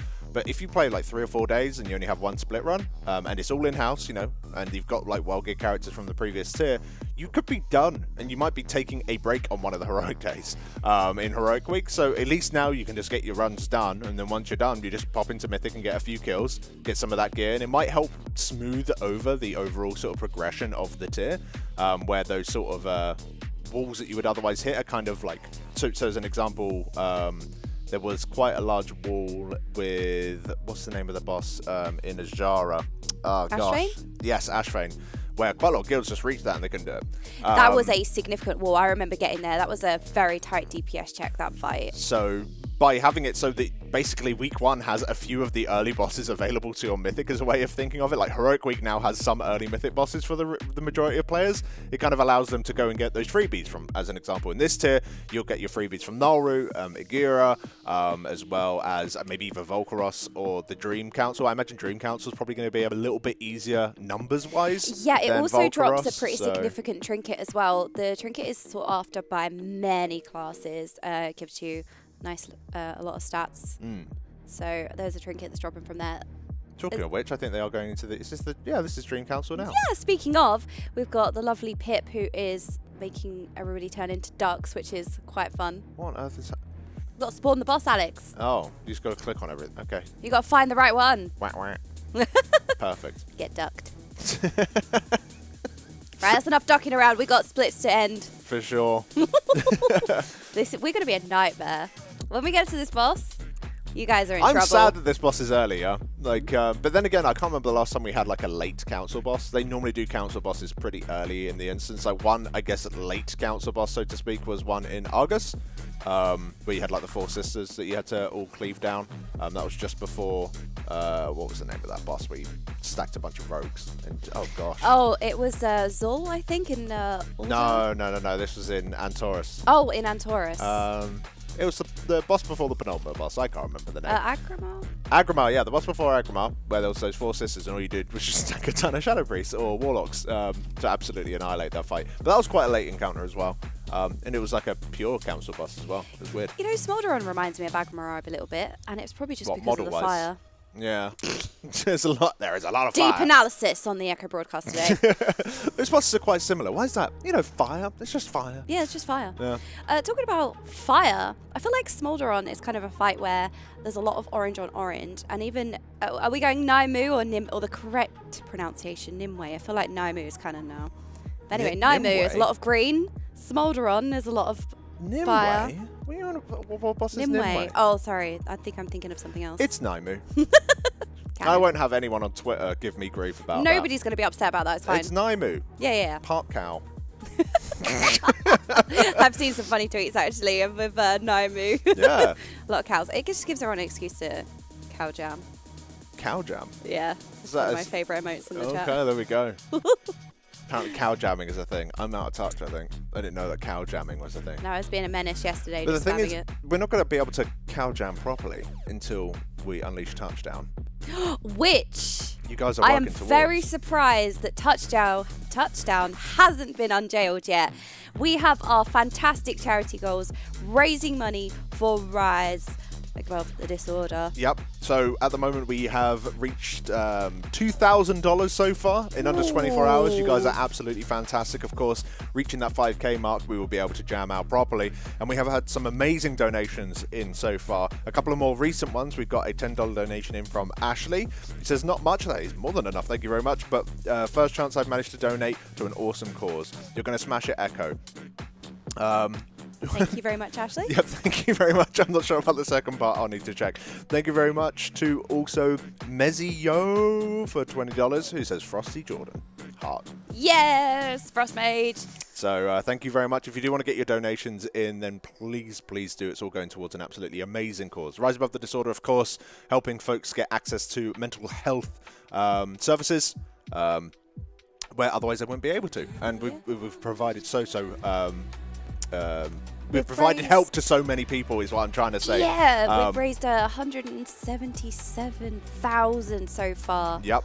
Approaching 200k, which would be amazing because, as you said, we're providing help with mental health to those in need. So our first charity incentive is to unjail Touchdown. You guys have been demanding it. I've seen so many sussies so far, and we Yeah, it just doesn't work. Sussy doesn't work without Touchdown. No, it doesn't. Yeah. It's kind of like the anthem of the race to world first ever since Sepulka. And those of you who might not know what Touchdown is or have been here, then you can find out as well. Anticipation. Absolutely. As you can see, going into our favourite boss here, though, the duck boss. It's basically a rock, paper, scissors boss. That charge is not going to hit. They're going to wipe.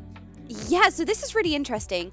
Kind of the bread and butter. Or does the boss charge again? Oh, no, the boss spam charges until he interrupts the... Okay, that's good to know. Yeah, so what's really interesting about this fight is that a lot of the bosses interact with each other. So they essentially have ultimates, and when they use their ult, you have to use another boss ability to counteract the ult. So you could see, I think it was...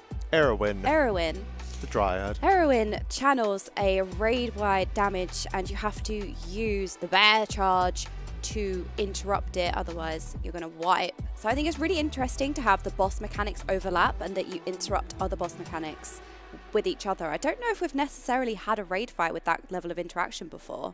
I know we had a little conversation about it the other day. I thought it was really interesting. There's been bits and pieces, but I don't think it's been as heavy as this. You know, you've had bosses that have hurt other like ads and things like that, such as like the spears on Ashara, making those ads more vulnerable if you hit them. So there has been little bits and pieces, but not maybe as heavy as this. With normal mode as well, of course, these ads do all need to die at the same time. Bosses, sorry, do need to die at the same time, but you've got 30 seconds of leeway, which is nice. Means you don't have to worry too much about it. You can see the rebirth going off there. And if you do fail, it's only a 30% as well. Whereas it goes up to 50 and then 100% on the Mythic. So pretty crazy stuff. Yeah, and it's essentially a two-target cleave fight because the bear has a lot more HP than the other two, and you do want to kill them all at the same time. So you're essentially putting the bear on top of the boss that you're kind of focusing down and swapping between them. It's a really interesting fight. What do you think of it compared to other council-type fights? Because when they're designing raids these days, there are some themes. There tend to be some themes. You know, you have the patchwork fight, you have the council fight, you have a sort of more gimmicky fight. So you do have kind of themes that they run throughout the raids. So what do you think of the council fight in comparison to previous ones? Yeah, council fights have always been a little bit weird because it's, as I say, it's quite rare for them to put them in a difficult position, and because of that, they normally turn into kind of nothing burgers. And that fight, I imagine, will do as well eventually. Like if you look at Volt as an example, that boss there was pugged on Mythic pretty much week 2, so people could start going to get their trinkets. And that boss was such chaos on in pugs as well because. The council, it had a mechanic where you spread lightning to anyone you ran over, so it would just be chaos and melee. What you would see, it didn't even matter. Well, I know, but what you would see is someone would panic towards the end. They'd have the circle around them, lightning circle around them for a while, and it would get towards the end of when it's dropping off. You can see them panic, and then just as it's about to drop off, they'd kind of jump out, spreading it to all the melee in the way, and then any ranged, and it would just be chaos of lightning circles everywhere. Yeah. Whenever I was watching it, it was funny. But when I was in it, I remember, I mean, I had the privilege of being arranged. I would stand far away from everyone. I'd be like, get away from me. But for me, council fights, they've done them well in the past. I personally like the kill order style council fights. So where you could have a hard mode kill order, that was pretty cool. I think the last time, or one of the most... But the memorable one, at least in my head, was the Shah of Fear, so Terrace of the Endless Springs, that had a hard mode kill order for the first boss in there. which was cool. So each week you could go in and try it out in a different way, and you get different rewards. But that seems to have largely gone now. Most of the time, it's just YOLO, kill them all. It's fun. It's nice to have multi-target bosses. Like in terms of it's just a fun, different way of playing the game each time. Of course, some classes are absolutely disgusting at it, and that's why I think you'll never see like a truly mega difficult council fight, because that would just encourage really, really scummy class stacking.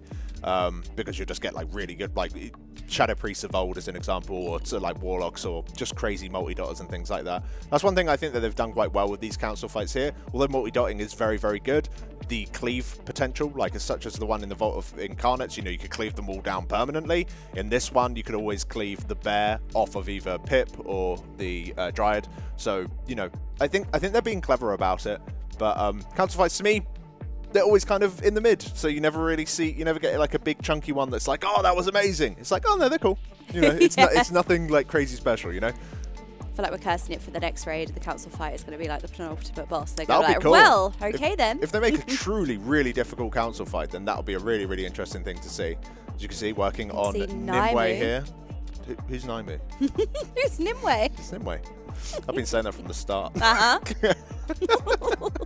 This fight, so when I saw this fight initially, because we did a lot of PTR testing, I think this fight changed quite a bit from PTR. But when I initially saw this fight, there's a lot going on. When you initially look at it, it seems like very, very chaotic. But when you break it down, essentially you have a few soaks, and you're dropping off a debuff to the sides as well and dodging these beams. And every time you run over the mist on the floor, you take a dot. I believe it's a stacking dot.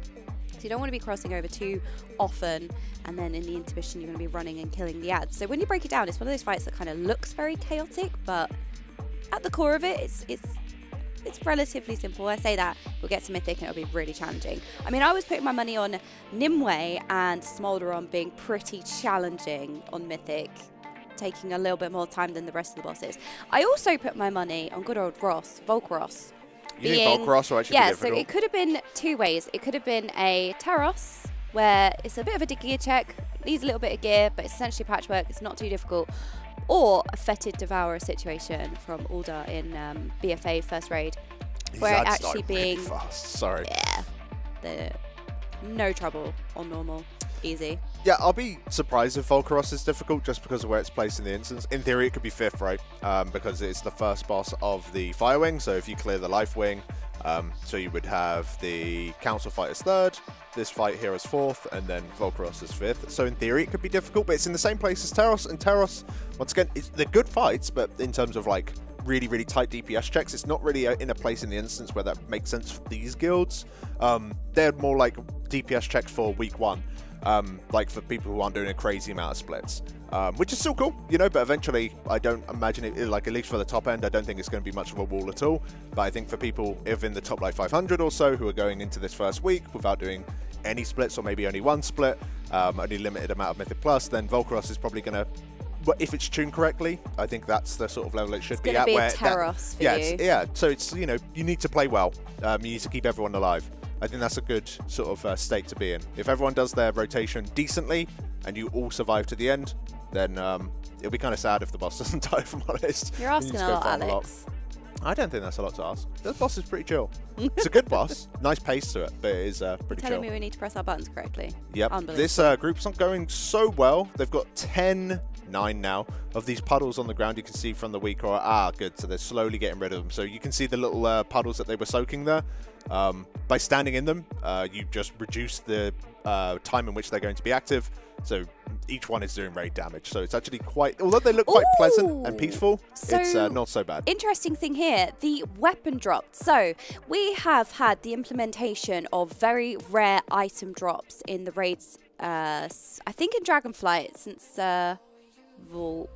Yeah, there was some involved, So the incorporation of these very rare items, I believe, came in with Dragonflight, which there is a kind of separate loot table for some items to drop, but they have a very low drop rate. Now, on Nimue, there is a weapon that drops that I think is good for most specs. I haven't checked every single one. I actually haven't checked the loot at all. I think most people want it. So the fact that there's a weapon on a very rare drop, sometimes when it's a trinket, it can feel quite bad. What do you think generally about the very rare options, very rare items? Yeah, it's not the end of the world by any means. Sup? getting stared at. Share my raid notes. Yeah, some of it doesn't make any sense, but they should all be good. Yeah, that's fine. Yeah. Can I share your raid notes? I'm going to change it all if that's okay. Yeah, no. That's fine. Yeah, that's fine. So, Mike, Just hear the booming laugh in the background. so Mike just came up. I wrote some notes for this tier, and he just wants to know if he can share them. I think he can. I don't think I wrote anything in there. I just Alex said has some been bosses are very prepared. Some bosses I was just like, this is crap. This is this. This is that. But aside from that, I think it's gonna be fine. I think it's really cool that a lot of fights in this instance have vulnerable damage windows, and you also get a damage done increase as well. For example, in Smolderon, in the intermission, you have to soak, I believe there are 5 orbs, and it gives you an increasing damage buff. I think it's really cool when they incorporate stuff like that. I know that when we're talking about affixes in Mythic Plus, people kind of prefer the positive affixes. So it's nice to see mechanics that are a vulnerability window, for example, on the first boss, or even increases your damage done on Smolderon and T-Swift as well, as we've been calling the penultimate boss. Good old T-Swift. As you're collecting the green orbs in the intermission when you're dragon flying, increases your damage done as well when you land because you have to break the shield. I think it's really cool to see some positive mechanics, let's say. Yeah, no, it does feel good. Of course, you're slamming damage into a shield, which you know, you don't get to see the percentage of the boss go down really, really fast, and the buff goes after you kill the shield as well. But I'm with you. I think it's nice to be rewarded rather than the reward being you don't die. The reward being you did this well, so therefore, you know, you get extra crit or you get extra output in one way, shape, or form. It's all good. It's nice to see, for sure. And what else is nice to see is that we have had a couple more donations coming in. Unjail the touchdown. Yes, thank you very much to John for the $100 donation with no message, but thank you very, very much. Really do appreciate it. And a $10 donation in from Ravenmon and says, hello, I'm back with more cheesy poems. Roses are red, violets are blue, Jordan is cute, and Alex is too. Aww. Thank you very much, Raven. Really appreciate that's twice that. we've been called cute today. I know, it's a bit too much. I'm now suspicious. What do they want? Who are you? I think we're being buttered up because of splits. Yeah, I need to be. But yeah, really do keep getting those donations in. Really, really do appreciate it. It's very kind of you all. As yeah, they're slamming through these. We have been told that there's only 2 more to go in terms of overall normal mode splits. So this is, I believe, the first out of 2 sets that we're getting through here. So I imagine, what time be it now? 10:30 local. I imagine that will largely be done by around lunchtime, 1 o'clock, in terms of normal modes. So we can start looking into jumping into the heroic modes and seeing how truly difficult that is. Because as you pointed out earlier, although there hasn't been a ton of pulls on the last boss, the last boss hasn't been killed on heroic just yet. No, and it could be that the last boss is a little bit challenging. We have seen tiers where even on heroic, the last boss has been quite a challenge. Or whether it's just because the last boss drops an Omni token. So you kind of want to save it for last because you want to see what gear drops, what characters you need, what gear you need filling out, and who will need the Omni token and where they want to put the Omni token in terms of which slot as well. So it could just be a case of that where they're saving it. Or it could be quite difficult. I mean, we've spoken about this quite a little bit yesterday. My favorite tidbit is the last boss being designed by the same person who designed Holondrus, Painsmith. I thought it was Shriekwing, but it could have been Sludgefist. I think, was it Dratnos who said Sludgefist? I thought it was Shriekwing. So that's going to be really interesting to see how challenging it is, even on Heroic, but mostly on Mythic. And then also Smolderon, who they're facing at the moment. This fight is going to be so chaotic on Mythic, even looks chaotic on normal, because half of the group have to soak the swirly, and then half of the group get their own individual swirlies that they need to spread out with and drop. So it's quite a lot of coordination in the moment and reaction. And on Mythic, with everything else that's going on, it's going to be really, really, really fun to watch, especially with the amount of room denial as well. You can kind of see the fire that's left behind, so they're going to have to be doing this so clean and playing kind of toe perfect. It's one of those fights that the room space is going to be really important, and you can see how chaotic it is anyway. So they're going to be trying to precisely place all of these mechanics while also dodging everything else that the boss is throwing at you. Yeah, some of the patterns that you have during this World of Flames phase on Mythic is hilarious. So no spoils from us, but it is pretty crazy. You can find the raids out there already. The PTR testing for this boss was hilarious. So fingers crossed that it does maintain and become a difficult fight.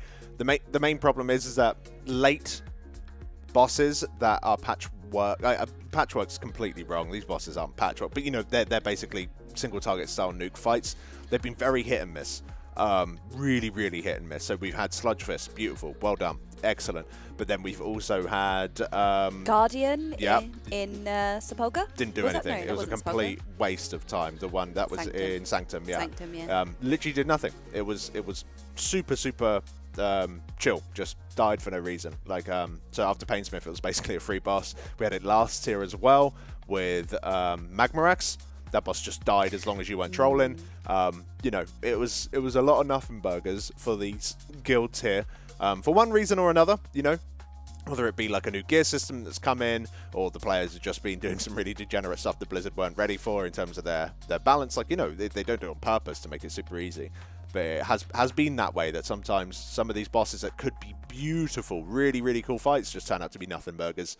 So fingers crossed it isn't. We don't want it to be that way. We want something tight.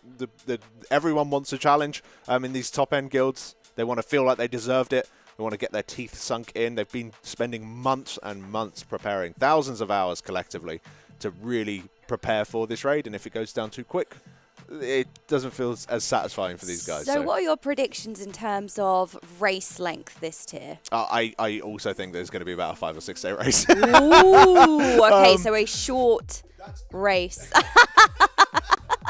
You can't mute the you can't handle the truth. Alex is being muted by production. Am I muted? Am I in the clear? Everyone's like, oh no, you can't mute the truth. She's still live. Oh no. It's only because this expansion thus far, we've had some very sketchy tuning. Now, I've heard people were talking to the folks at BlizzCon. I didn't go to BlizzCon, so I haven't spoken to any of the designers or anything. But if they stick to their word, then I don't think it will be a 6-day race. And I'm sure they don't want it to be that short. But I think these bosses are not mechanically complex enough that without a tight check, it will be a problem for these top-end guilds. That's the thing. So I think these guys are going to be geared really nicely. I'm just scared about how Blizzard tune it. That's all. Just because I think their track record this expansion hasn't necessarily been the best. Like, some of the end bosses have been great. Like, Razageth obviously was a nightmare. But Sarkareth, as an example, for what it was tuned well. Maybe it could be a little bit more difficult, because I think we even had like death kills in week 1 for the guilds that did it. So maybe it could be a tiny bit more difficult, but it's not the end of the world. But we did have things like Magmarax as an example, which just was nothing. But they didn't expect them to be as good as they were. So here's hoping that now that they've got a bit more of an understanding of the upgrade system, let's push it maybe to like, for me personally, I want this to last forever, because I really like this. I know and the players, venue's cool, right? Yeah, the venue's great. Everyone here is amazing. ESA are always just making us do the best. It's great.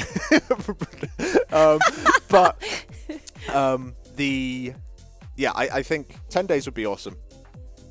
I think 20 days would be great for me. I love it. I feel like a 10-day race is usually like a generally, averagely, a great race length, because it goes far enough into the second week. But like back in the day, it would be very strange for the last boss not to be reached in the first day, and then they spent like 3 days on the last boss.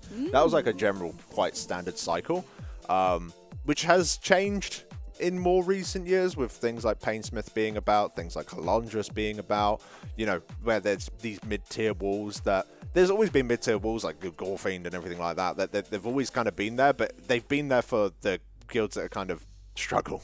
Like Gorefiend was killed very, very quickly by Method at the time.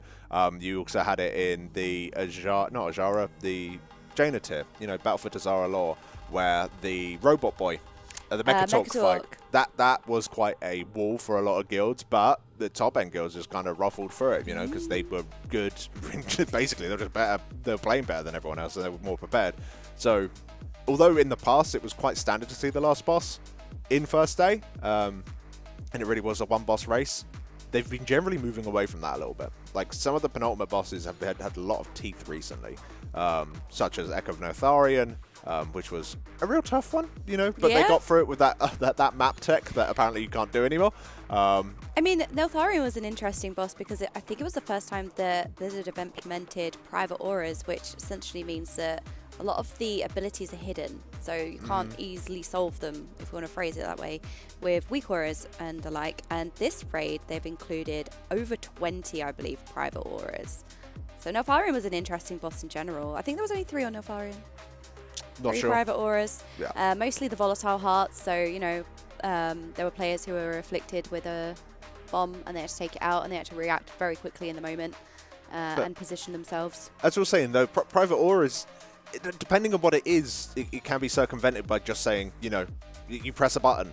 All it is, instead of like the debuff or the mechanic that is afflicting you, instead of that being told directly to weak auras, you just have to tell weak auras. So you can still do degenerate stuff if you want to. We want to be in a perfect position where telling weak auras to do it isn't even the most optimal way of doing it, right? Like in the past, there's been some bosses where, like, some really crazy strong add-ons, such as the end of Hellfire Citadel. Talk about Hellfire Citadel again. On Archimond, you saw a crazy radar. I'm sure some of the people, this might have been people's first introduction to like crazy radar tech with all the different lines, because basically everyone was connected to each other, about to send a beam to one another. You're all like in 10 different pairs. The basically. entire raid was afflicted with a beam. But yeah, you were paired up and it was going to fire a beam through the raid, so you had to perfectly position yourselves so that you weren't going to hit anyone else in the raid. Now that is a pretty challenging mechanic, you know, trying to dodge. Paragon did it without a weak aura and they got world second. Well, I mean, that's really impressive. They just played the game, What which that I'd mean? love What do to you see mean? more of. Like, because I think it's really cool that, like, that mechanic especially was easier with the weak aura, but there was a way of doing it that was probably more intended by the developers. I mean, that's that the Paragon case managed to do, and all of it was right? really cool. So It's the case with all weak auras and add-ons, really. It just kind of makes things easier most of the time. As an example, But you can do it without. on Jailer with those bombs, you can't do it without. On That Mythic. was challenging, yeah, because you'd have to react in the moment. You know, 5 players, I believe, were afflicted with a bomb, and you had to make sure that every single hole was filled with a bomb throughout the encounter. You got 1 bomb per hole, so it was really important that you didn't overlap and you made sure that you got every single bomb into its own pillar. Now that was a really insane level of coordination in the moment, you know, seeing where the 5 other players were going, and you only had like seconds to react as well. So you'd have to see. So good. This is probably my favorite thing. I need that as a. Thank you. We do need a volume increase. Yeah, I need that as like a week or a pop-up for like when my CDs pop. Oh, do you remember when people included stuff like that with corruption at the end of BFA? And Oh they yeah, had people get chased down by like Ian Hazakostas and Yeah. stuff. Yeah. That you'd was have great. your thing from Beyond, I think it was called, that would chase you and deal damage if it had found you. So people would have weak auras that displayed your thing from Beyond as different things. Yeah, and that have was Dranos great. chasing you down with a boom arm. Oh man. But it's what's quite nice, again, just kind of touching on weak auras. So sometimes a lot of the weak auras kind of add visuals to make them, say, easier to deal with. There's the mechanic on good old Laridar, where you essentially chain 3 players to then go and douse the fire. You become firefighters. And what's really nice is they've added a visual where you can see the radius before your link will break. So each player that's in the link will get, you know, a circle around them, and you can clearly see how far you can go with where it will break. And I feel like a lot of the time, mechanics like that don't have that visual, which is why, you know, weak auras become important, because you'd need to know the range or how far you can run. That's pretty crucial information. So I think stuff like that is a really positive sign, because it's already included and it's default, you know what I mean? You don't need a weak aura to see how far you can go without breaking the link, and I think visuals like that are really important. So that's a really positive thing for me in general when I'm looking at the raid. Also, they have a lot of mechanics designed slightly differently. So on this fight, you can't just stack fire. So as you may or may have not seen, you have encroaching fire on the platform, and you can't just overlap fire. It During phase actually 1, yeah. bounces the fire out. So you can't kind of cheese in a way by just stacking, you know, as much fire on top of each other as always. Sometimes you'd have, say, the hunter turtle run and drop it in a dangerous pool with loads of fire and stuff like that. And the fact that they're kind of combating that, so you have to really think about where you're placing it and be a bit more vigilant. It seems like they're combating a lot of things like that in this raid, and I think that's really positive. Again, not to be a positive Polly, but Positive I think it's Polly. good. I haven't heard that before. Fair enough. But no, overall, I think the raid is looking to be in a really, really solid state, which is awesome. So, super looking forward to seeing what it's got on Heroic for us. And then, of course, Mythic. I think that it has the potential to be an awesome instance. But I did give my prediction of 6 days because I am full doom and gloom mode. But if not, then probably longer. What about you? I think that it's probably going to take a few days into the reset. I don't know if it would take 10 days, maybe 8 or 9, a day or so into the reset, I think. Because again, it's the item level jump. I know we keep talking about it, but it is pretty significant. It's going to be interesting to see what week 1 gear will do. Again, it will depend on tuning, but it will be interesting to see if there are any walls because of tuning. You know, you just need that slightly bit more of gear because you aren't meeting the DPS check. I mean, there's a few bosses where there are tight DPS checks, right? On T Swift, for example, breaking that shield, and other fights like Smolderon, you know, only getting, I think, 4 total intermissions, so you're really on a tight timer to kill the boss as quickly as possible. I think with all these punishing kind of elements, it'd be interesting to see how far week 1 gear is going to get you. And even on the last boss as well. So maybe it will take getting into the second reset, having that fresh, you know, having those fresh splits being able to do, filling out some gear. There are some, we were talking about a little bit of key items. There is a weapon that drops from Nimue, which is a very rare weapon drop. Naimu. There are, Naimu. It's really strange how we keep getting that mixed up. Yeah, no, My apologies. Yep. Naimu. Chat, you do need to tell us if it's Naimu or Nimue. It's Nimue. It's not Nimue. It has to be Naimu. Naimu, right? Yeah. Yeah, we've been very consistent in that, so that's our key thing. Consistency is key. Yeah. It's really important. That's the one thing we're good at is consistency. So we're with on, Nimue, and Fire Rack or Firak. Fiery Rack. That's a fiery rack.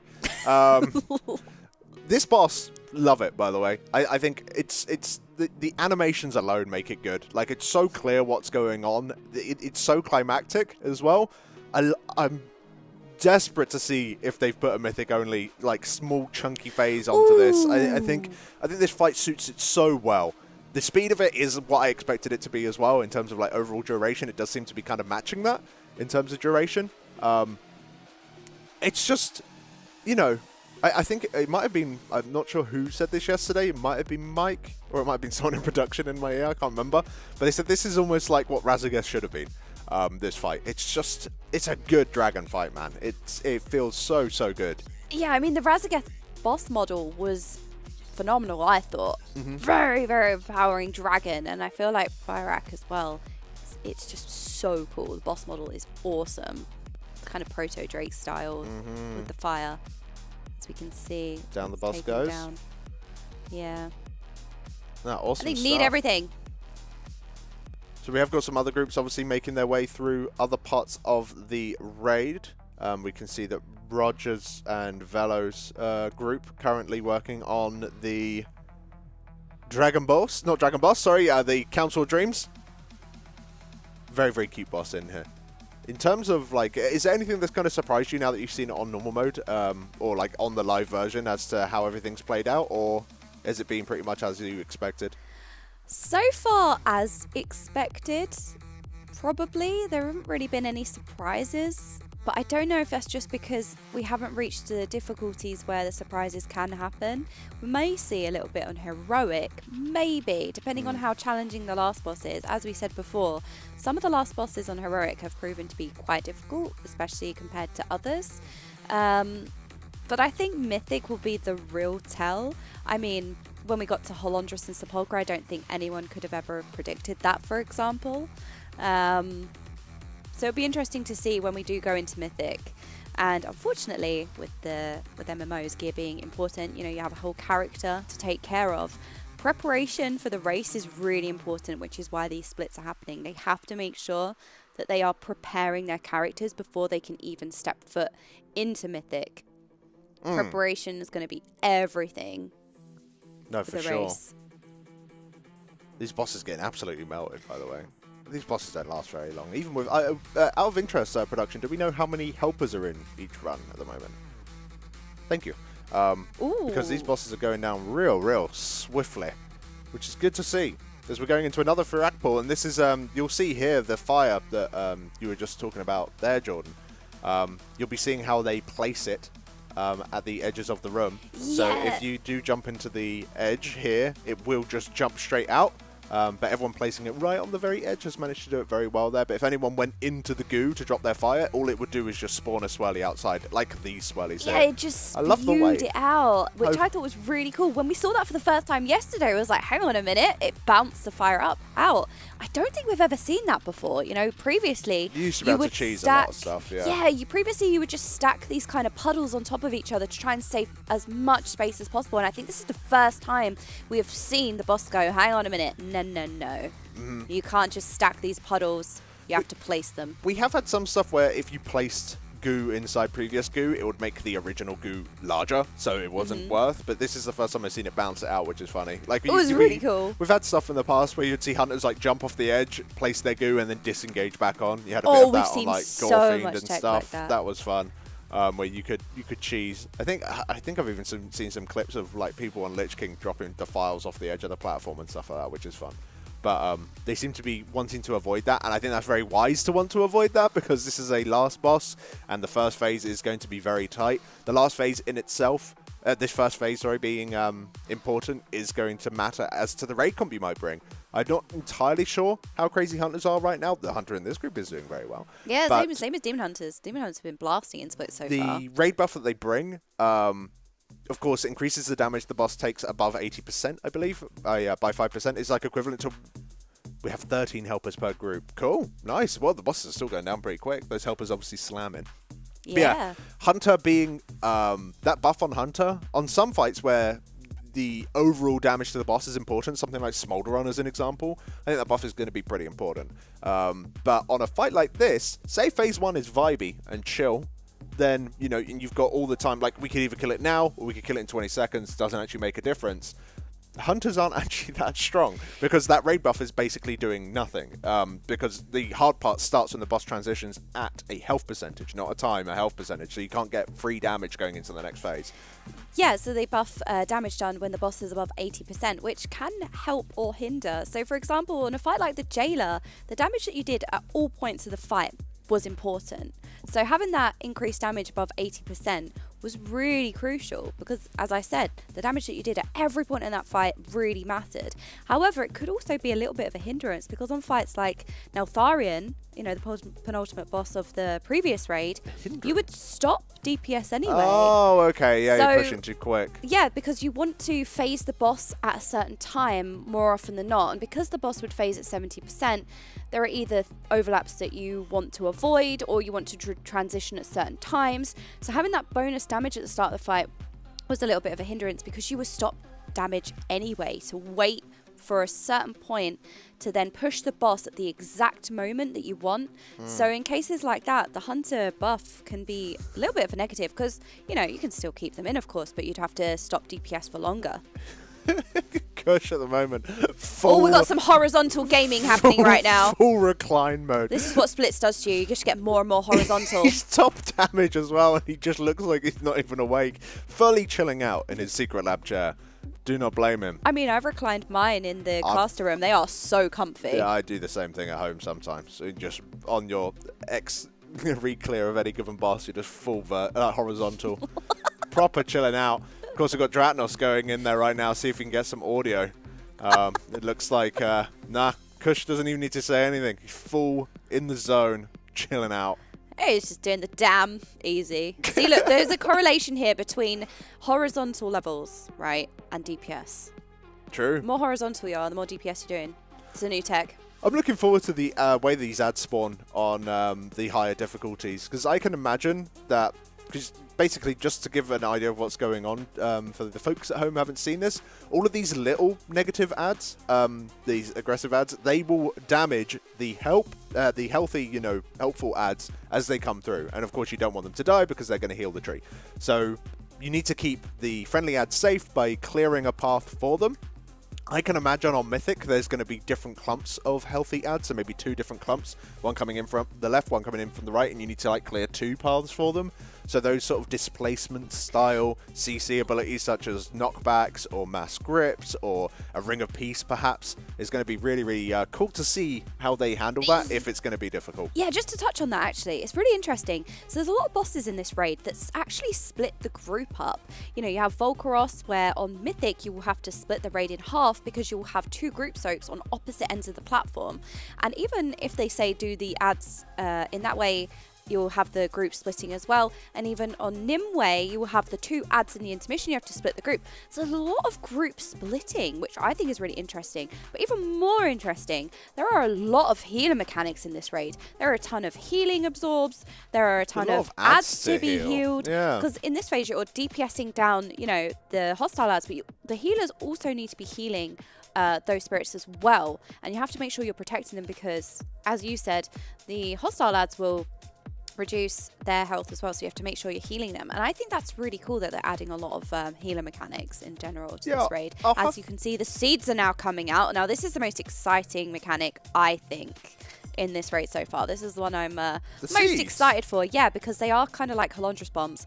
You have to make sure each seed carrier has to make sure that they are protecting their seed, because when activated, it will provide a damage reduction / shield to the entire raid when the boss does its group killer cast. So you have to make sure you're keeping the seeds alive. If you get hit, if a seed carrier gets hit, as you can see, one of the seeds exploding there. So this is exactly what we're talking about.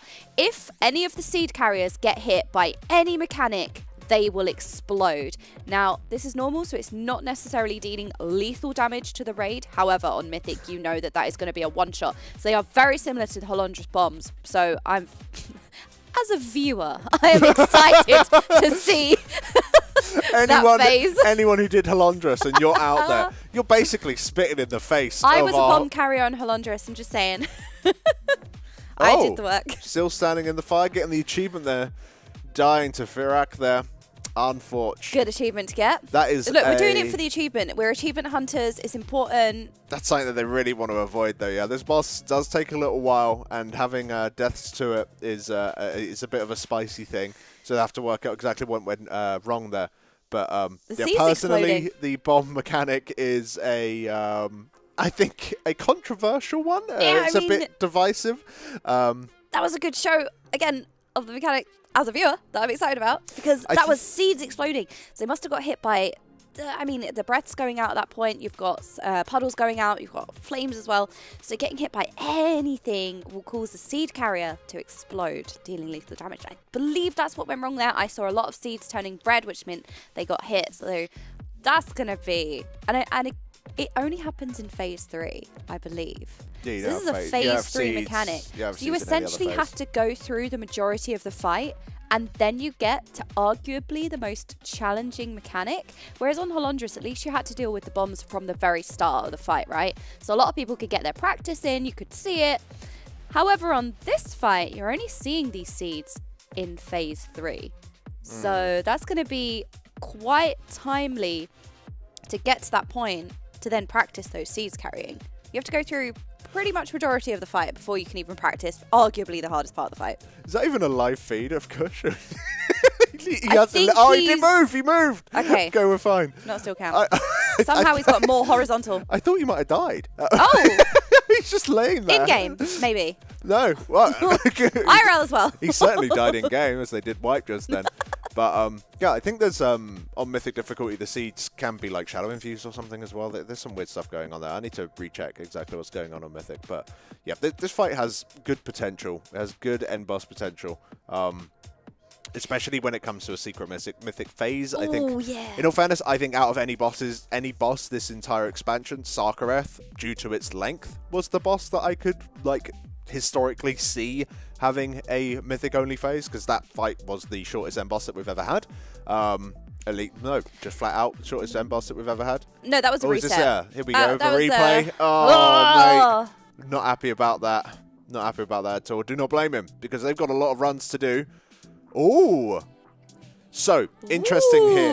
Can Ooh. you see that fire? So the way that the fires are spread, basically coat the entire room in like basically these circles that the fires can spawn in. It will try to spawn to any of its neighbors. And now because one of the fires was misplaced, it's now spread to 5 of its neighbors rather than just 1, because normally it only have 1 neighbor to spread to. So that misplacing a fire really makes it spread crazy fast. But hopefully the boss is already at 76%, so these fires should not reach the roots in time. Just goes to show that you've got to be very careful with them though. There is so much going on at this point as well. You've got a precise positioning. Look, you can see them fighting their way to place the fire in the tiny gap that had formed, little alleyway there. I wonder how much damage that's going to be doing as well. Probably a lot. They're all right. Not normal though. Yeah, they'll be fine. Main thing is that That's they've what I'm got to saying, because there is a control the death in the seeds. fire. So that's kind of why I wondered that, because we did have a death in the fire. So I was thinking, that maybe does a lot of Oh, that guy spicy died. damage. That guy died to a swelly earlier. Ah. His just corpse is still in the fire. Ah, right. That makes sense. But jumping in to phase 2 here, you're going to, well, the intermission. You're going to see them trying to damage through the boss's shield while soaking these orbs that are reaching towards him. I'm also excited about this mechanic as well, because again, call back to Londrus, when you can't let any of the orbs reach the boss. And we do have Clix's POV. We know that Clix was one of the MVPs with the soaking. And see, well, have they killed the boss, or are they waiting to kill the boss? I think they're waiting to kill the Ah, boss. okay. They've got Summer Stone down, so I imagine Yes. that they're in the midst of We doing do some have things. legendary Clix POV, because we saw him gaming, protecting the boss from those orbs on Holodrus.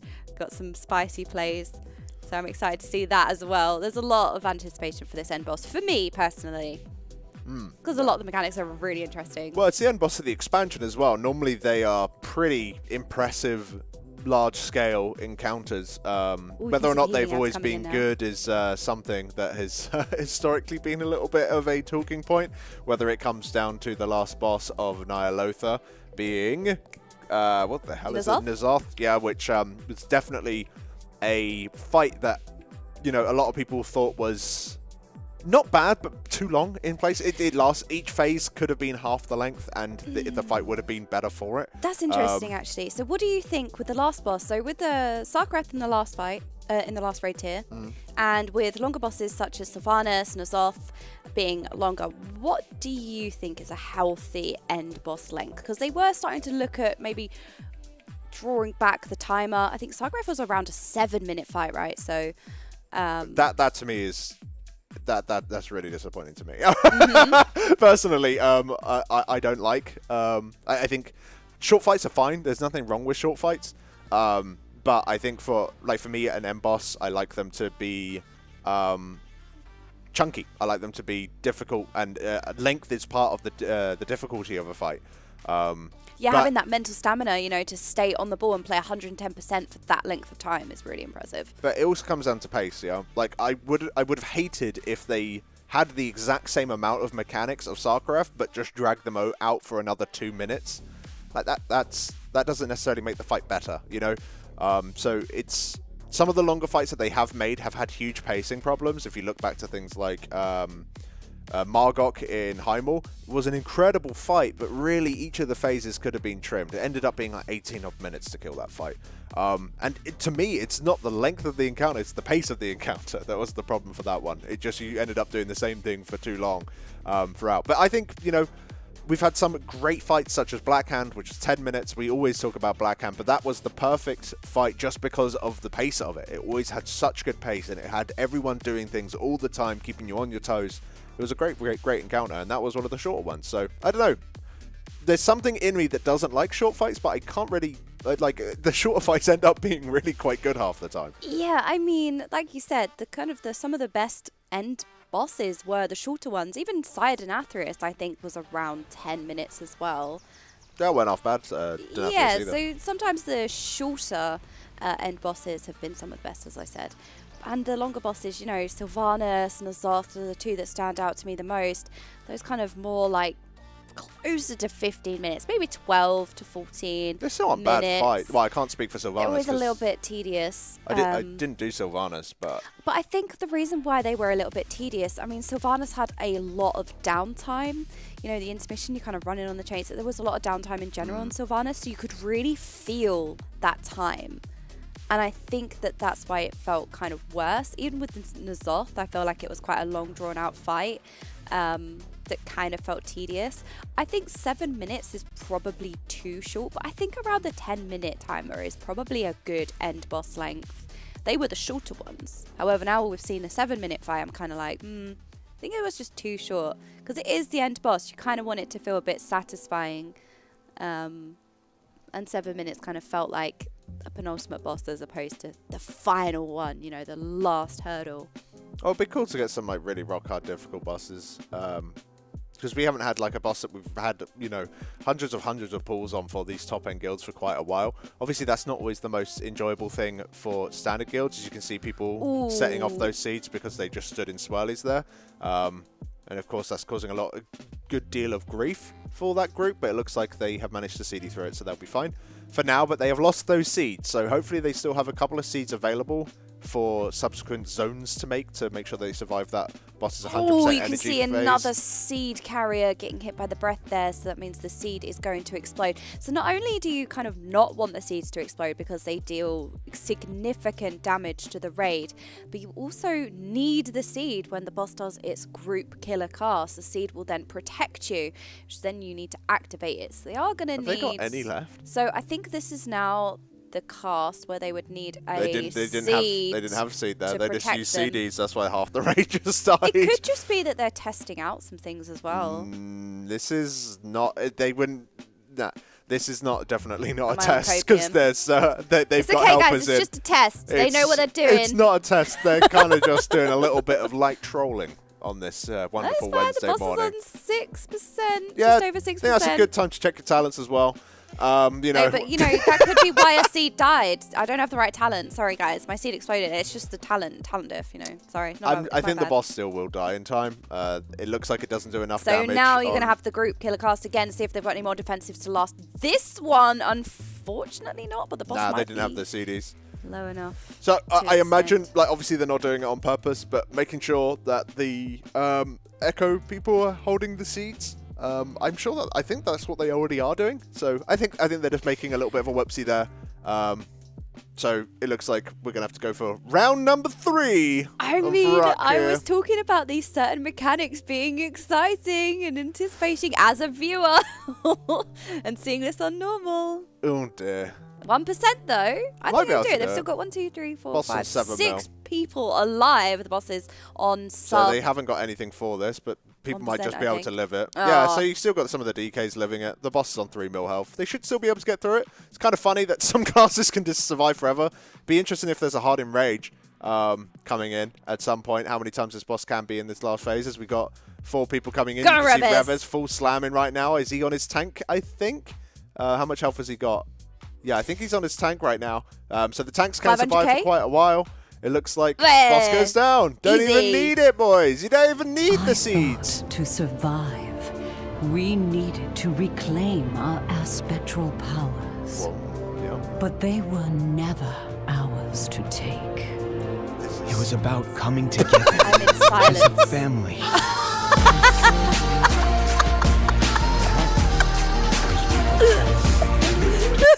Excellent.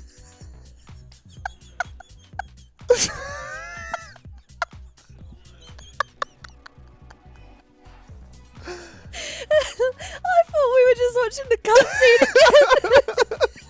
So stupid, man. I mean, I was excited to watch the cutscene again, you know, after yesterday. I was like, yeah, let's watch it again. Oh man, Production carrying. thank you, production. Round of applause. I didn't need that. Oh man. Well, it seems that the community's because we were quiet during the cutscene when it was showed yesterday. Because of course these boys killed it first. We didn't want to talk. I think it was even muted. But yeah, when we watched the cutscene, I remember distinctly a moment when they was like, "We're family" or whatever, and me and Agura looked at each other like, "What the hell is The this?" power of friendship. Oh man! Oh, stop!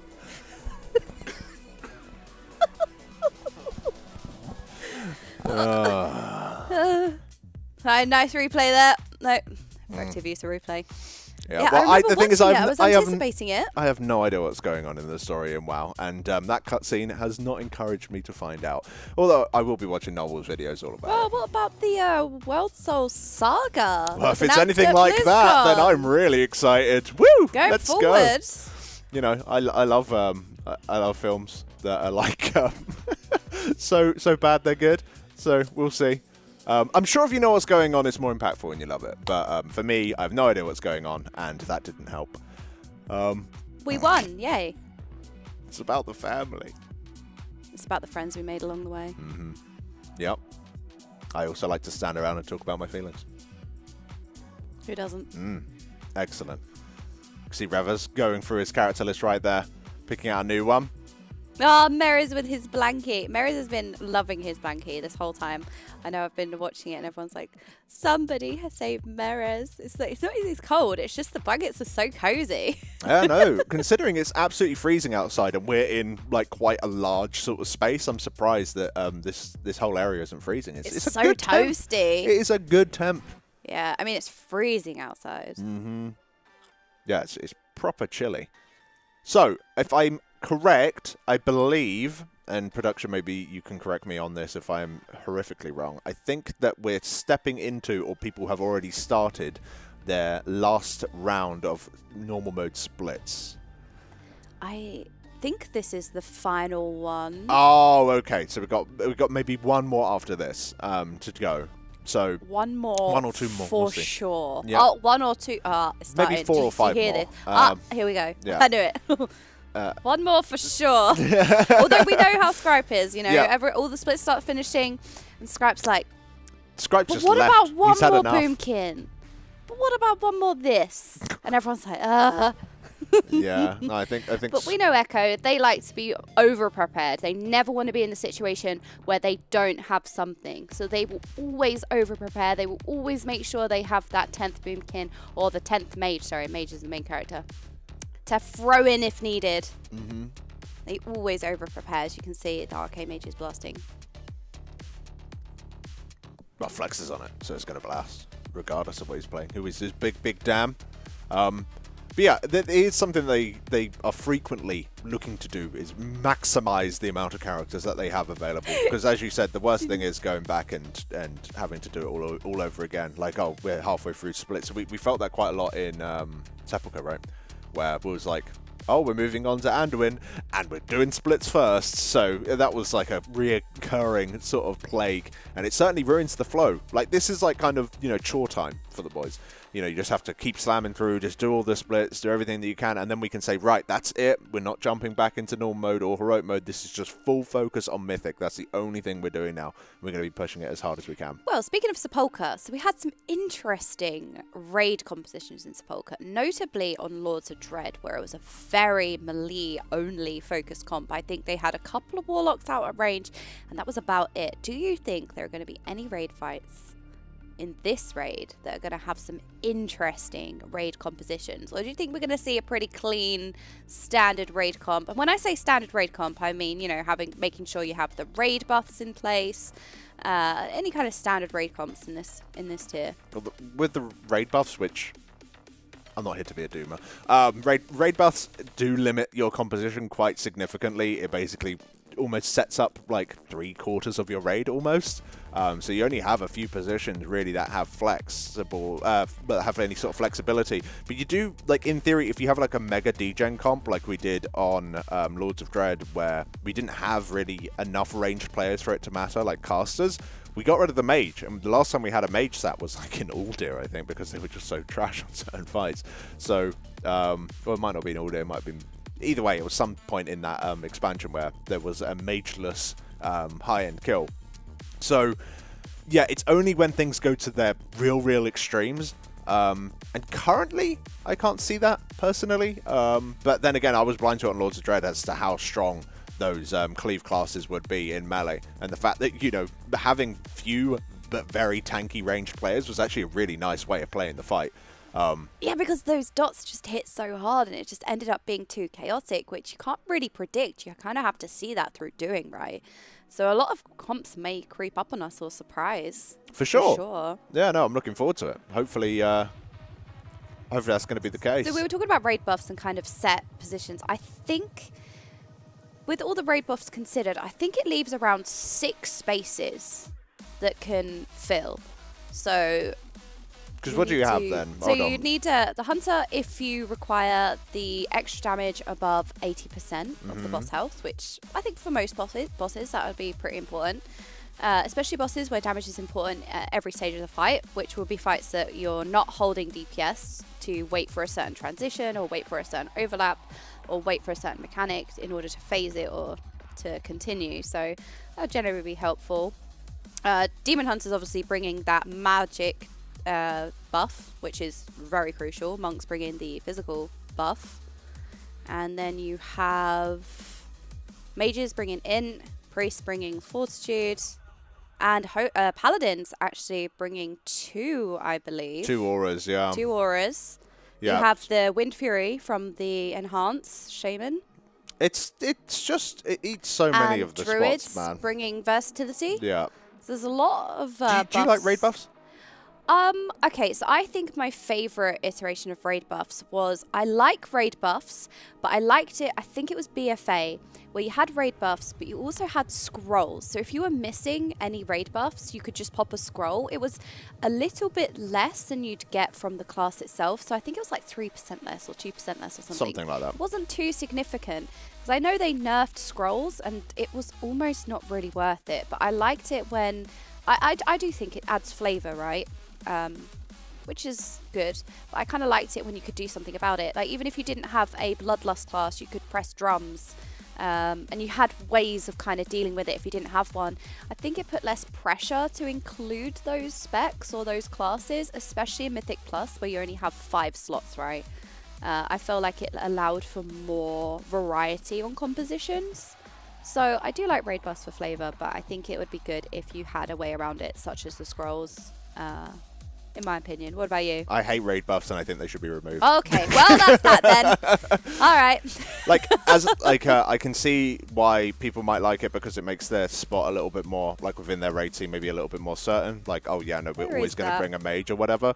But I personally, like, the degenerate stuff that we would see in race would be so funny if there weren't raid buffs. And I think it just makes it just more interesting. It can make comps more interesting. Right now, it's the same comps over and over again. With small changes, you know, might have a small change to your healing comp, but really you're still going to always see X, Y, Z. I think it's a little bit more fun where, you know, where you have 14 feral druids on this fight. Why? Because of this one mechanic, and it's hilarious. That kind of thing is missing from the game now, and I don't think it'll ever return, and probably it shouldn't. But as a personal, 17 warlocks in my raid. Why not? I just think it's fun. I think the raid buffs are very boring. It's just like you come along and now we have more health and my abilities do more damage. I think utility is more interesting, such as like Warlock warlocks, Gateway right? is way more interesting. Evokers being able to grip people around. Same with priests. That thing is what makes your class feel cool, and that's awesome. Increasing people's health by 10% isn't what makes my class feel cool, personally. I think that's, like, super boring. I think that's a really interesting point, actually. Yeah, so in terms of, like, you know, I increase everyone's intellect. It's like, cool, nice, guaranteed raid spot. But, like, it just fills it up. Like, in terms of someone who used to like making comps when we were doing our guild and stuff like that, it wasn't too much of a limitation then, but it has become more and more limiting over time. Yeah, to the point where the comps are practically set with, like, as you say, about 6 flex spots. Yeah. Unless you do something really degenerate, like you do Lords of Dread, for example. That's you don't even rare. want the buff. Yeah, it's so rare. But maybe that's a healthier way of the game being. Maybe. It's certainly, just in my opinion, it's a more dull way of the game being. So I think I like it for flavor and, you know, kind of fun, but I kind of like what you said about utility. I think that's really interesting. Even with DKs, you know, having that mass grip. That basically is a raid buff. Yeah. I mean, it depends on the fight. Like, the fight style, what kind of damage profiles you have, how the ads are spawning, for example. And I think utility like that is really interesting as to looking at what you'd bring to a fight as opposed to, yeah, look, we get more stamina. Woo. But yeah, if raid buffs are going to be a thing that are still sticking around, there were points like back in Siege, I think it was, like in Mr. Pandaria. I might be wrong about this. I believe so, though.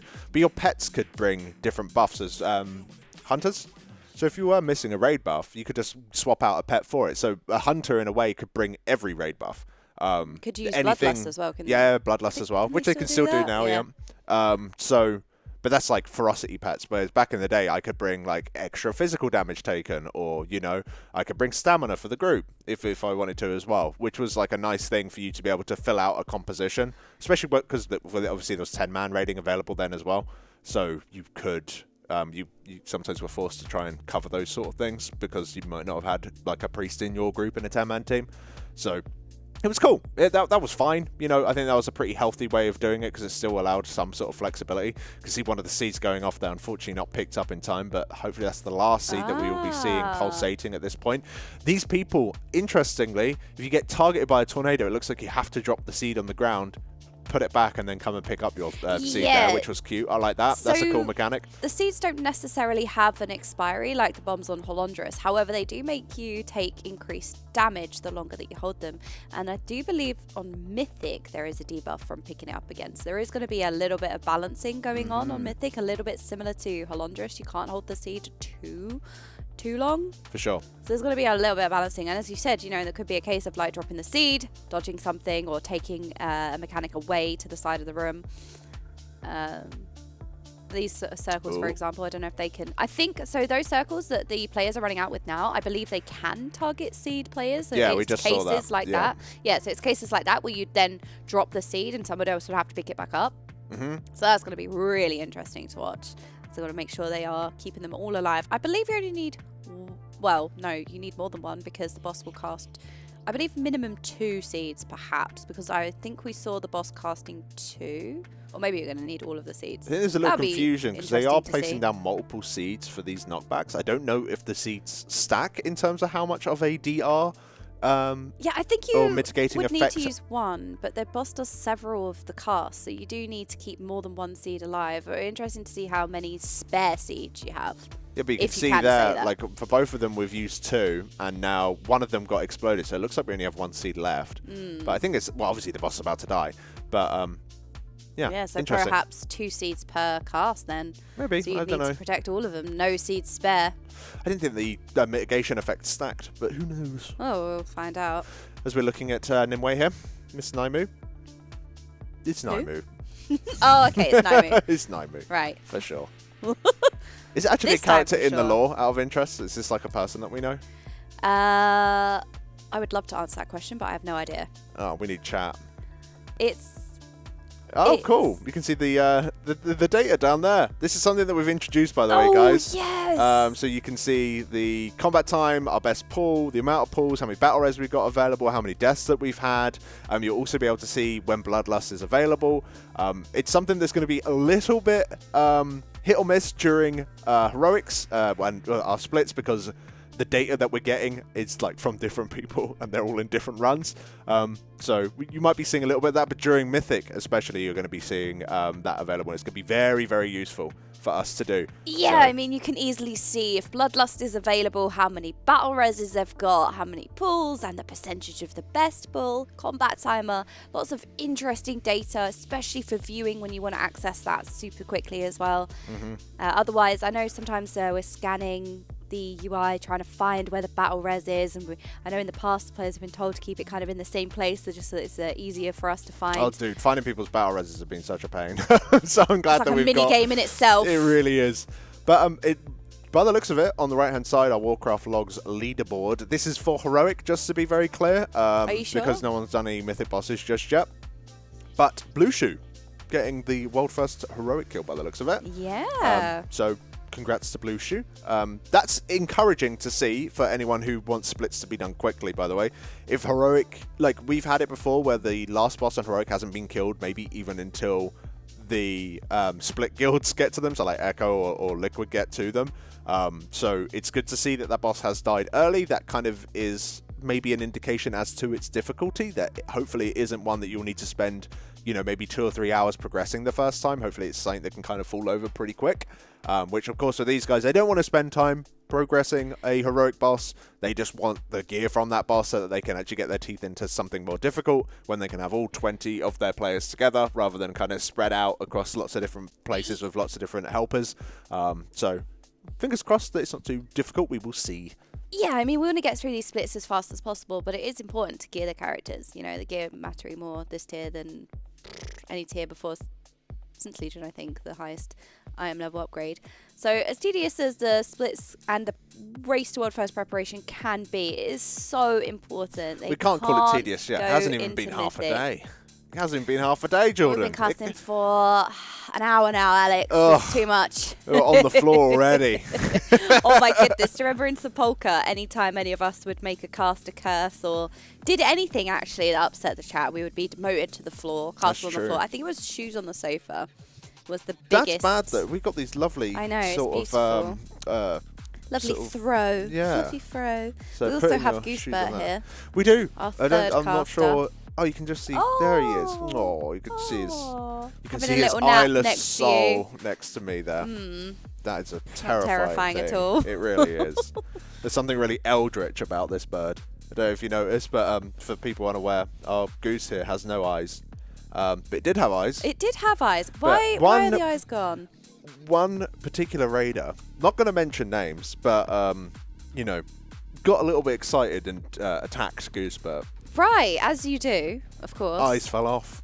They just fell off. Imagine getting attacked so savagely by a sweaty gamer that your eyes fall out. That's what happened to Goosey here. Awful way of being.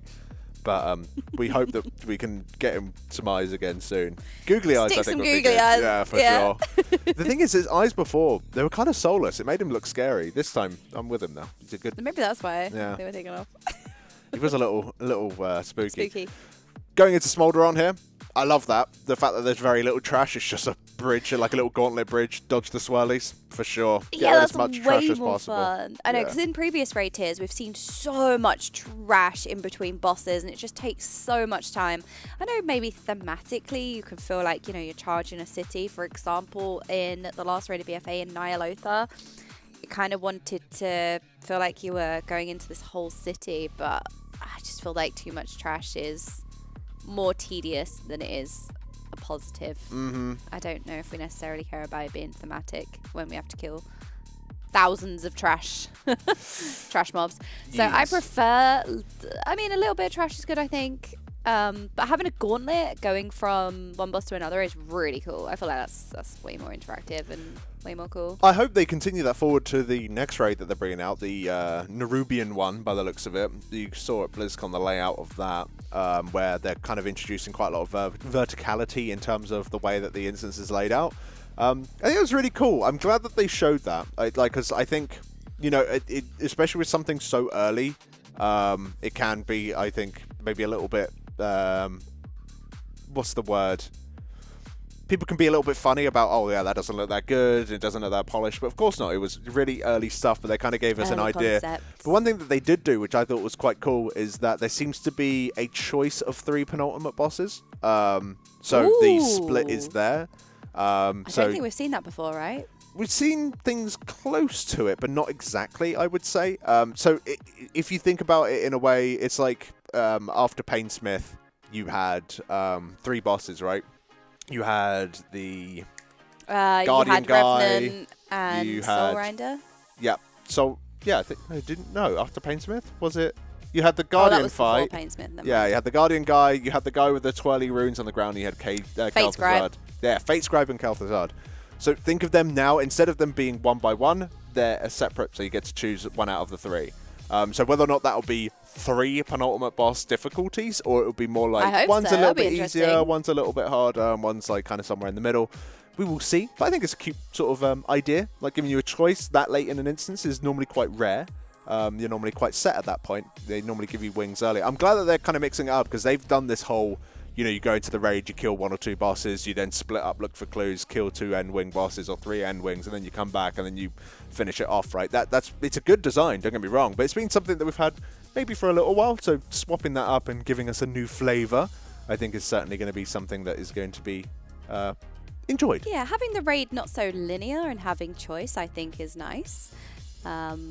It can add, you know, on reclears or on farm or anything, you can kind of go between different bosses and stuff and decide what you're killing. I think it makes it more interesting for sure. Well, and it also allows you for, like, say, like, it does give people choices in terms of what bosses they actually want to go and kill as part of their mythic prog, you know what I mean? Like, some bosses might be seen as like, oh, we want to go and do this because this is to our strengths or not. So there's been certainly choices in the past. Normally it's pretty set as to what you want to do, but say that you know, most guilds might want to avoid Volcaros as an example early on because it's maybe they need more gear. Yeah, they need a little bit more gear, but Guardians of the Dream, they're probably going to be fine on, right? They'll probably be able to, not Guardians of the Dream, the Dream Council boss, sorry. That fight is more mechanical by the looks of it. I'll be surprised if that's a hard DPS check on Mythic. Like, you have to still play well, but it shouldn't be like super difficult. So although these guys are going to go and steamroll Volcaros, your team might not be able to in first week. You're just going to sit there and hit a wall, and mathematically, it's very difficult. Maybe not impossible, but very, very difficult. So you can take a different route to how the top-end guilds do if you wanted to. So I do like the choices. I think choices are good for, you know, as you're progging. Yeah, I think it's interesting in all aspects. I think it's interesting for a majority of the player base because, you know, it mixes things up, keeps things a little bit more interesting. But I think it's also interesting in terms of watching the race as well because it is the decision making. Can we do this boss or do we need a little bit more gear and come back? Yeah. There's a lot of strategy involved, which I think is super interesting. I remember we was working on Helya. This was in Legion, and this was when the artifact weapon was pretty early. But there was a trait that you could get. I think someone will correct me. It's either 52 traits or 35 traits, where the endless Paragon system began. I think it was 35. But your first point in it gave you 5% output, and pretty much one of our members had it when we got there because we were kind of slacking a little bit. So instead of doing a raid day, we just went and farmed Mythic Plus to get that thing topped up, to get that extra 5%, because we knew that it was a really tight damage check at that point. That was sad. I didn't like doing that. I'd rather get my teeth into the bosses, but it's just part of this game. It's just getting gear, making sure you're as good as possible, making sure you're prepared as possible. Because some people managed to do it in our guild, but not everyone was maybe as prepared as we should have been, myself included. Letting the side down a little bit slacking. In all fairness, I think it was pretty crazy to get that level of traits that early on. I think the people that got it were really, really, really optimizing their Mora Souls farms. Oh. Dude, I farmed so much Mora Souls. Do you know, I think that instance is still really good. Surprisingly, it's kind of like islands in BFA. You know, I farmed so many islands, but I still kind of liked it.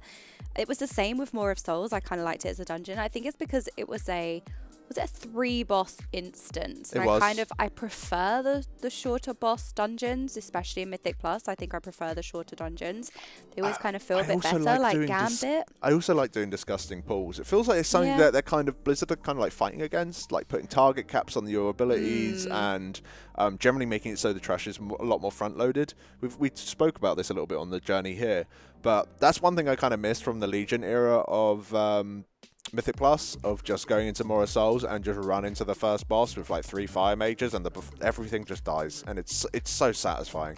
Like obviously if you go to higher and higher difficulties you won't necessarily be able to pull that off, but I'm not sure if it's something that I miss. I'm not even sure if it's a better way of playing. It certainly was very satisfying though.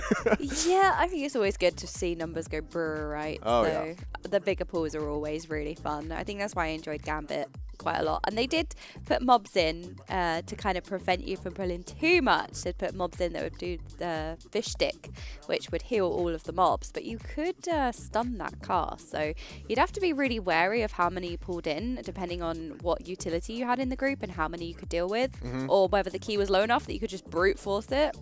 So they did try and put in, you know, preventative measures from you taking too many mobs, but you could still pull pretty big, which always feels good, I think. Well, especially in Academy last dungeon, you know, with all the treants and the first boss area. Sure. Like, those pulls just feel fun. Yeah, there is certainly some places to do it. And the thing is, if you're like a Giga gamer, you can still do those pulls. I would just say that the difficulty of getting those pulls off now is harder, that's all. Because, you know, a lot more casts need to be done, a lot more AoE stops. Obviously, that's somewhat limited eventually, maybe by your comp. But I would say the majorities of like kind of well-rounded comps can still do some pretty disgusting pulls, but I think they're just a lot more spicy than they used to be. But it's still fun. Like one thing I really enjoyed, obviously I mainly played in Season 1, I didn't really play Season 2, this expansion. One thing I did really enjoy is getting better and better at the Azure Vault with that first pull, where you've got so many of those flowers that put out those ridiculously nasty dots on the entire raid. So, like, as I was playing a preservation evoker, so getting myself involved in either deep breath stunning them or knocking them up or pushing them back as part of my team as well as trying to keep everyone topped up on such a big pool altogether. It was actually a very, very satisfying thing to do. So, although I do miss the old days of, lol, look at my damage, and you're not really thinking about anything, I think in terms of making it a bit more engaging for those who really want to put a lot of effort into it, maybe it's better this way. I know it's certainly different. Certainly a change in philosophy with how they've been designing these dungeons. Yeah, I think going into Dragonflight, they put a lot of mechanics generally in the dungeon. So you'd pull like one trash pack which had 3 mobs in it, and then each mob would have 3 mechanics that were really important. It would do a cleave, which would kill somebody, or it would do a cast, which would also kill somebody. Just felt like the dungeons were very packed with mechanics. I feel like a lot of the bosses felt like almost mythic penultimate bosses in a way with the amount of mechanics that it had. I remember Nokkad. Nokkad was a dungeon that I loved. There were so many mechanics in that dungeon. I remember trying to learn Arcane, trying to play catch up as well because I got sick at the last race to World First, so I was very behind in gear, couldn't play much, and then trying to learn Arcane desperately, and then also learning the dungeons was a lot. And there were kind of like so many mechanics on each boss as well. I think it was the 3rd boss in Nokkad that would just push you away, and then it would jump, and then it was me trying to turret as Arcane, like trying to focus on learning the 16-second sequence window, and then the boss just jumping around, and I'm like, ugh, stop it. Maybe not the best place to learn it, eh? No, but you know. Oh, a little late to the supernova here by being a little greedy, grabbing some extra buffs. But of course, on normal mode, it doesn't matter. That supernova cast being 15 I wonder if they're going to need left. to do stuff like that in Mythic. Again, it's another case of like, I'm really excited to see them to get to certain bosses on the hardest difficulty, because I'll be interested to see how they tackle a lot of these things. There's certain things like there's some min-max that you could do in terms of maybe having the healers arrive a little bit late. But on Mythic, the ticking damage from the supernova baseline cast is going to be pretty incredible. So it's difficult. It's difficult to really know. Oh, that fire. Noggy doesn't mind tanking this, just running straight through fire to soak. Obviously, that will be a little bit more problematic on heroic difficulty. Yeah, so this last phase is going to be so chaotic on Mythic. I mean, it's going to be chaotic anyway, because it combines the first kind of phase and the second phase core abilities together, because it's in Moonkin form and then Resto form. So you get these lunar mechanics happening, and then you also get the roots happening. And in the last phase, there are so many overlaps because there are soaks, there are swirlies to dodge, and you're also rooted, so you're gonna have to burn those, like the HP of the roots, so quickly to avoid all the nasty overlaps.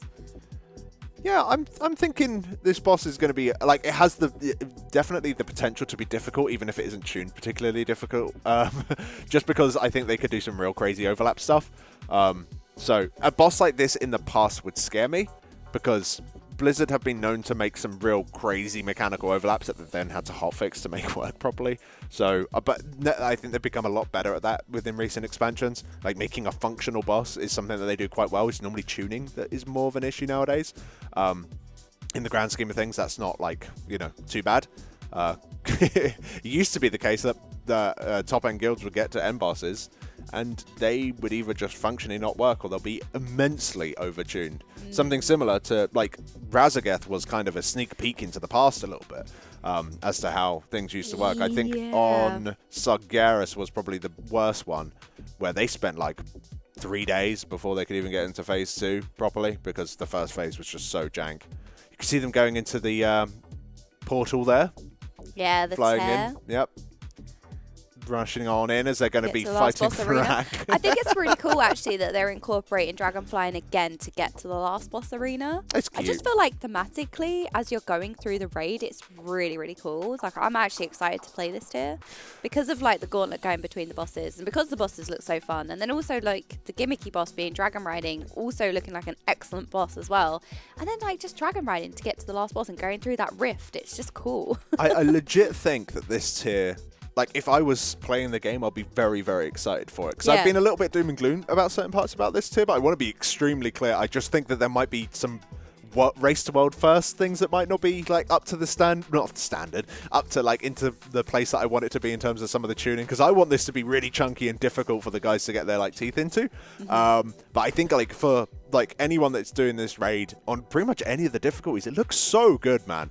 The fights look absolutely fantastic. It looks like you can really get your teeth into them and do some real fun stuff, and there doesn't seem to be any bosses that are like proper just throwaway weird gimmicky things. Like they added a gimmick boss and it wasn't bad. Obviously we haven't seen it on Heroic yet, or Mythic. Obviously it's been seen on Heroic, but we haven't seen it on Mythic on live. But even the way they've done it on live, like, so one of the Mythic changes, as you well know, is that during the standard phases when you're fighting Tindral, he will give you 4 feathers and spawn 4 bombs. You need 1 player each to collect a feather, and you can go up in the sky on your dragon riding mount whilst the boss is active, pick up these bombs, and then that way they don't explode on the raid, which is good. But of course that feels bad, right? You're flying away, you're not hitting the boss, you're not healing your raid. A little bit of downtime. Yeah, you're doing downtime. You know, that's not great. But the best thing about it, and this is what I think is perfect, is that when you land, not only do you instantly dismount for free, so you don't have to fiddle with that, so you instantly dismount, but you also do 400k damage to the boss and any of the routes that are currently active. And that particular ability normally overlaps with the routes, so you feel amazing coming down with this superhero-style dive, doing 400k damage to 16 routes and the boss. Well, someone in chat can times 400k by 17 to just see the amount of damage. It's at least 3 damage. Whoa. Ooh, crazy. But yeah, no, what a clever way of introducing dragon flying into an actual combat phase without it feeling bad to do. That's the thing that I was scared about, is that it won't be jank. Dragon flying works really quite well and all that, but I was scared that it would just feel bad to do. Yeah, I think there was a lot of anticipation for that boss. You know, when we initially heard dragon riding, I think everyone was like, oh, not really looking forward to it. Oh, it's not going to work well, but it does indeed work well. So I think what's really interesting is that we've seen in Mythic Plus, they've kind of done Kiss Curse affixes, right? So it's interesting to see it in the raid as well. Kiss Curse? Yeah, so you get a negative and a positive. So, for example, the seasonal affix in Shadowlands in Season 1 was prideful. So a large ad would spawn. Yeah, I remember that. It would do significant ramping damage on the group. It would. And when you killed it, you gained a buff. Yes. So, you know, they do a lot of like Kiss Curse affixes styles. A lot of the seasonal. That's cool. A lot of the seasonal affixes were Kiss Curse. So I think it's really cool that they're incorporating it in the raid. So, you know, you have this downtime, you have a mechanic to deal with. You get downtime on the boss because you're flying away. But then also when you come back, you're dealing a lot of damage and it's still impactful. So I think that's good. It's like a rewarding mechanic in a way. And you also see a lot of orbs. For example, on Smolderon, you have to soak 5 orbs that come out. If you let those orbs reach the boss, the boss will gain. For sure. Well, the boss will gain a damage amp. Yeah. But if you soak those, you gain the damage amp. So I think it's really cool to see mechanics that kind of give you something that are positive as well. Yeah, I think one thing that's cute, kind of going back to Tindral as well, because dragon flying as well, there is like a level of course, like accessibility. Like, so some people, they just can't do it, like not because, you know, they're not gamer enough or anything, but it like making them feel sick, or maybe they haven't got the motor skills for it to like kind of get their head around it or do it properly. It seems that at no point do you have to, like, even on the mythic difficulty, I don't think you need to send different people up for the bombs each time either. So you could just have it, say that you're not a good dragon flight person, you just don't fly very well. The only thing you need to do on Taylor Swift is go from one platform to another. You don't need to go around collecting all the orbs. Your friends can collect the orbs for you. So I think that's a really clever way of introducing the gimmick, where really you do want some people to interact with it, but some people love dragon flying, and those who don't like dragon flying, they can. It's not really a huge inconvenience. You know, you just fly from one platform to another. You'll probably get there before the boss does. You know, just full vibe. So I think they introduced it in quite a clever way. Also, it's going to be hilarious seeing the players hit the red orbs and fall to their doom on Mythic. We will have a counter for it. We have to. Actually, need production. Could you think we can get that at just a, you know? It would be so funny if they just go, no. Fall into their death counter on Tindral. That would be awesome. I wonder how impactful they'll be. I mean, on Mythic, it probably will make you drop out of the sky, right? But I think it just makes you lose a bit of vigor and speed. Of course, but if you run out of vigor entirely, you'll just slowly just be going, yeah. Guys. Slow decline. Guys, I'm not making it. That would be so good, man. That would be so good. Oh, Yeah, no. I'm calling it. There's going to be at least one death on Mythic Prog where someone just slowly glides to their doom. Yes. It's going to be great. You've cursed it now, so it's got to happen. That's not a curse. That's a full-on prediction. If it doesn't happen, then I'm going to be very, very sad. But not sad at all for these players right now as they're heading into the last phase of Firak on their normal mode splits right now. And the boss model looking super good in this phase. You're going to see some of these seeds land on the ground. You're going to see the players picking up the seeds. These seeds, if they're hit by any of the boss's mechanics, such as this fire breath, will turn into fiery seeds. And those fiery seeds are still taking damage to the raid and cannot be used to help the raid survive. So when the boss reaches 100% energy, you're going to have to use the extra action button that the seed gives you, or whatever it is equivalent. I think it's an extra action button. So you can see the group stacking up here. And the seed use, it basically explodes the seed onto the ground and makes a nice green puddle for you. So, as you can see here, that green puddle going down, making it so that they will survive this knockback, because otherwise it deals a real nasty amount of damage. And the idea is that you got to kill the boss before you run out of seeds, either through those seeds being converted or being used up by using on the boss's ult. So there you go. It's going to be a tight DPS check, and then you've also got to juggle the seeds as well. So Yeah, it's fun. it's going to be cute very little last phase. tense. I like the tension. I like the There is so much tension in this fight, isn't there? The visibility, you can see when you're out of seeds. That's what I kind of like. The rage timer isn't necessarily like, it's not going to be in DPM necessarily, you know what I mean? It's going to be the fact that you can see the boss's energy going up, and you can see the fact that you have no seeds left. Yeah. And you know that you need to kill this boss before you run out of those seeds. That's going to be a really fun thing to see on Mythic. And of course, everyone here is hoping for a Mythic-only phase or a Mythic-only style twist to this fight. Yeah. So that'll be a really cool thing to see. Talking of Mythic-only style things, when was the last time we had an expansion that didn't have a It was Mythic-only about thing? coming At least on one of together. the bosses. As a So family. Archmont I had thought- Mythic only phase, and that was WOD. Yep, so WOD had it. Legion, Argus arguably had a Mythic phase. I think it was mostly a colour thing, right? It, It just just turned changed, yeah. red. So Yeah. it was a Mythic, sort of. I guess it was a Mythic only Legion, we phase. had We also had Gul'dan. Gul'dan, so We that need was one. to reclaim hold on. our This is very important. aspectral powers. But they were never ours They shouldn't have to taken it. take. Shouldn't have taken it. It was about coming together as a family.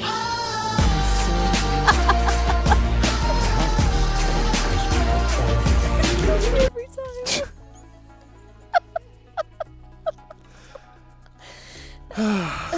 Stop giggling. Stop it, production.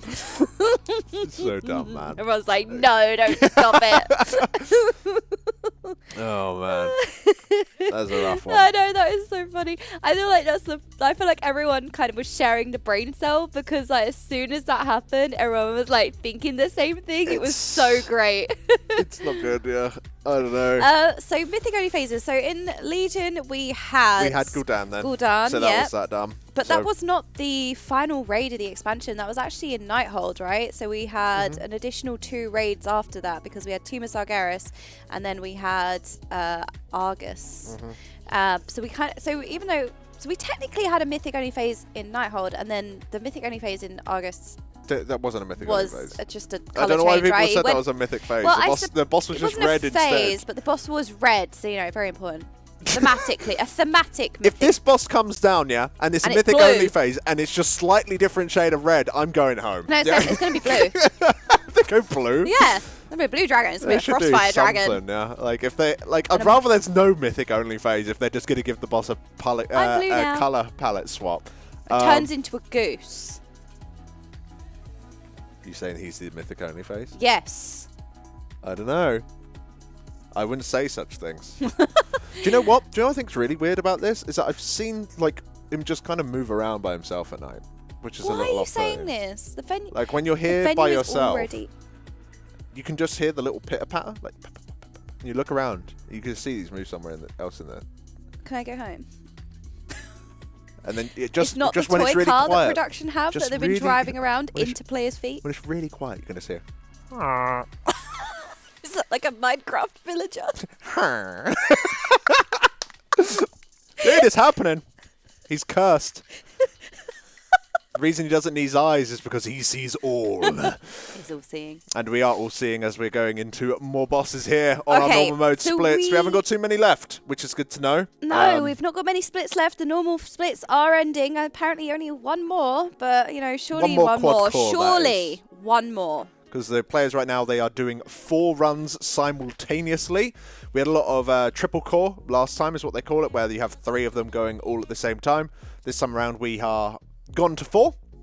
I heard from before that the most we've ever done is 5, which was at the same time, which was for some very specific items back in Sepulchre.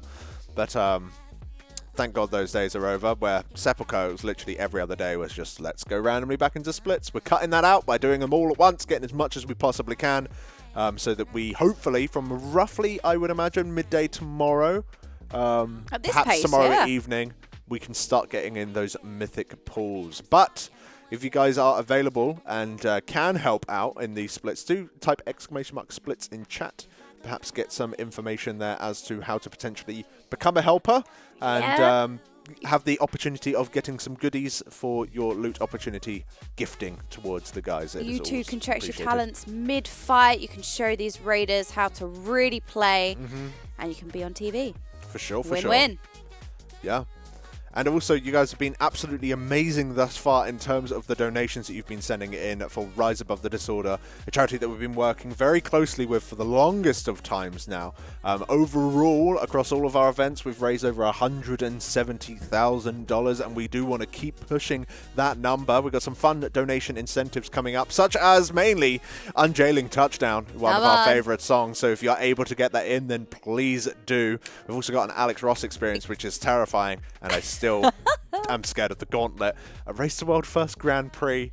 I don't know what's going on with any of this stuff, but we will find out hopefully. So do get your donations in, guys. It's all going towards an absolutely fantastic cause. And the donations that you've sent in already, $2,000 already made within the first 24 hours. We really, really appreciate it. So thank you. So with that in mind, cast a Secret Santa. Face. Did you see that? I'm glad we're sharing the brain cell. Yeah, did you see the cast of Secret Santa? Yes, I have seen the cast of Secret do you Santa. know I who brought a you've Christmas got? jumper. I do know who I've got. Well, I know who I'm getting, sorry. Yeah, as in who you're getting. Sorry, Yes. who you're getting for. That's what I meant. Yes. I know who I've got as well, but I have no idea what to get them. So it's a tough one. I feel like because we are indeed in Sweden, we should get some candy involved. I had a candy yesterday, which was a toffee, but it was a licorice toffee.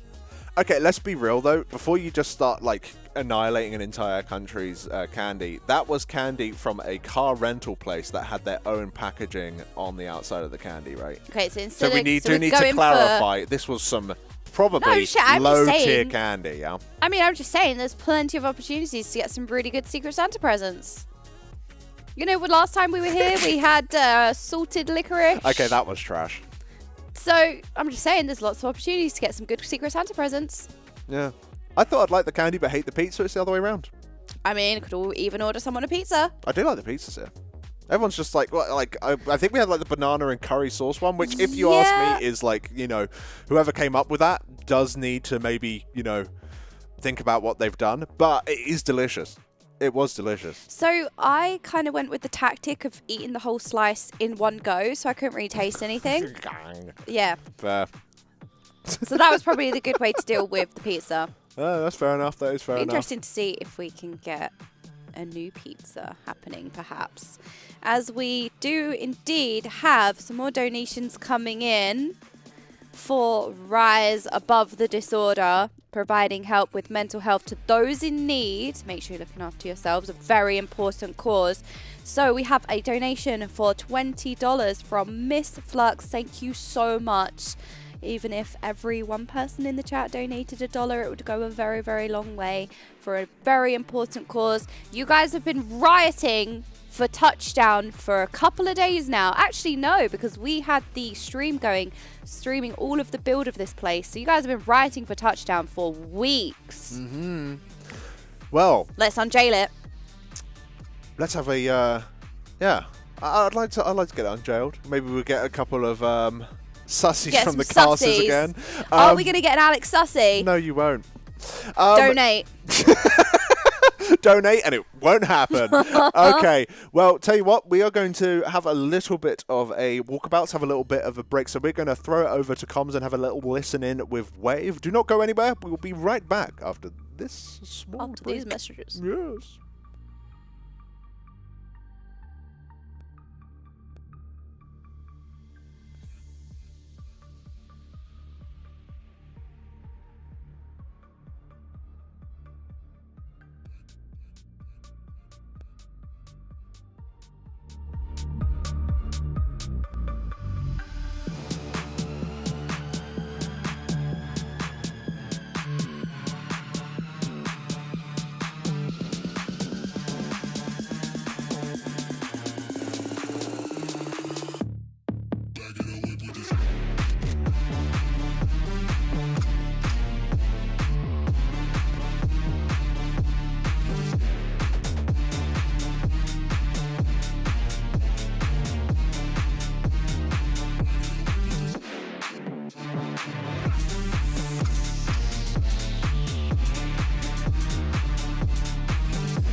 I wore a crown, had the world in my hand, ruler of land. I never looked back. I never looked back. And nothing was crushed. No bruises and scars, no bloody wars, no dream turned to dust. No dream turned to dust. When I go back, I want to, but time carries on. We grew up too soon.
best friends.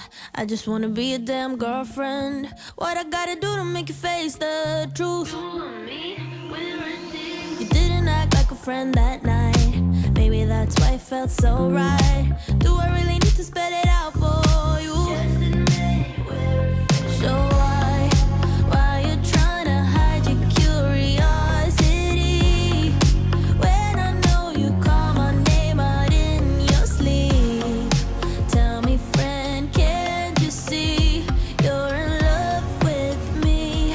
It's obvious we are that perfect match. Ain't no catch. You and I will make it last. Place your bet on me and everything will be alright. Take a chance, ain't no risk. You and I won't hit and miss. Give yourself to me and we'll be more than friends for life. It always feels good to be honest. Can't you admit that you want this? Everybody knows it except for you. When you're lying there on your deathbed, you will regret you kept quiet. Also not telling me straight up, cool. So why you trying to hide your curiosity? When I know you call my name out in your sleep. Tell me, friend, can't you see you're in love with me? It's obvious we are that perfect match. Ain't no catch. You and I will make it last. Place your bet on me and everything will be alright. Take a chance, ain't no risk. You and I won't hit and miss. Give yourself to me and we'll be more than friends for life. So, what's it gonna be? You gotta give me something. What's it gonna be? Are we gonna do this or not? I really need to know if you're in or out. You don't have to say the words, just look in my eyes. Tell me, friend, oh, can't you see what you mean to me? It's obvious we are that perfect match. Ain't no catch. You and I will make it last. Place your bet on me and everything will be alright. Take a chance, ain't no risk. You and I won't hit and miss. Give yourself to me and we'll be more than friends for life.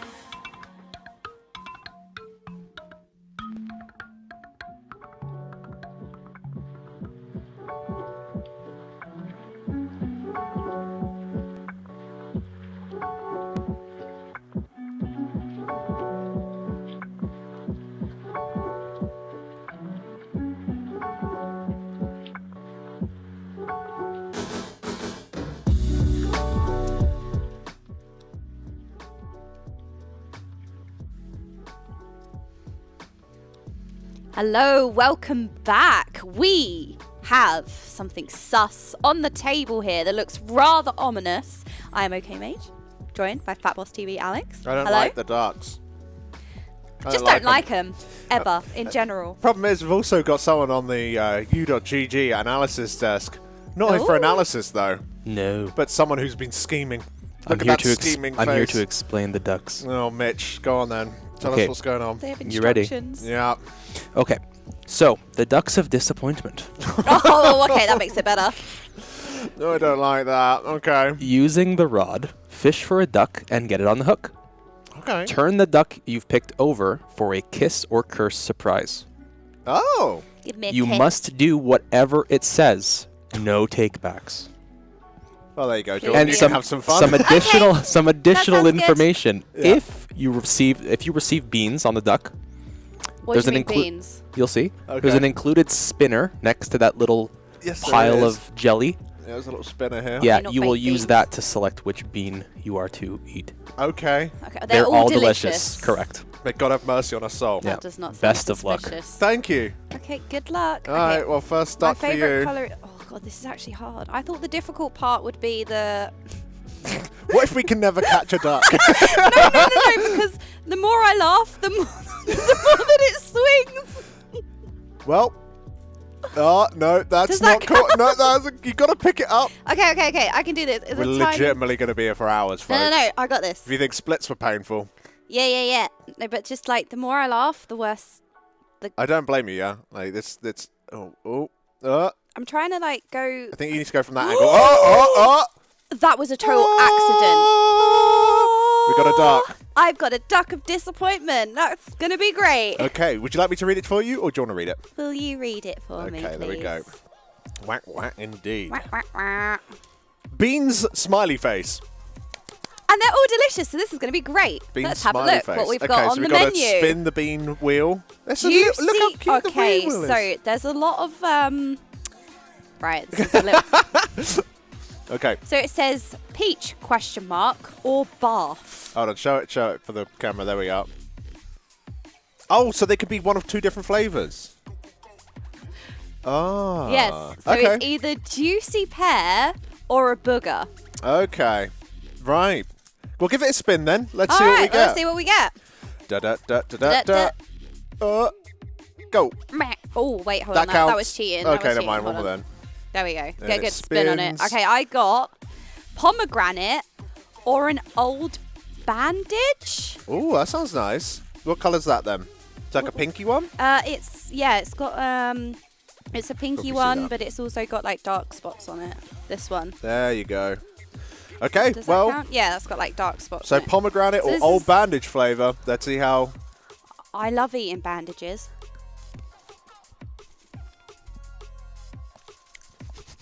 How does it taste? Oh no! Oh no! It's the pomegranate version. Oh no! I hate pomegranate. What is it? Is it actually pomegranate? It tastes like if you put cloth in a microwave. I guess that's the old bandage. Like it tastes like burnt. Nice. Like I can taste the burning, like bonfire. Okay. Well, there we go. Duck's a disappointment. So we're going to keep these going throughout the event, where you can have Jordan eat things that taste It like tastes like a microwave. microwave. So get your. We're going to have I this eat as microwaves all the time. interesting. But yeah, we'll have these as little donation incentives throughout. So if you do want to get your donations in for Rise Above the Disorder, then please do. I'm terrified. I did see these ducks. You can see what's happened to them. They've been like basically lobotomized with these screw-in hooks on the top. Right, the real problem with the beans, right, Go on. is that they're gooey and they get stuck in your teeth. So not only do you have to eat it, but then you find it in your teeth and you have to enjoy the flavour again. Nice. Lovely. But we'll be doing these throughout the event.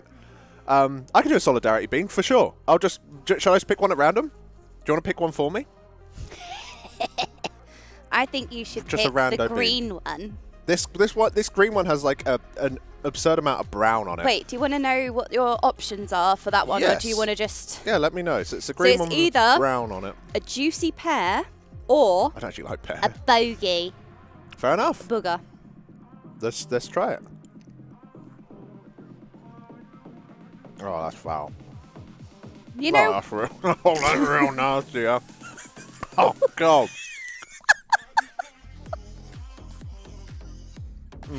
you know what I'm starting to realise, okay? I've been told to. This Oh is a man. scam, okay? It says, oh, it could be a peach. Oh, it could be a nice flavour. They're not. They're lying to us. They're all the bad ones. I've been told to smell Productions beans. Apparently there's one that's Actually, liver and onion. smells like sweets. I think me and you have just chosen the two worst ones. Well, we'll leave because I imagine this is going to be a reoccurring segment. Liver throughout. and onion, Alex. Rotten egg. No. Which one's that? There's a rotten egg one. That is proper foul. Oh, Oh yeah. Ugh. Buttered popcorn or rotten egg. No, thank you. All right. Well, either way, do get your donations in. As I say, we'll be occasionally throwing to the Ducks of Disappointment based on your donations. So get them in. And there might be more beans or other random things. I'm scared throughout of what the other ducks say. I kind of want to look, but that's Yeah, cheating. that So is if you want to cheating. see Alex do a duck of disappointment, you know what to do. Get your donations in, raising amazing money for Rise Above the Disorder, providing help with mental health to those in need. So it's an amazing cause. You also get to watch Alex suffer. I Win-win, already to be just honest. suffered. What the hell? Again. But yeah, speaking of ducks, we have got some amazing displays, haven't we? I'm so And excited to is show this one. Just one. Look at this! The Get Ducked display. Absolutely beautiful. You can see right there. And you can also see that we've got some up on the walls. Pathetic from the Goose. And some Don't Duck With Me's over here as well as a ton of awesome designs over on display. And we have a crazy good deal for you, don't we, Jordan? We have the biggest discount so far, up to 44% off. Which is insane. Which is insane. Well, you do exclamation mark display in the chat, click the link, use the code ECHORWF. Yep. We can click the link and you can see it, do exclamation mark display in the chat. And you get the biggest discount so far. It is an 44% off is insane, exclusive discount to Echo, so make sure you're using it. We get it, well, it was 3 days early for Black Friday, now 2 days early. So, I mean, there are some amazing designs. This one straight away, as soon as I got to the venue, I was like, you're coming home with me. I'm going to steal so many displays as much as I I'm can. going to buy them with the discount. Yeah, I mean, yes, I'm going to buy them and not steal them from the venue. Production is now threatening me. Which one's the duck for the display? Look how cute this is. They are awesome. Yeah, and then you can see obviously some other lovely displays behind us, including the one with the signatures, which is really cool. You know what? I might get this one signed. This is pretty nice. So yes, if you want the biggest discount so far, make sure you do exclamation mark display. Get the biggest 44%, up to 44% off. We've never had one that high before, that discount. So it's insane. So go and check it out. Really would appreciate it. And we're going to be heading on back in to some Smolderon normal gameplay as we're going to keep pushing on through here. It would have been great if they were on Council of Dreams. That would have been, yeah. Come on, Echo. So, of course, normal mode runs is what we're doing right now. Just to be clear, they're on EU servers, before anyone gets really confused. That NA thing, we can talk quite openly about it now. It was it was a little bit of trellings going on, but it was a fun shenanigans yesterday. But also, it did give them some useful information, right? Not only did they get to go through the raid, it obviously was a lot of effort to get those characters in a good enough position where they could just kind of ruffle stomp through the raid, but they got to see Farak for the first time. They got to test their weak auras on it. They might be able to have a little bit of a look at maybe doing some science for that boss. Obviously, we wouldn't be able to see that. But getting that information, which would otherwise be kind of wasted time, so to speak, because they wouldn't be otherwise playing. They'd just be sitting there watching America play or just doing some last-minute activities before the servers went up. Gingy said it himself yesterday. We're literally sitting around doing nothing right now.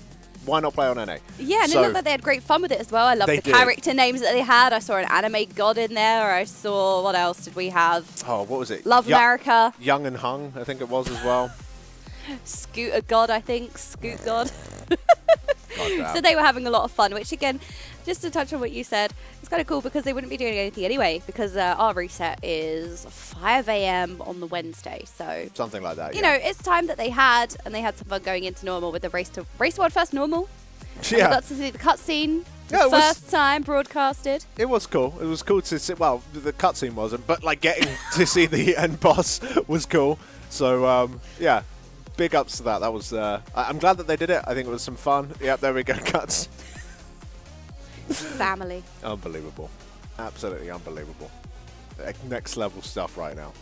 So, as I say, probably be done within the next hour or so in terms of normal mode runs. Then we'll be starting Heroic. Heroic's going to take obviously substantially longer due to their difficulty. But the players have picked up some gear. Oh, people getting ducked right now. There we go. Look. There we are. Get ducked. This is such a cool mechanic, and I love the fact that you all get to turn into a duck just before the boss spawns as well. It's, again, one of those things that adds flavour and just fun to the raid. I know ultimately it comes down to the boss fights themselves, but I think adding these fun sort of gimmicky things in between the bosses just adds a lot, especially for most people who are spending majority of their time progressing or re-clearing. Adding fun things like that I don't think will wear thin, you know, like turning into a duck while you're waiting for the boss to spawn isn't exactly wasting time, but it's a fun little thing. I remember in our breaks I used to use the pet mirror to turn myself into a minion and then use the prism to turn everybody into the minion of choice, which I had a lot of fun with. There's a lot of minions you can turn your entire raid into. Then everyone would get back from the break and be like, why am I a tentacle? Yeah. And then you can fight the boss as a tentacle. It's perfect. It is good fun, some of the stuff that you can Yeah, do. so, you know, even getting turned into a duck just before, I while just- you're waiting for the boss to spawn is really cool. I just like that your speed ability in duck form is called Quack, and it increases your movement speed. Well, actually do it, but it forces you to say Quack above your head. Yeah. It's perfect. It's so cute. Yeah. And I think oh, there we go, getting the reset here. Perfectly done. That was Round of applause, a bit of Looks like clapping. you've done that Yeah, before. well done, well done. Yeah, because a lot of these bosses can't be reset. Usually you can kind of... The reason why you'd want to reset is because you pop, you know, cooldowns on doing trash. You can pop Bloodlust or anything like that. And you kind of want to get a reset in so that it resets everybody's cooldowns. You have it for the boss fight.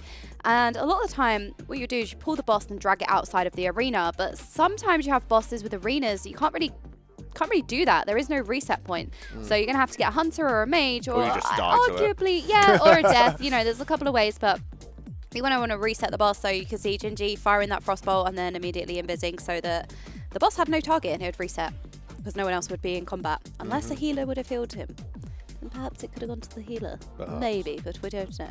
There's been some really degenerate stuff with resets in the past. I think we first kind of saw it mostly on Gahoon in Ulder, the first raid of BFA. Yeah, I think it was Uldir. only hunters. Uldir. Oh, that's it. And I think it was only really hunters that could reset that boss, so just kind of pull a tentacle because You nothing need to would do move. it to set up the Warlock Gateway. Yeah, there was a lot of preparation that went into that fight because you'd obviously have to carry the beacon and you'd have a lot of slows in the way. That was a cool fight, but it was also kind of ass. Yeah. It's a weird one. Like, it's like they did loads of things that were kind of like, that's cool, but I think the overall vibe was, it turned up to be such a pain to re-kill.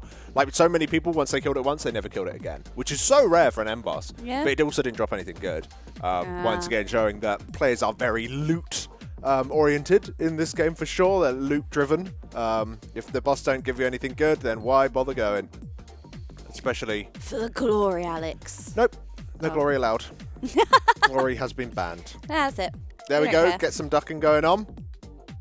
There we go. That was More quick. ducking That around. was a quick anti-duck. I can't wait for all the puns. So the thing is, this boss is going to get one shot. So I'm really sad. Oh, Maybe this is the wall. No. Maybe we're going to be spending hundreds of pulls on this duck boss. I That'll be hope pretty so. ducked up. Oh no. Oh no. We've been in splits for about 3 hours now, and everyone's cooked already. I've already fallen into despair.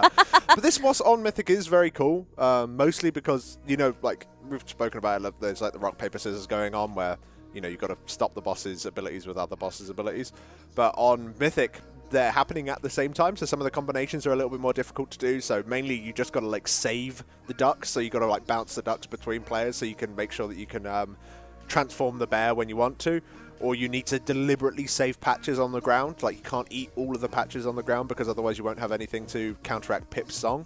So there's stuff like that going on, which is pretty neat, I think. I can't wait until everyone just gets mass AoE polymorph, though. That's going to be pretty awesome. Yeah, I mean, as cool as it is to turn into a duck, my DPS brain kicks in where I'm like, yeah, it's cute, yeah, it's novelty, but I feel like after the first pull, I'll be like, yeah, but I can't do any damage, so... But yeah, you get it's out cute. of it really quickly, though. Yeah, in all but still. fairness. Yeah. I need to do damn. Oh, they need to do the damage. My damage, Alex. And I think it's really cool the fact that the bosses all interact with each other. So you're using one of the boss's abilities to interrupt another boss ability. So each of the bosses have kind of ultimates. When they cast their ultimate, you have to interact with the other boss's mechanics to interrupt it. So in the case of this one, you're using the charge to interrupt the AoE kind of drain on the raid. And I think that's really cool to have boss interaction like that, where you're kind of using each boss's abilities to counteract other ones. Could still taste the jelly bean a bit. Yeah.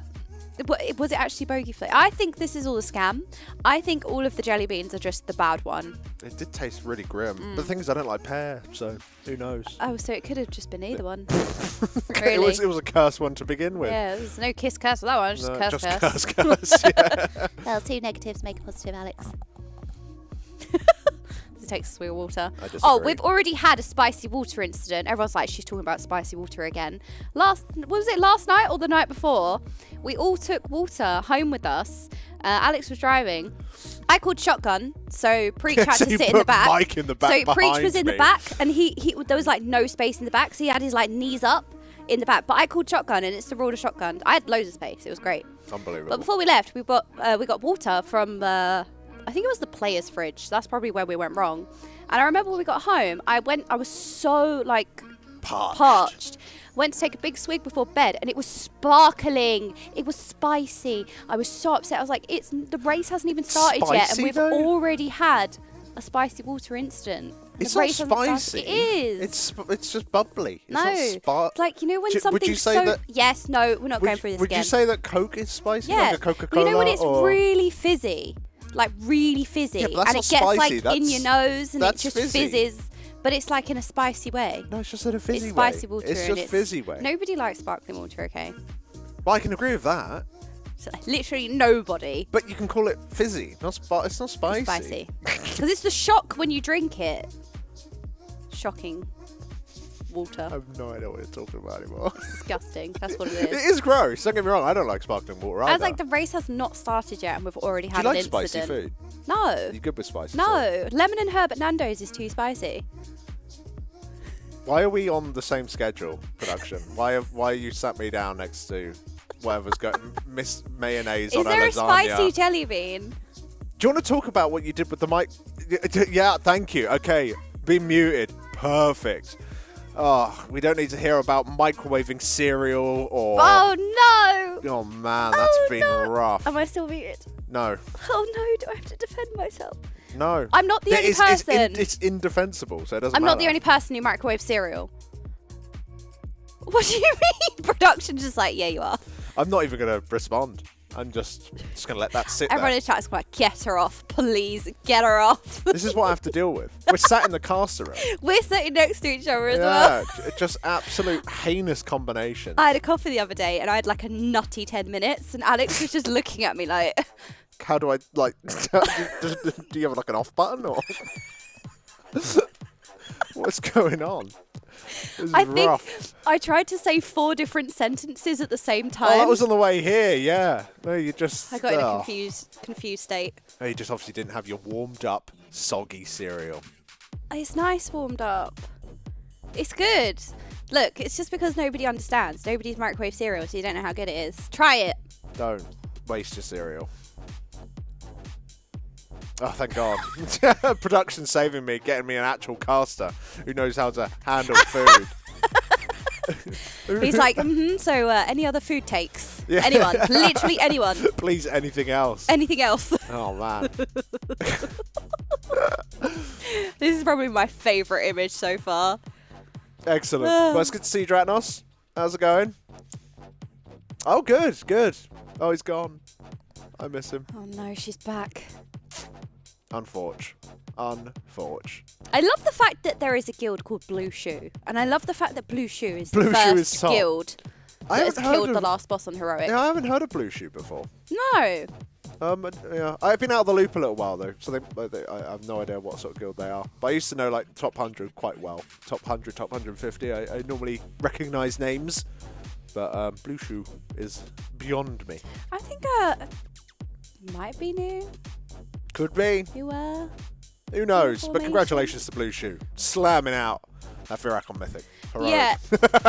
I'm glad that they made the That is changes. heroic. They learned from the jailer because there was a time when the last boss, the last raid of Shadowlands, the Polka, the final boss jailer, didn't actually really drop anything. I mean, it dropped a weapon. It dropped what was it? Gorehowl was it called?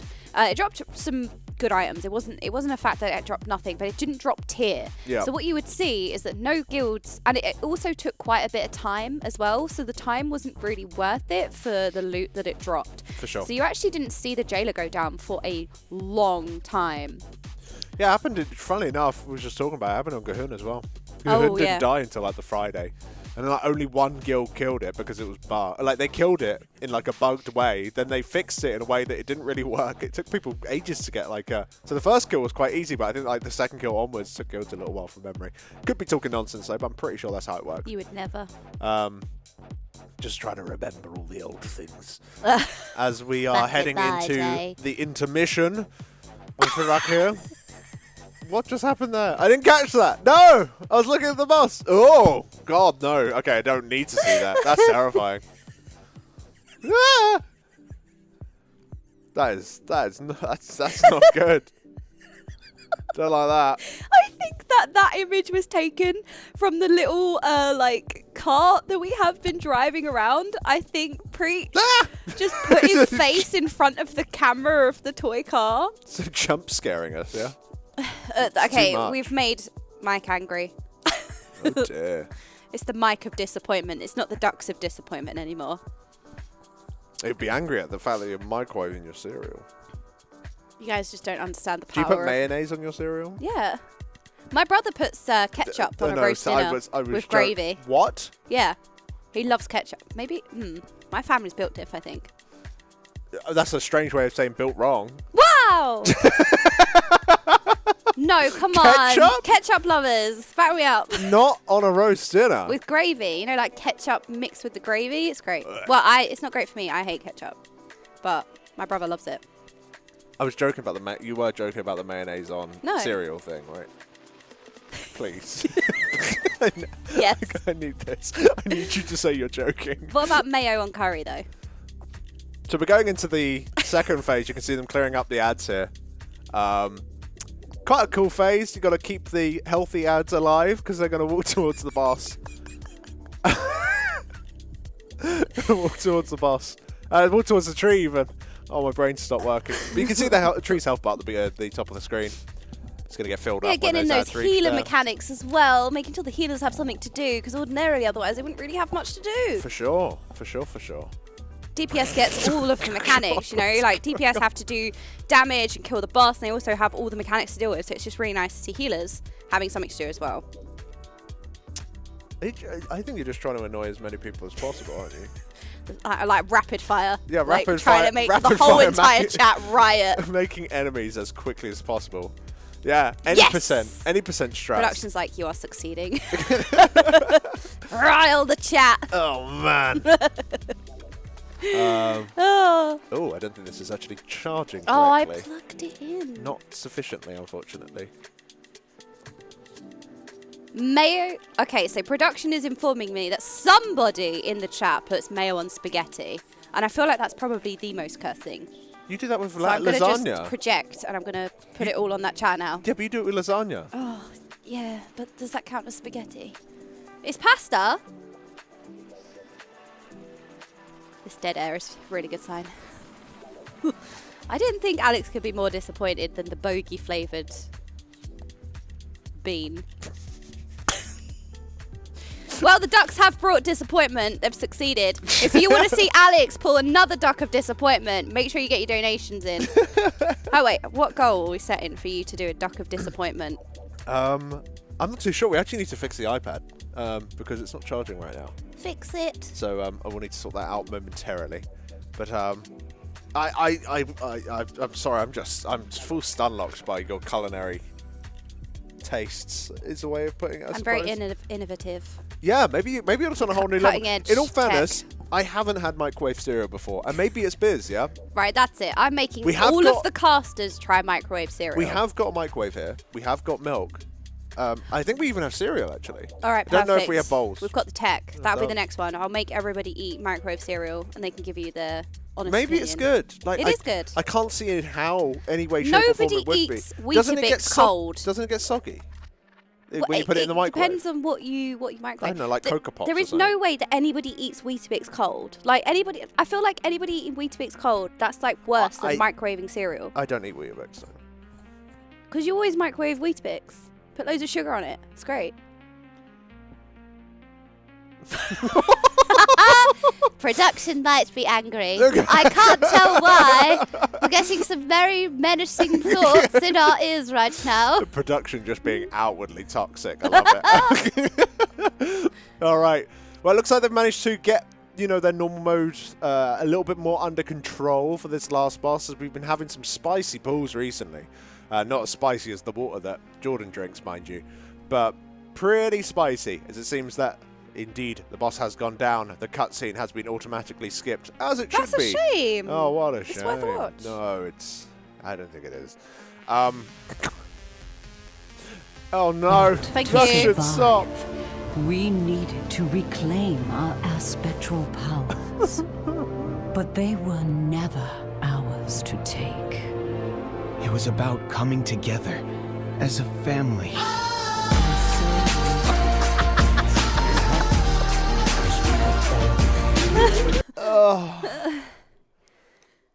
Send help.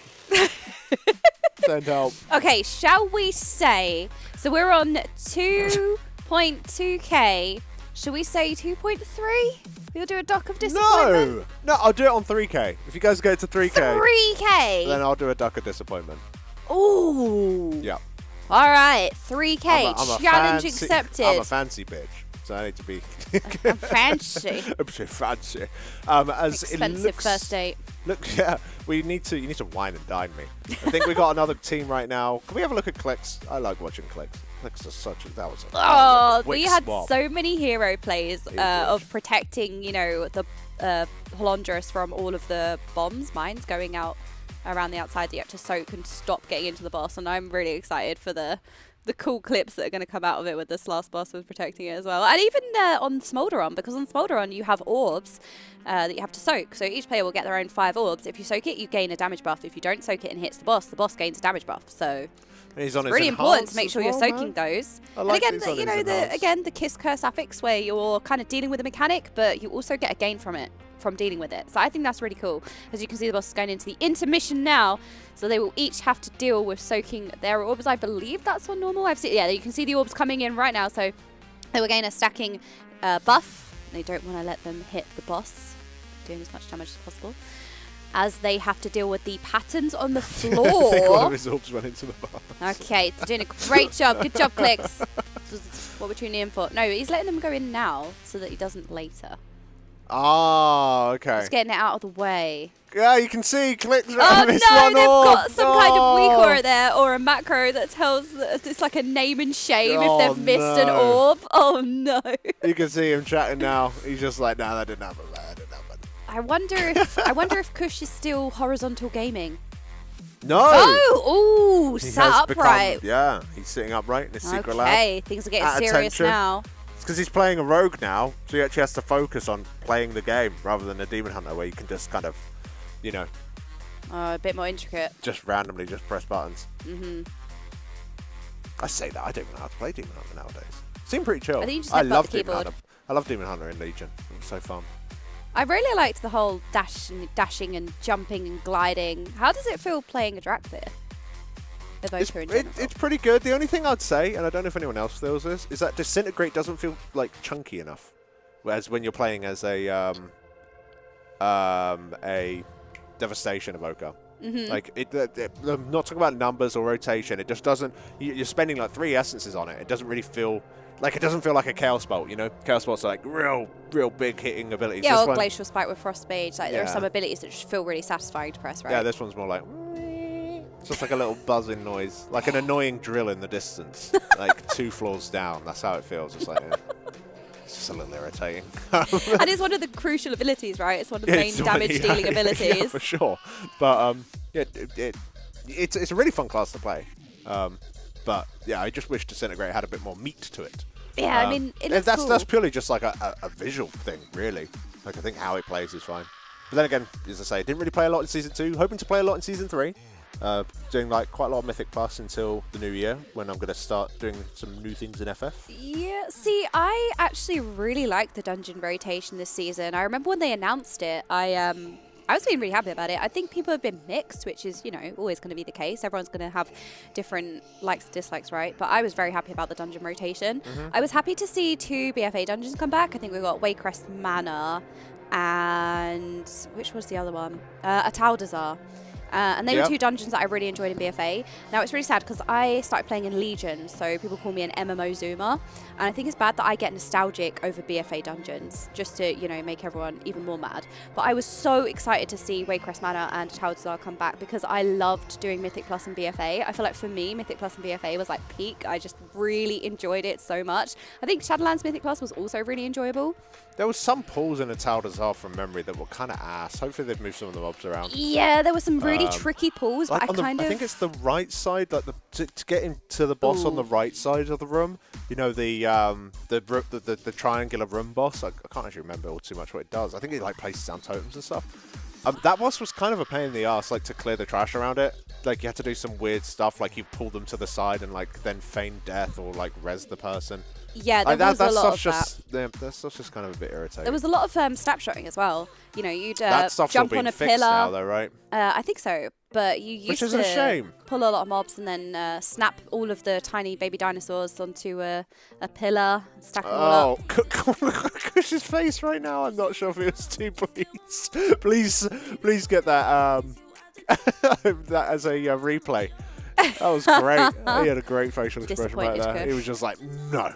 I don't think Oh, so. you can see the ping. So the ping system is newly implemented. I think When it did it came in come the in? last patch. The previous patch introduced pings, which I wonder if anyone's been making use out of that. I've I think actually you been can seeing it ping- on the last boss. Yeah, like you can ping where you're going. You can ping It's like a snap. danger. You can ping like a spot that you want to go to. Like, this is where we're going to put the orbs. So don't be here, and then we're going to group up here for them. It's Of really course- clever. It's kind of like when you mark things really quickly, kind of with macros. Instead Yep. of doing that, you can just ping. No, I'm glad that they put it in. I think most games benefit from a ping system, for sure. Oh, here we go. Oh. Yeah, that is not an impressed face. That is a disappointed boy. Oh no. It's so good. It's so good. Oh, I think this is Kush's first in-person Race to World First. I believe it is. Yes, you are right. Yeah, we haven't had him here with us before, so it's very nice to have him. Same with Velo, I believe. Right? Yeah, production? we got Velo here as well. So it's awesome to have the two of them with us. It's always great to have people. We've got loads of folks here. Maybe we can have a little overview of the venue space, if at all possible. There we go. You can see all of the players. Have we got like a grand view that we can see? Look, you can see he's using the standing desk. Yes, so you can see With Scribe using the secret lab desk. We were so sure Lab that he desk. like it's standing desks are awesome, but people sometimes forget to use them. I don't think he has one at home, so he was like, yeah, he won't even use it. But yeah, Secret Labs desk there. They've got amazing offers right now as well, so do use our link below so to you can go get check them out. 150 off of the chairs and 100 off of the desks, and the desks are so cool. So you can just press a button and it adjusts from height. Hello. Oh, Mara's waving to us there. I How's love it how going? so the setup here. We've got window that leads into the player space. So if they ever take a break or they get up or anything, their first kind of thing that they see is into the caster room. Yeah. So it's funny. It's just really nice how like there's so much energy in the venue, don't you think? Like everyone's big smiles, everyone's just looking like they're having the best time. I can actually see Roger having a little relaxation. We've got a little setup for player interviews. Oh yeah. And he's having a little relax on the Titan Evo, I think it is, the secret lab chair, just having a nice relaxing time there. For sure. Big smiles, chatting away. Yeah, but there's so much energy in the venue. It just seems like everyone is in really good spirits, and it's good to see. You know, big smiles, waving. Everyone's just happy to be here. I mean, who doesn't love Race to World first season, right? And we've also got some familiar faces. Of course, we've got Marez, we've got Azalea, we've got Gingy, but also some familiar faces that are very close by but not here are, of course, young Tobo, who unfortunately, there's Tobo's POV. Very sad. Yeah, Tobo unfortunately tested positive, but he's feeling good. Yeah, So I think hopefully he'll be with us once that all clears up. He tested positive the day after he tested negative. Yeah, so hopefully he'll be with us he's soon. feeling better, yes. And then we have Mr. Weight of the Just variety. He's that's also Just Weight's pub. But he will be here with us as well. He's currently also doing a little last-minute quarantining. Although he is good as gold, like within himself, he just wants to make sure that he doesn't infect anyone else, because we do want to make sure that our players do not get sick. It is something that happens very often. One time, I feel that it might have been slightly my fault, but let's not blame me. They still got world first. It doesn't matter. That's the most important thing, right? Yeah. Good. Good. Alrighty. So you can see some of the teams still working on through these normal mode runs are very, very fast. And of course, we are doing 4 of them simultaneously. So if you look, yeah, right now, we've got another team also working on our good friend Taylor, who, they're doing the boss simultaneously. We've got 4 runs going on all at once. Huge thank you. And I think that we don't, you've got to really recognize the crazy amount of support from the community in-game for people coming in and helping out with these runs. Of course, there are things that I think with the normal mode runs, we're giving away some of the giving away some gold and things like that as well. So there are some rewards for helping, but also it really is appreciated. And honestly, the Race to World First guilds would be nowhere near as efficient or nowhere near as powerful without the helps of their community. So thank you. Yeah, big on their thanks behalf, to guys. you. You can do exclamation mark splits in the chat to be involved. You can come and show them up on the damage meters. You can be on TV. Yes. And you can get some amazing benefits as well. Quite indeed. Yeah. It wouldn't be possible without all of you, of course. So basically, chat a Race to World First Raiders. yeah, RWF, yeah, basically. If it was in any of the split runs, Yeah. for suresies. We knew that anyway. Oh yeah. I'm sure they've been giving lots of advice. Very helpful. Make sure everyone's writing that down. So with this fight, Tindril, T-Swift. I think on Mythic, some of the overlaps are going to be unholy. Yeah, especially in the last phase, because you kind of get special abilities depending on what form the boss is in, right? So I think first phase you get in the Boomkin form, so you get the lunar ability where you get the big sun above everyone's heads, so you kind of have to spread. And then in the second phase, the boss is in its tree form, I think. Okay. Because it's an Arresto. And you get roots. And then in phase 3, you have to deal with all of the mechanics at once. And there are going to be loads and loads of overlaps in the last phase. There are going to be roots and swirlies to dodge, things to soak, things to run out with. So it's going to be just pure chaos, I think. You're going to have to make sure you're breaking free of those roots as soon as possible. That's going to be the most priority. But then on Mythic, as you were saying before, the Mythic mechanic is the players are going to have to take a feather, which, well, they get a bomb, take the feather, drop the bomb in the air, come back down, have that hero landing. Because of how the overlaps work, I wonder if there's any point where the boss makes it so the bombs are in the air, and you could just sit up in the air for a little bit, just kind of gliding around waiting for the roots to spawn, then you all crash down at once and it's remove them. There might be some stuff like that. Yeah, you can see some coordinations. There might be a method to the madness then. As well as overlaps, there's going to be some shenanigans, I think. We're talking about, the caster room having windows and everybody walking past it. Everyone just does a silly Sam walk. Everyone does a silly walk when they go past. Everyone's like, let's put I've them been off. doing silly walks when I've been going past. Although Sam from production just walked past with bubble wrap and I got very excited. Oh, what? Yeah, I was like, oh my They God, have he's got bubble wrap? He Hold looked on. like he took it to the kitchen. What they do? I want it. I don't know. That's suspicious. That is suspicious. Have Based you ever on eaten things bubble wrap that they before? Yes. I'm so defeated. Yes. Okay. Well, because That's not it good. looks, you bite it and you pop them with your teeth. No, I'm joking. I've never done that. Don't, It's like, don't I put plastic feel like wrapping in your mouth, I really guys. enjoy giving people reasons to hate me. I was like, oh, this is another reason to add to the list. Okay, fair enough. Fair enough. But we're all family here, so it's fine. We are all family here. Yep. Oh, I can see we have some more legit- donations coming in, but Oh. has the iPad got enough battery to see? I've got 1%. Let's see what we can Quick. read with a 1% battery. Go. We've got a $100 donation in from Etaranel. Thank you so much. He says, thank you for highlighting Rise above the disorder. yeah, here's to the win. Thank you very much, as well as to a $20 donation in from Galena. Really do appreciate it. A $30 donation in from Dan Alexandre, as well as a $10 donation in from Kat, who said, I should be working right now. Much love. Much love to you as well, Kat. Really do appreciate it. A $1 donation in from Anonymous.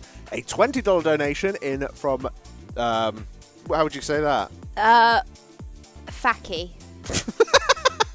Good luck, boys. Thank you for the $20 donation, as well as a $10 donation in from Bcor. I'm not sure if we read this one already, who says, great cause. Thank you for the work you do. Touchdown is also a great cause. I love how Very Touchdown true. is like the anthem to the Race to World First. Unjail it! Oh. Yeah, it was plugged in, but it didn't. We're getting told off again, It surprisingly. got shown as if I was an idiot. Just plug the charger in. Oh, it's charging It was now. charging Okay, when I cool. plugged it in, to be fair, and then it didn't charge anymore. Okay. I don't know. Just getting like some I dead don't- stairages going on I'm right not now. the one who's heating up Stairages cereal, okay? You can't glare Who at me. would do that? Don't glare at me. I'm a good boy. I love how Sam's just It's slowly ominous. walking it's ominously. ominous gate going on. offset.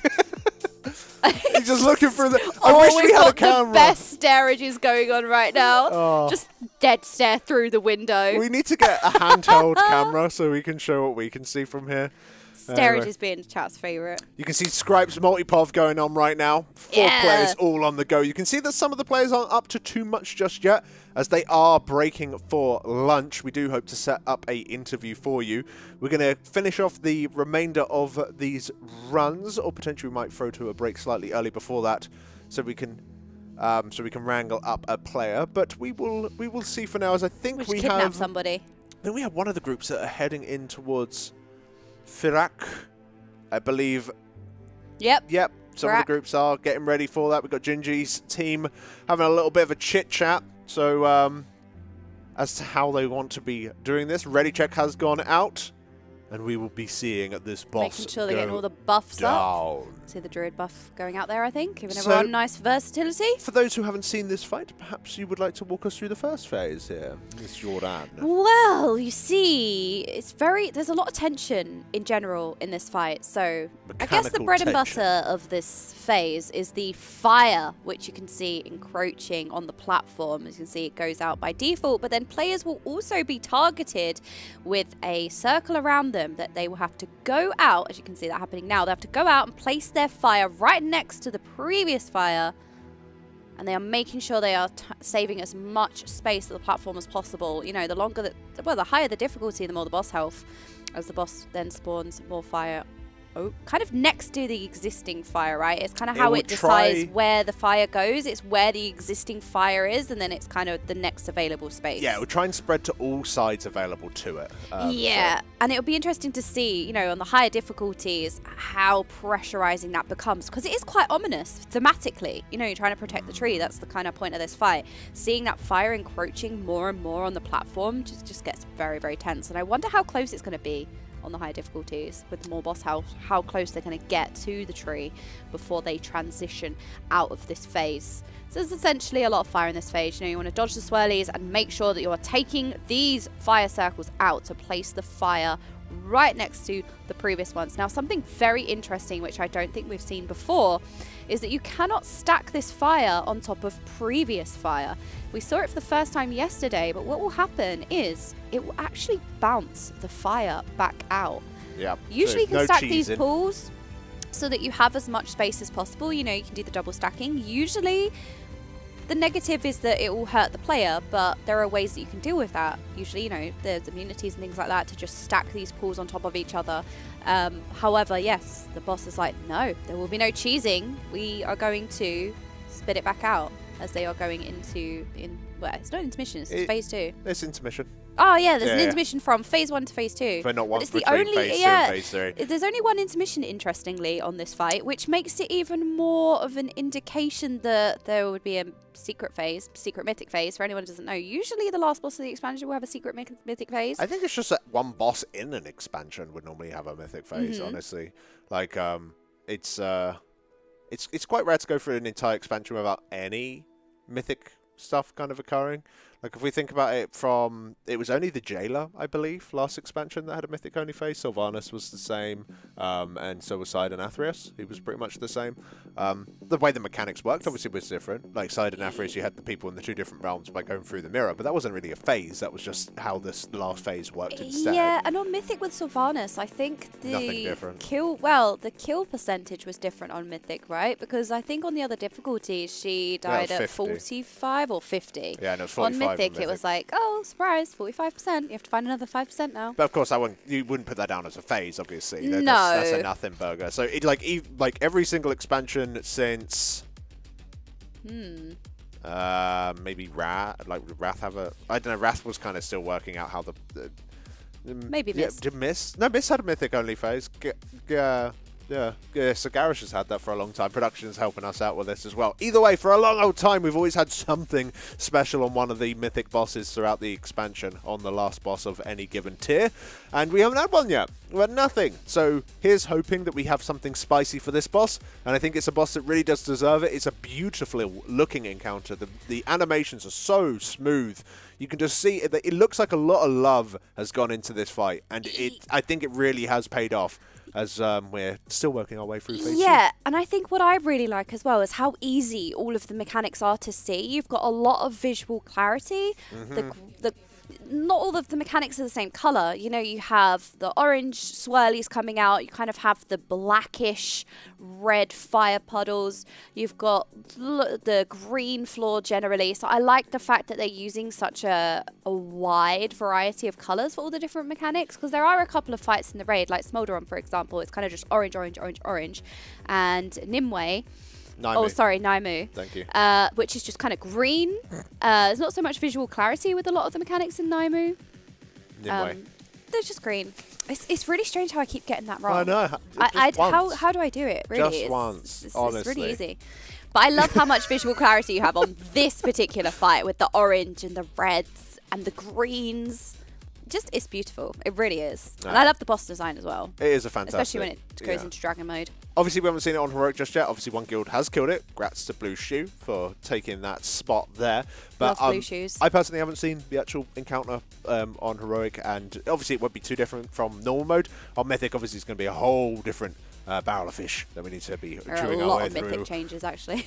Yes. I know, Mythic's pretty nasty. Like, to the point where I read this fight on Mythic and I was like, I need to see it on Heroic first. Or I need to see it on normal first to really understand these changes and what they really mean. Yeah, because on PTR you have a lot of boss testing, right? But they don't put the last boss on PTR, so you kind of generally see the fights through PTR, except you kind of have to visualize the last boss fight through the dungeon journal. And sometimes when there's lots and lots of things going on, it can be hard to like piece together how it will necessarily look. I remember in Sepulka there was actually 3 bosses untested on PTR. It was the final 3 bosses: Lords of Dread, Rygalon, and the Jailer.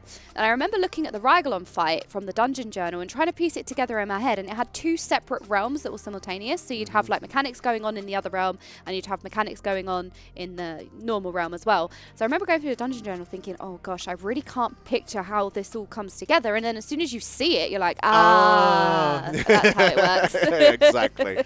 Yeah, no, sometimes you can read, it depends on how much you've done testing and stuff like that as well, and how many bosses you've done. It, like, to a point where you can read a dungeon journal, you know exactly how a boss is going to work, and then you read another dungeon journal, you're like, nope, don't get it at all. It's just a vibe check for anything. But generally speaking, I hope that we move towards a stage, as it seems like quite a lot of top-end raiders feel this way, that they don't do any testing whatsoever, apart from internal testing. Yeah, that would, of course, let some stinker bosses through. Like Halondrus, as an example, when it first came out on the PTR, that iteration of it was largely panned. Yeah. And then they basically built it again, and it turned out to be, you know, one of the most memorable bosses in quite some time. Like, we'll be talking about Halondrus like 10 years from now, easy. Just because of the way that fight was designed. Whereas you're not going to really remember half of the bosses in most of the raids, so you'll lose that very valuable bit of information, you know, in terms of like what players think about it. But you know, it depends on what you want. But here we go, boss is getting lower and lower as we are making ourselves get another frack kill and getting out of this heroic normal mode splits and ever so closer to the heroic ones. Yeah, we are nearing. That was a hard sentence to string together. I have no idea why. You did great. I can smell the food, that's why. Oh. Can you smell that? No. Well, I can smell the food. So what we're going to do is that we're going to throw it over to a little bit of an ad breaky. Do not go anywhere, because when we get back, we're going to have a little sit down with one of the raiders. And if you donate enough, I might also be doing some ducks of disappointment. Don't go anywhere. We'll be right back. Ready to change your view? Let's go. Cutting edge metal posters for the next generation of collectors. Geeky, magnet mounted, incredibly stylish. Modern wall art that hits every beat. Discover officially licensed designs from the brands you love and watch them work as a team. Welcome to a whole new wall. Displate. Collect your passions. Free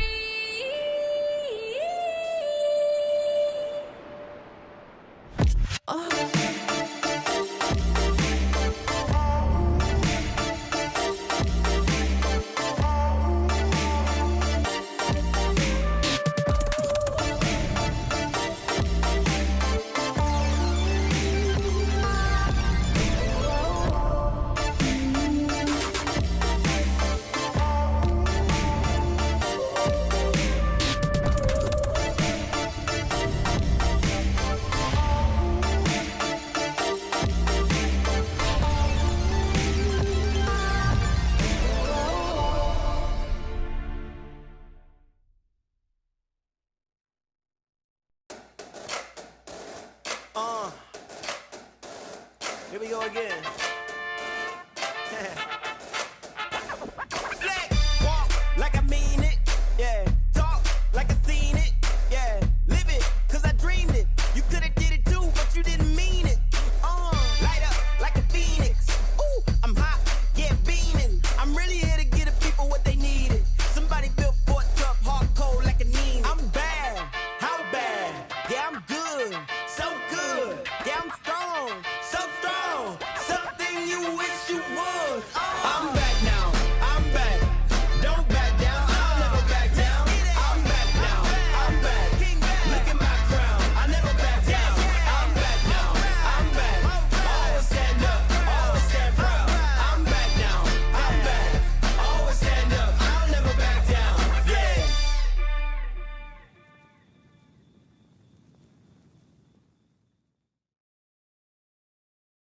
Do you ever find yourself at the PC thinking about your health? You're ready to make a change, but you either tried and failed before, or you simply feel confused about where to start.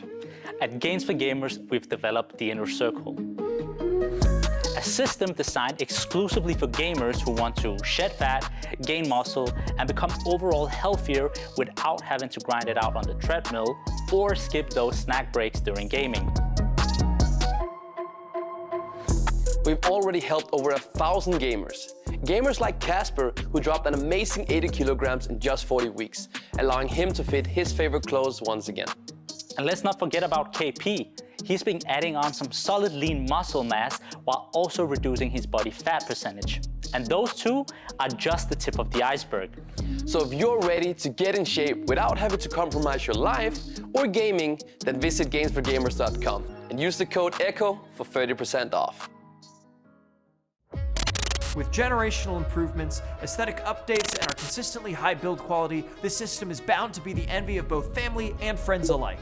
For yours, check out starforgesystems.com, and I'll see you in the forge.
At Echo, we aren't just gamers. We're a small team of passionate and dedicated professionals who strive to deliver the best entertainment we can. We don't hold back, and we aren't shy to share our entire journey with you. From behind the scenes to capturing the best moments in gaming history. We take you with us on an epic adventure. Our goal is to keep pushing the boundaries and innovate how we can deliver the best experiences for our audience and our partners. Because without you, events like these wouldn't be possible. So on behalf of the entire Echo team, we thank you. If you would like to join us as we continue to create captivating events like these, get in touch with us at partnerships@echoesports.gg.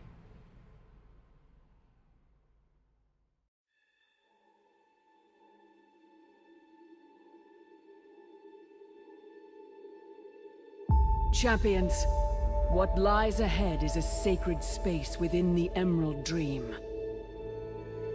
Any intruder to the dream will be attacked, no matter the purity of their intentions. With this seed of life, we are one step closer to stopping Farak. The seeds of life are in place. Amirdrassil awaits our defense. And Farak, my wrath.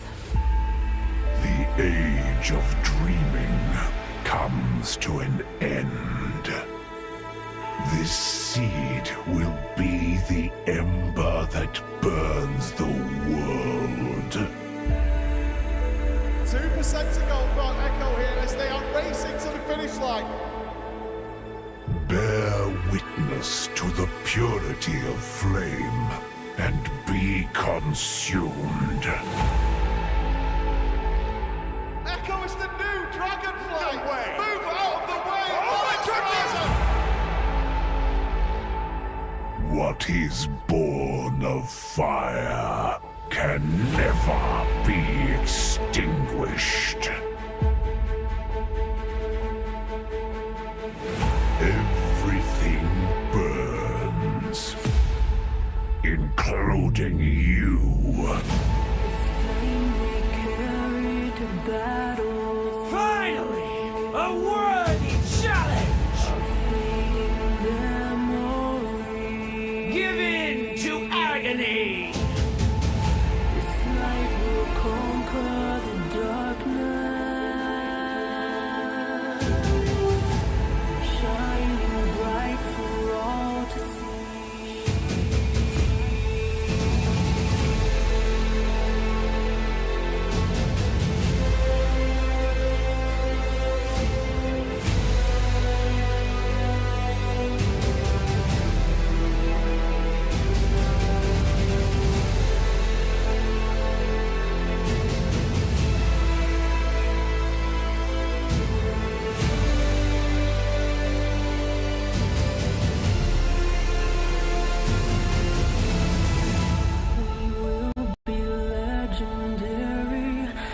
From this moment on, we will not be forgotten.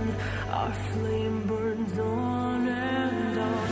We'll fight for all the glory and hope that burns in all.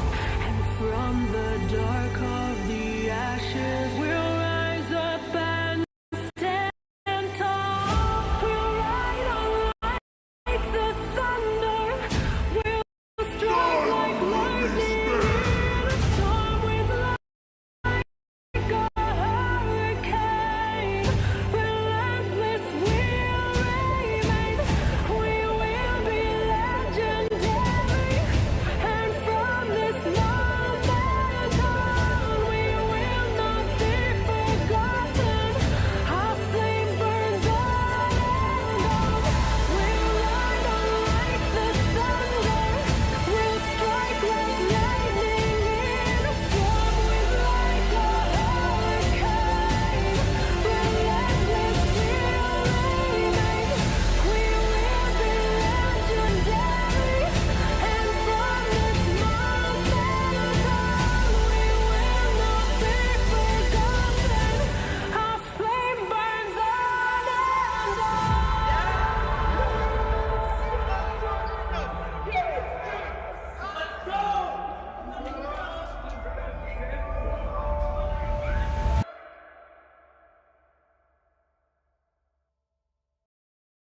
Hello everyone and welcome to the Race to World First. I am here in Sweden with our favorite mage, Gingy, aka Mike, who has just come off of getting World First yesterday in normal. How easy was it to get World First once you played on a night? I mean, I gotta say, like, it was fun, like the NA project, and obviously we got a bit of like information and stuff like that ahead of time. Yeah, I hope like people enjoyed the NA venture, but of course, today we're raiding on EU and we've been doing a lot of splits. You came in at 5 a.m. this morning, is that right? A little bit earlier for the servers up? Yeah, I was, well, I woke up at like 3:15 because I needed to be here at 4 this morning, so I've been up pretty early today. Now, was it a smooth start? Splits going really, really well this morning? Yeah, I finished normal splits now Yeah. in my group, so it's good. we're probably gonna move over to some heroics now. Any really good loot? Yeah, I mean, it's normal loot, so just kind of targeting trinkets and stuff like that. Right. Because like every other tier token and off piece and stuff like that, you won't really go into progress with that, right? But You're expecting to go into progress with full heroic tier. Yeah. Yeah. I mean, with the catalyst and with 3 curious from the last boss, that's an easy thing to do. Yeah. Yeah. Yeah. Now, in previous tiers, you would sometimes have some luck of the draw. You'd play a bunch of different characters of the same class, see which one got the cool trinket. Is that something you're doing again this time around? Yes, we are, and I looted good on like a couple mages, right? So like then we're just individually talking between each other. Okay, so this mage got really good loot. This and then maybe Toba's like, I haven't had a good evoker loot yet. You know, then we can like always like shift it a little bit towards who's getting prioritized. So we make sure that like we at least have good characters on everyone. I have a pretty stacked mage that got every single trinket except for.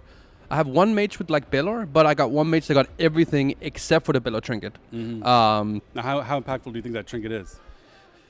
I mean, it's the highest simming one, but sometimes it's also pretty scuffed to use because you need to go into melee as a ranged. So do you think it's likely that you or any other people will shave some characters before going to heroic, or continue rolling the lottery in heroic a little bit? I mean, you're gonna like have a character that you're like after the normals, you're like, okay, this guy rolled the highest, he got the luckiest, and then you're gonna have some that didn't really roll that high, but you're also gonna take heroic into consideration. So what you think might be your main based on the normal might switch a bit based on heroic loot, because at the end of the day, if you get like really good high roll trinkets and stuff like that in heroic, those will most likely last you for progression. Yeah. Go. Now, since you finished normal, your splits are done. Yeah. Do you think you'll be going into heroic today? And yeah. Are you thinking it's going to be significantly more difficult or kind of chill? Well, I haven't really had time to look at other guilds like playing heroic. I did hear that there was an Asian guild that plays on NA servers that were progressing for Rock Heroic with like a full pre-made. I think Rock Heroic has gone down. Okay. Yeah. I mean, that's pretty good news. Obviously, heroic splits are going to be way harder than normals, right? And depending on the difficulty, I mean, when you see us do normals, we have so many groups going at the same time, right? 4 at once right now? Like we have like I mean we have like maybe 6 Echo Raiders and 21 helpers, right? So we can do that with normal, but depending on the heroic difficulty, you probably cannot kill the later bosses with 21 helpers, right? So then you're gonna be doing let's say less groups and more like Echo members, and if you really have to, then you can do that with as many helpers as possible up until a certain point, right? Then you're like, okay, we're gonna do this with this many helpers up until this boss, but we really need to cut helpers and go more main group towards some of the later bosses.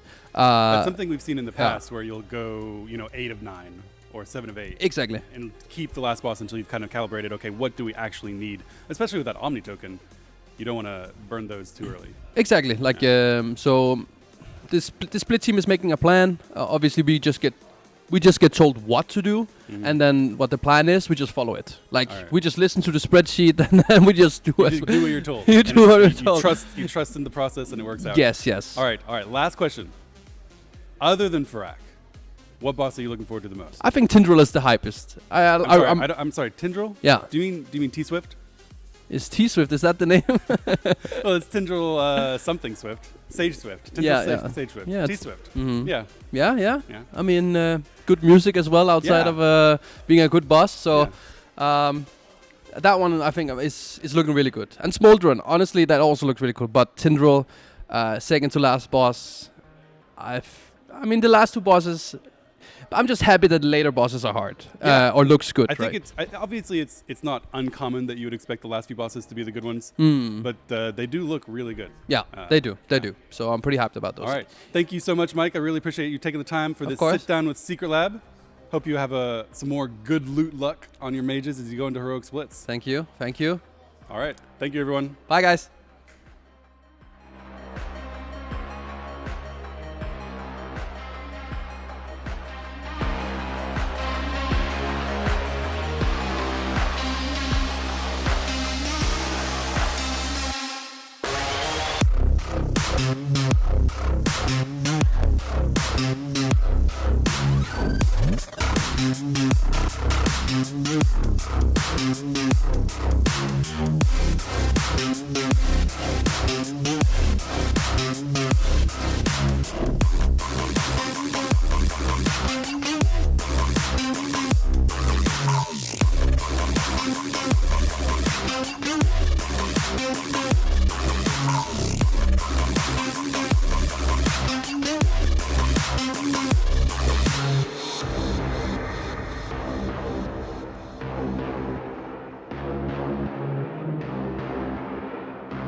Hello, welcome back. My atrocious food takes have sent Alex running, so I am solo on the couch right now. No, only joking. I'm going to throw over to Alex on the analysis desk, who is going to take you through a very awesome Surfshark segment. Yes, so I don't know about you guys over here. This is really nice, by the way. I like being sat over here. I'm going to sit here all the time during Mythic, I think, when I can get Jesse away. But I don't know about you guys when you're away and you want to be searching around on the internet, trying to get yourselves some juicy content from back home. If you're starting to feel a little bit homesick, want to watch some amazing British sitcoms, if you ask me, for at least, you pop on to your favourite streaming service if you like. You have a little look of it, I don't know, such as, you know, a bit of IT Crowd. And unfortunately, you're in Sweden. What's going on here? You can't do it. However, with Surfshark, you are able to very quickly, just with a couple of clicks, look, now I'm in the UK. Just click on that, and I go back onto here. You can just even do a quick refresh if I wanted to. And bam, there's the IT Crowd. And you can do this for pretty much anything. You want to be in the US? You're in the US now. If you want to be anywhere within the world, they've got servers all over the place. It's super easy to connect with just a few clicks. You're going to be anywhere that you want. Of course, it's safe, it's secure. You can even use it sometimes when you have weird connection issues with games. I've been using VPNs to reconnect to MMOs sometimes when certain servers are down. So absolutely awesome. You can find links to Surfshark down below for their best deals available. So big thank you to Surfshark. And send it back to you, Jordan, while I sit here and watch the IT Crowd. You don't mind casting by yourself for the next, 3 hours, right? No, that's fine. Cool. I'm sure chat would not mind at all, right? Get her off. Oh, no. It's actually really cozy over there. But you know what's It's awesome over here. I prefer the couch. The couch is good. The couch has the dark. Now. If I could grab the goose and bring it over here, that'll be next level. Do you think the goose, we can have the goose here? Production saved the chat. Maybe. All right, I'm going to head on over. No feet on the... That's bannable, yeah? That is full bannable. Unbelievable. Last time I did that was in Sepulka, and everyone called me floor mad. Right, I'm going to mute this while I go over. Well, we are nearing the end of our normal splits. I think they only have a couple more runs to do. They were getting through their second runs. I don't know if they're into their final runs, but we all know an important part of the race is to prepare characters, especially with the largest item level increase going from tier/patch to patch. We've not had a significant, I think, item level increase since Legion. With the 39 item level increase. So getting gear is going to be really important for this raid. I'm looking forward to gearing. I'm going to show my naivete and my lack of knowledge. Because I didn't play in Season 2. I know a lot of people that are the same, actually. Came for Season 1, the Dragonflight. Really liked it. Obviously, there's always something bad about, an expansion or whatever. But I would say it was really, really enjoyable. Good fun overall. Then when Season 2 came around, it looked good. I just didn't play. I don't know why. Loads of people of my friends were the same way. Yeah, I was the same way actually, but then I've played every day since I've started. So I started in Legion. I've played every single day, including every single day of Shadowlands. All the way from Legion? Yeah, Whoa. I know. It's crazy, right? I've been playing forever. I'm a long-term player. The Lich King I was. Top 10 in Wrath of the Lich King. Definitely not. So many Barely people killed the top Lich 10. King on time. No, I'm with you, especially if you live through Shadowlands. May God have mercy on your soul. I mean, I played every single day of Shadowlands, and Shadowlands had its pluses, but it was a very draining expansion. And then I think when Dragonflight came out, I played Season 1. I was doing this a moment ago before the stream. This is the new campaign quests that were released on the servers as part of Season 3 release. You can see Noggy making his way through it. Because sometimes they might offer some rewards. I don't actually know what the rewards are yet, because I didn't get to complete it in time. You can get crests, right? Not bad. We'll take the crests. Yeah, I mean, with the new gearing upgrade system, I think it came out in Dragonflight. Was it Dragonflight that we had the new crest gearing system? That's what I was going to say. Two, so with Season 2, I never actually interacted with the system. Now I'm coming in on Season 3, and I do plan to play at least up until the new year, because I'm, as I said, not doing anything in FF right now. So, let's do some Mythic Plus. So I was going to spam some out, see how well I can get geared, because Mike was saying how quick you can get geared now, through pretty much any content. So I was kind of looking forward to giving it a go, seeing what the new dungeons are like, trying some Org in dungeons, although they keep getting nerfed. Hopefully they'll still be fun. Well, that's the thing with the support class, right? It's going to be needed because you're buffing allies. So either you have the support class, or what's the point of putting a support class in, right? They shouldn't be mandatory though. No, that's already like when we was first talking about it. When this was during last race when we heard about Org coming in. Oh yeah. We was having a little bit of a chit chat about that. I've always pushed for that to be introduced into the game, even though, in my opinion, it would be like almost impossible to balance in a good way. I know that in Mythic Plus, it was super toxic how strong it was. Yeah, you had the Exodia God comp last year. It was Guardian Druid, I think Holy Paladin, and Mage, Priest, and Org. Yeah, so like obviously that just being pretty much the one true comp. It's kind of sad. Like playing at the beginning of Dragonflight, that meta was everywhere. Obviously, it's always everywhere at the beginning of the expansion, but even when it's settled, there was like, it was often that you could pretty much bring anything and still do pretty well.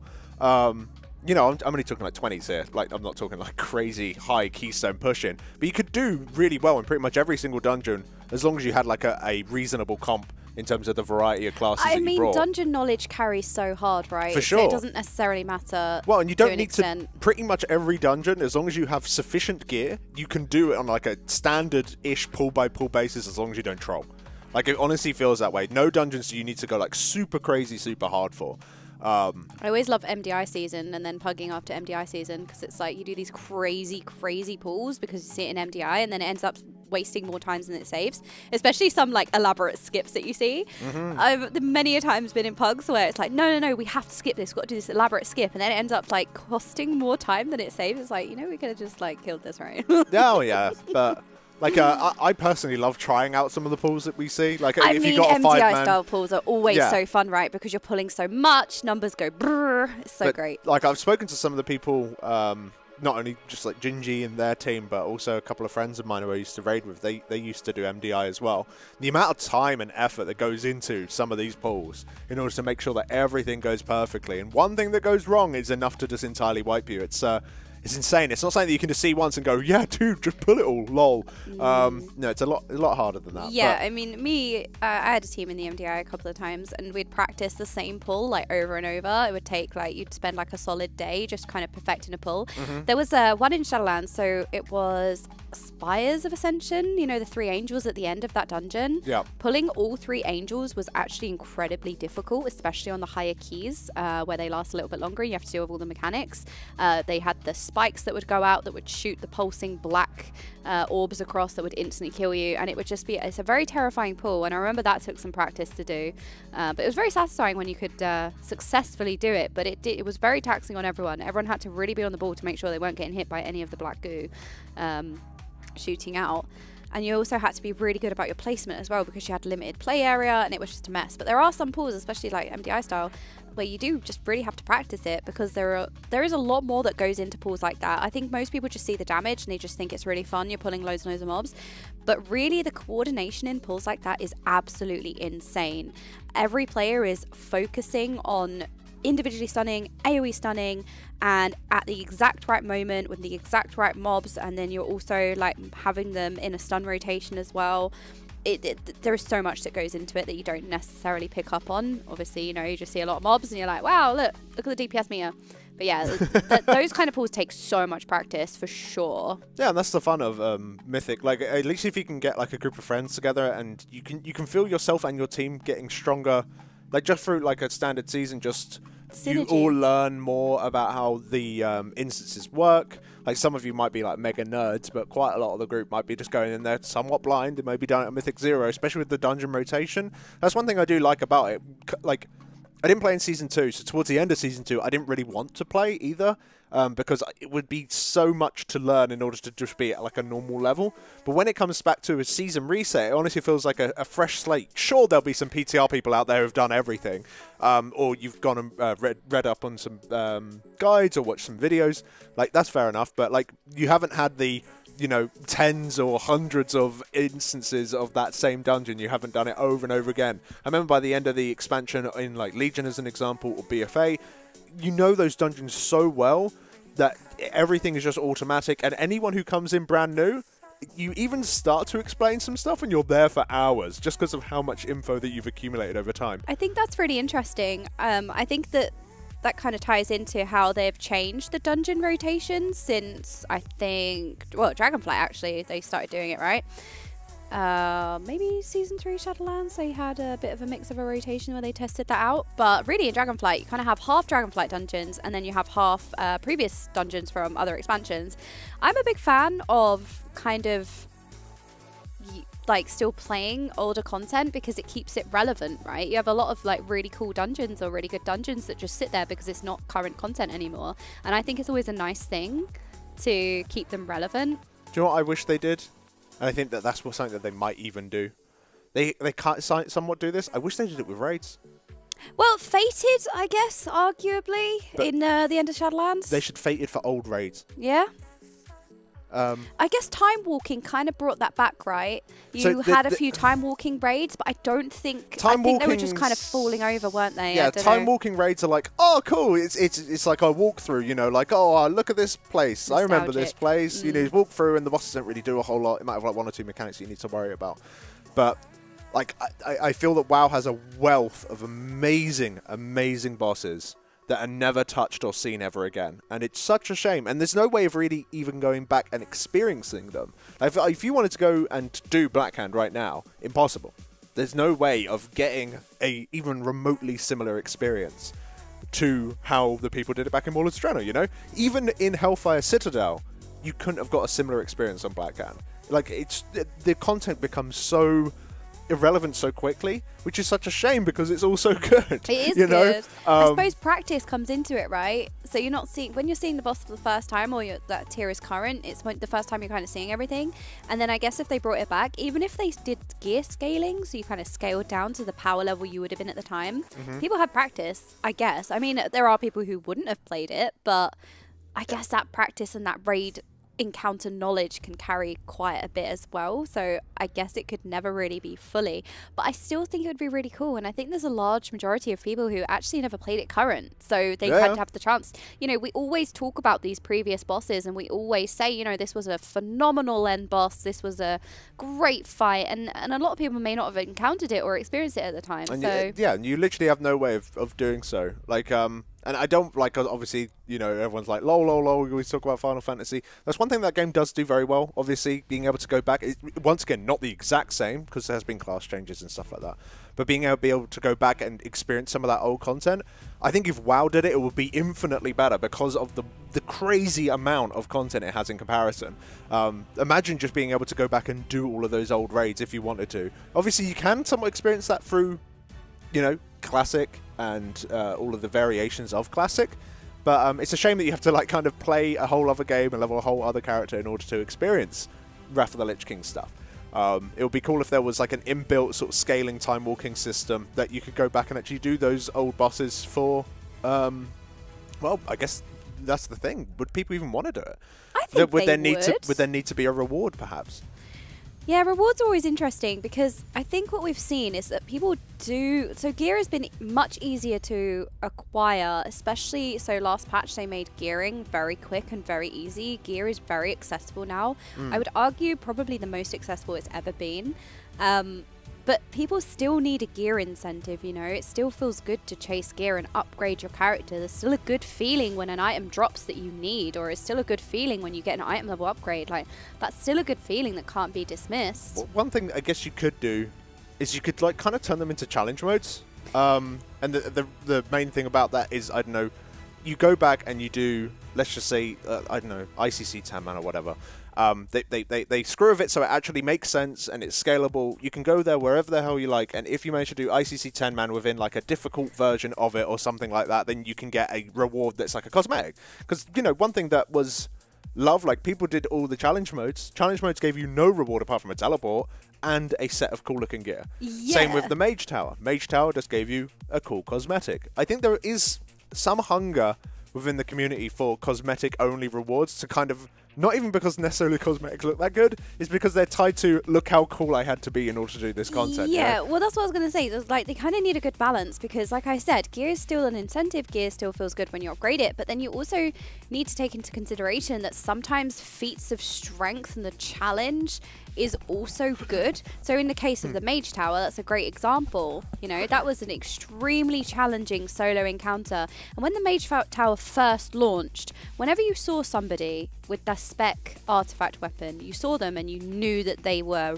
really good at that spec, especially when the Mage Tower first launched. Because, you know, naturally through the expansion, you got more and more gear, you got more and more item, you got more and more practice. So when you would see it later on, it was more of like a cosmetic. Like, I had not touched fire at that point. I had no idea about the fire encounter, but towards the end of the expansion, I still got the Mage Tower appearance because it just got way easier.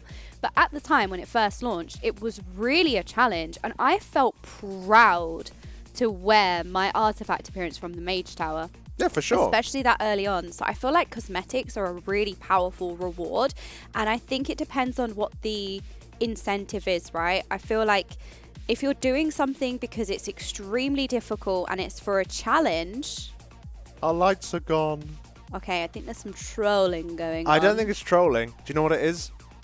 We haven't spoke about the Goose recently, and his fury is starting to manifest. Fury is rising. Is manifesting throughout the lands. Oh no. That was a little... Yeah, our lights have gone off, by the way, production. some of our key lights have been messed with.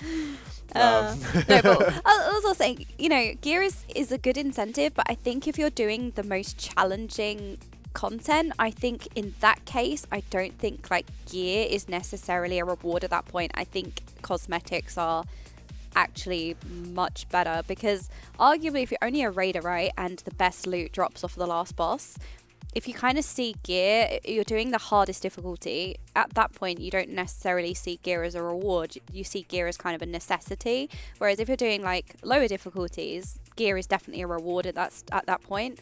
And that's why I think, you know, the best gear kind of dropping off of the last boss on the hardest difficulty, it's kind of like, well, progress is over. What am I using that gear for?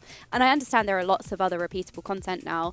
Like you have Mythic Plus, you got PvP, although I think PvP is strictly PvP gear a little bit more this time, but you do have Mythic Plus, you do have other things that you would use that gear for, but I think the last boss on Mythic should definitely be kind of like a status thing of like, I've completed the hardest content in raiding, I've defeated the final boss on the hardest difficulty. And I just think at that kind of level, like definitely challenge modes being a good example, like you said, or artifact appearances in the Mage Tower, at that point it's kind of good to show something off cosmetically. Well, yeah, like as I say, I think it'd be really fun if they did some old remixes of some of these bosses. That's all I'm saying. Like, especially for, like, cause not maybe it would be better to do it on a lower raid size, because maybe not like everyone in your raid team really cares. It would be cool for something to be released between tiers, like stuff that they used to do between tiers, like as in you would have like Helya. I know Helya was kind of part of the Emerald Nightmare tier, but still it was a kind of like mid sort of something for your group to kind of get involved with. Same with Una, it was just a little thing in between. I think especially if you're a player who's a bit more casual and really doesn't want to do isn't that interested in Mythic, getting into that structure, but just doing Heroic a few times with your friends, like that's something that I'm playing with right now, is that I occasionally come back, like at the beginning of the expansion I did some Heroics with my friends, Heroic clears, did a ton of Mythic Plus. There wasn't really anything else for me to do, so I stopped for a while. It would be cool if there was these little mid-tier challenges that come out, and you can reuse old assets. That's exactly how they did Throne of Tides. No, it wasn't Throne of Tides. Whatever the name of the Unat tier was, I can't remember the name of the dungeon. That was just reused assets, and they just built one new room on top of it. So it was Crucible Storms. Yeah, I think so. Yeah, I think there's certainly room for that, and you could use so much of the old stuff. It's just like, oh, this mid-tier thing, you're doing Ice Crown 10-man. You got to do these 4 bosses in a boss rush style, where you just got to go back to back to back to back to back, and it's quite difficult. But there's like an easier, like you can still do like a normal mode version for everyone to explore, a heroic version where you maybe have a mini challenge, and then a mythic version which is maybe like, what the hell is this? And it's super difficult. No balance, no power from this. Just cool stuff. Just like a title, like, or a mount, or I don't know, some like cool weapon skins or something. I think that's really cool, and I think that especially if anyone played in Legion, you would have these like little raids that would come out in between main raid tiers. And I think if they did something like that, where they brought back kind of an old raid, but they brought it back as kind of a mini raid tier, it would be really cool. I guess it would be, what would be the incentive? Do you want to bring it back for like everybody to enjoy it? Could maybe give you a bit of gear, like, you know, that standard in-betweeny tier type thing where they drop a little bit of gear and stuff. But then I also think they could do that, but then they could also make a difficulty where, like you said, back to back, where it's like really challenging and it's a cosmetic thing. So it's kind of like the tuning on it is extremely punishing, kind of maybe more than like Mythic, or like Mythic end wing and couple of bosses style, and like bring back the raid like in full force, but have it on the 2 difficulty so it's accessible to everybody. Yeah, well, I think, because they did do a similar sort of boss rush style thing before with one of the Time Walkings. I think it was in 2020 or something like that, where you'd like be teleported to loads of cool different bosses. But like, as I say, it was really cool, but and a lot of people did enjoy it, and they went in and they checked it out. Nice little bit of content, but for like, if you wanted to try and do it on a harder difficulty or maybe get something more out of it, it wasn't really there. Basically, I want them to make WoW ultimate fights, because it would just be so good. It's something that, like, you literally just take old bosses, chunk them together, make it really, really difficult for those who want to do it really difficultly, and you can make a normal version of it for people who just want to explore it and still get something cool out of it. It would suit this game so well, and it feels like I really hope it's something that they invest in. But obviously, it'll take quite a lot of time, but we will see. Yeah, Ultimates are some of the hardest content you can do in any MMO, right? Extremely difficult. They kind of take phases from really difficult bosses, so say like a really difficult phase from an end boss, and they kind of stick together all these different phases into one like 20-minute fight. It's insane difficulty. I think I've not looked too much into it, but that's kind of the concept. What I think would be cool in WoW is like, you start off fighting the Lich King, and at the end of his first phase, which they've souped up to everything, he slams his sword into the ground breaks, and now you're in Black Hand seconds. Oh, that would be so cool. Then he slams his stuff onto the ground, and like after that, and the floor breaks again, and you go somewhere else. Finally, Sire Athreus is back. Yeah, you can fall into Sire Athreus' room. You could do so much. You could just go between all of these, like, you know, all of these different places. It doesn't need to make logical sense. Like, it just throw Chromie in there, and it'll probably make just as much story as the story does now, even. So, it'll be so good. It'll be so good. Ugh, I'm not unhinged. Production called me unhinged. I mean, I think it's nice to make old content relevant. But yeah, like we said, it's kind of come back as Time Walking, and because Time Walking's kind of, like, you kind of just walk through. It's more nostalgic, but it's not necessarily that challenging. I mean, it's all relative, right? There are going to be some people who find it challenging, of course, but I would say mostly it's not really there for challenge. It's more there for just kind of a walkthrough. But I think it would be cool to see some things come back that were both a challenge and also a cool walkthrough as well. Especially mid-tier, you know, like I think in Legion when you had those little mini tiers in between the main tiers. I think it's a good idea for sure. Could be some fun, but we will see. Obviously, they've got lots to do in the game.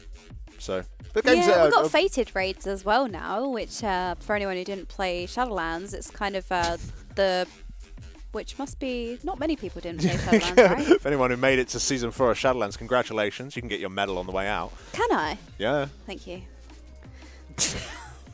I deserve a medal. I need it. No, I actually liked it, but... Oh, we're out of trophies. Oh, Production just let us know. I love a participation trophy. Sorry. No, you just have to live with the knowledge of having to get through Shadowlands. Well, fated raids were essentially the expansions raids scaled up to current, and you also had affixes, but on boss fights. The affixes were...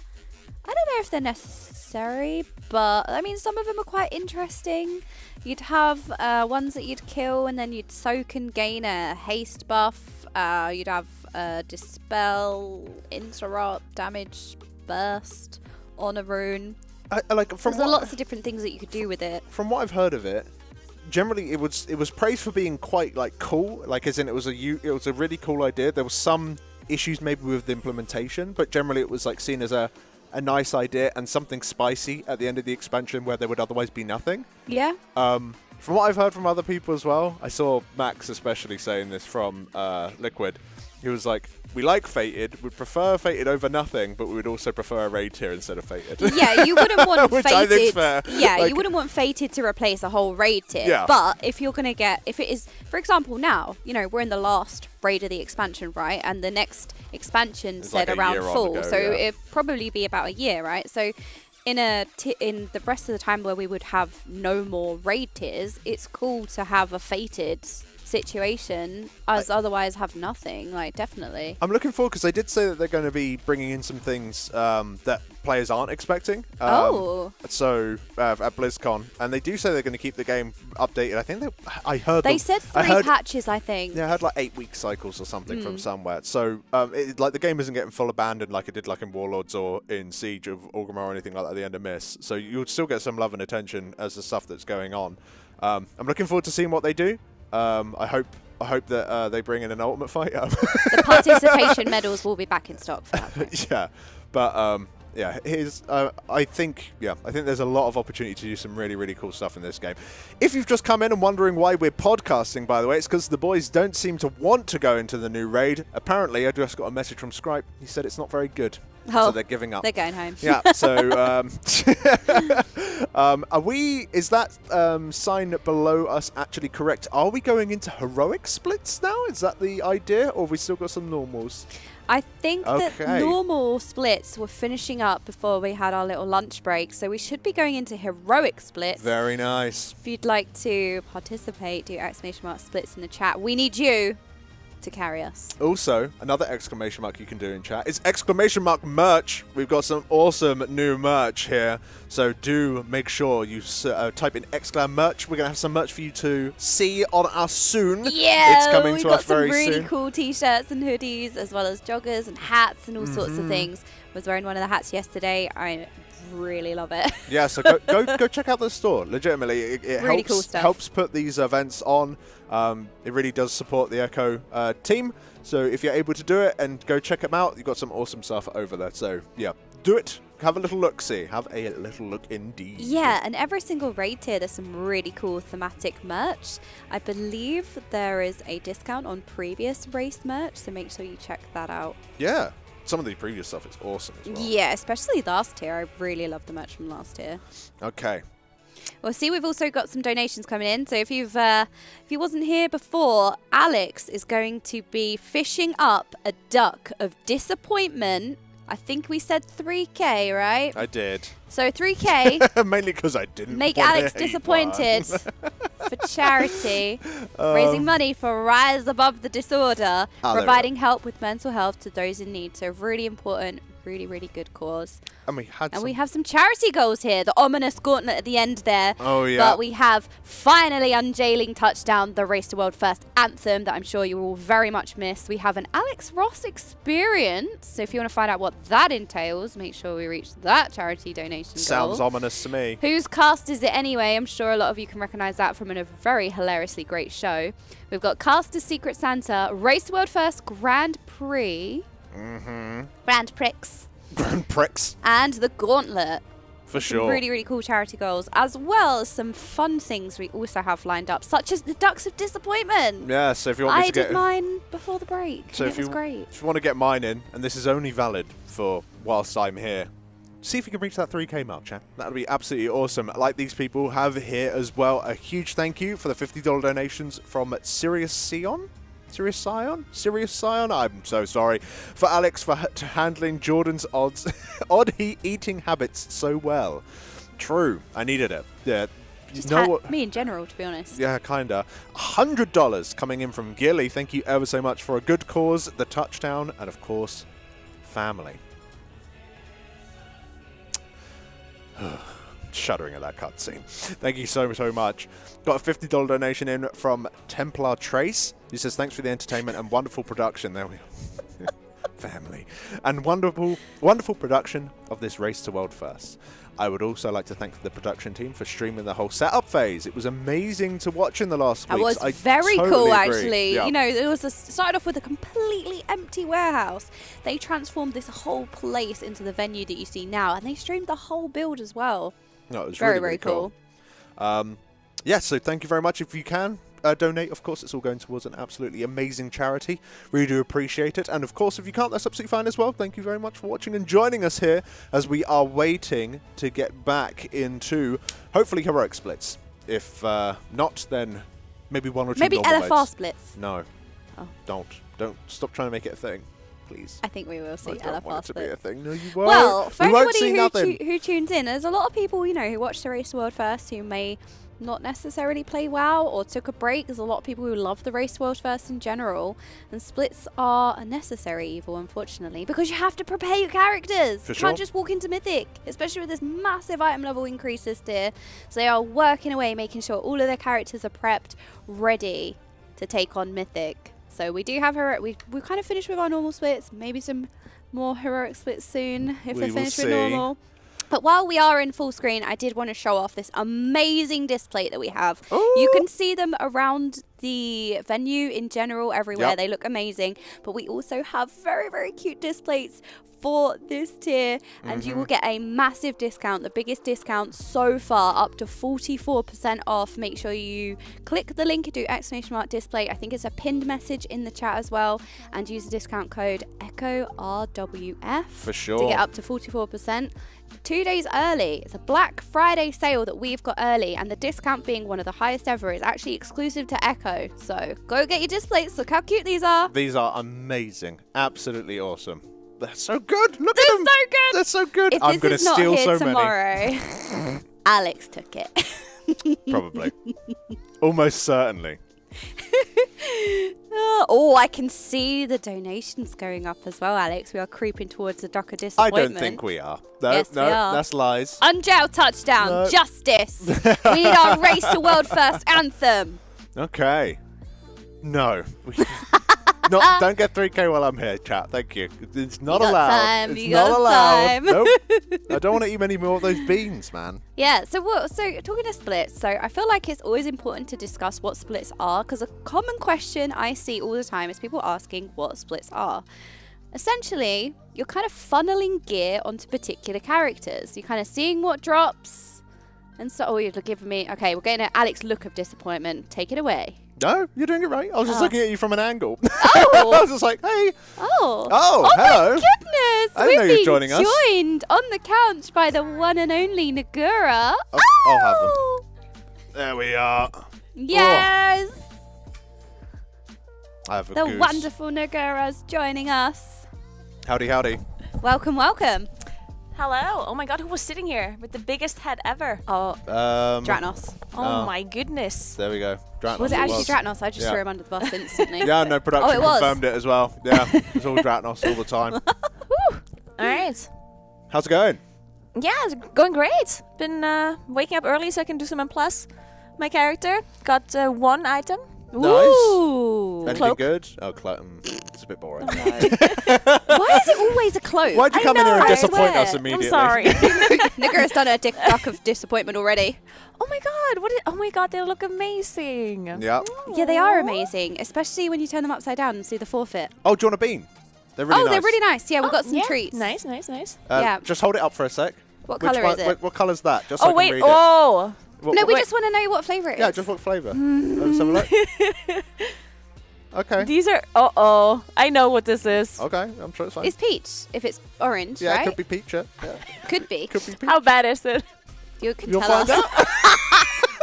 Oh god, I'm so scared. Yeah, it's probably peach. Okay, I'm doing it. Are you supposed to chew them or just Yeah, you chew them. Release the peach inside. Is it peach? It's not peach. Is it bad? Yeah, it's pretty bad. It could be a strawberry banana smoothie. It is not. It could be bath. Or dead bath? fish.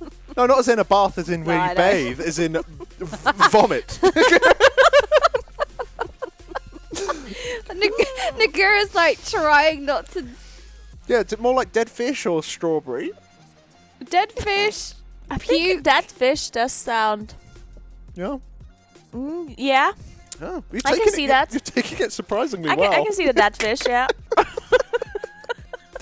Just small hints. Small hints of dead fish. It's great. I think this is an everyday occurrence for you, isn't it? I love how she's just sat down and we're like, here, have a dead fish flavoured jelly bean. Welcome to the Echo Caster couch. Oh, man. Oh, so I think we've got towards the end of our normal splits and they're looking to go into heroic soon. That's where we're at so far. We haven't seen any heroic gameplay just yet on the Echo streams. Of course, we see Blue Shoe actually clearing it all on heroic. The only guild in the world to have cleared it all on heroic, according to our Warcraft logs leaderboard. I think the majority of guilds are going to just be holding it, right? And it's not necessarily because they can't kill the last boss or anything. I think it's just because the last boss drops an Omni token, so they want to see what loot drops on which... Oh! Okay, we have our little go-kart going around the And venue is right now. I off. think there's a message for us here. Heroic when. Smiley face. You can see Scripe standing at his secret lab desk, which you can sit at, or you can press a button. And Oi! Don't kick our boy! Read the sign. He's still booting it about. He's trying to... Scripe, when is heroic? Read the message. Get in the raid. One of the players is going to pick up this thing and just rip it in half at one point. I think Tobo chased it. Those ominous shoes. It might have been Salia. And now Tobo isn't here anymore. Connection? That was what it was all along. Yeah. He disrespected. Kick the cart. Disrespected the cart. I love this.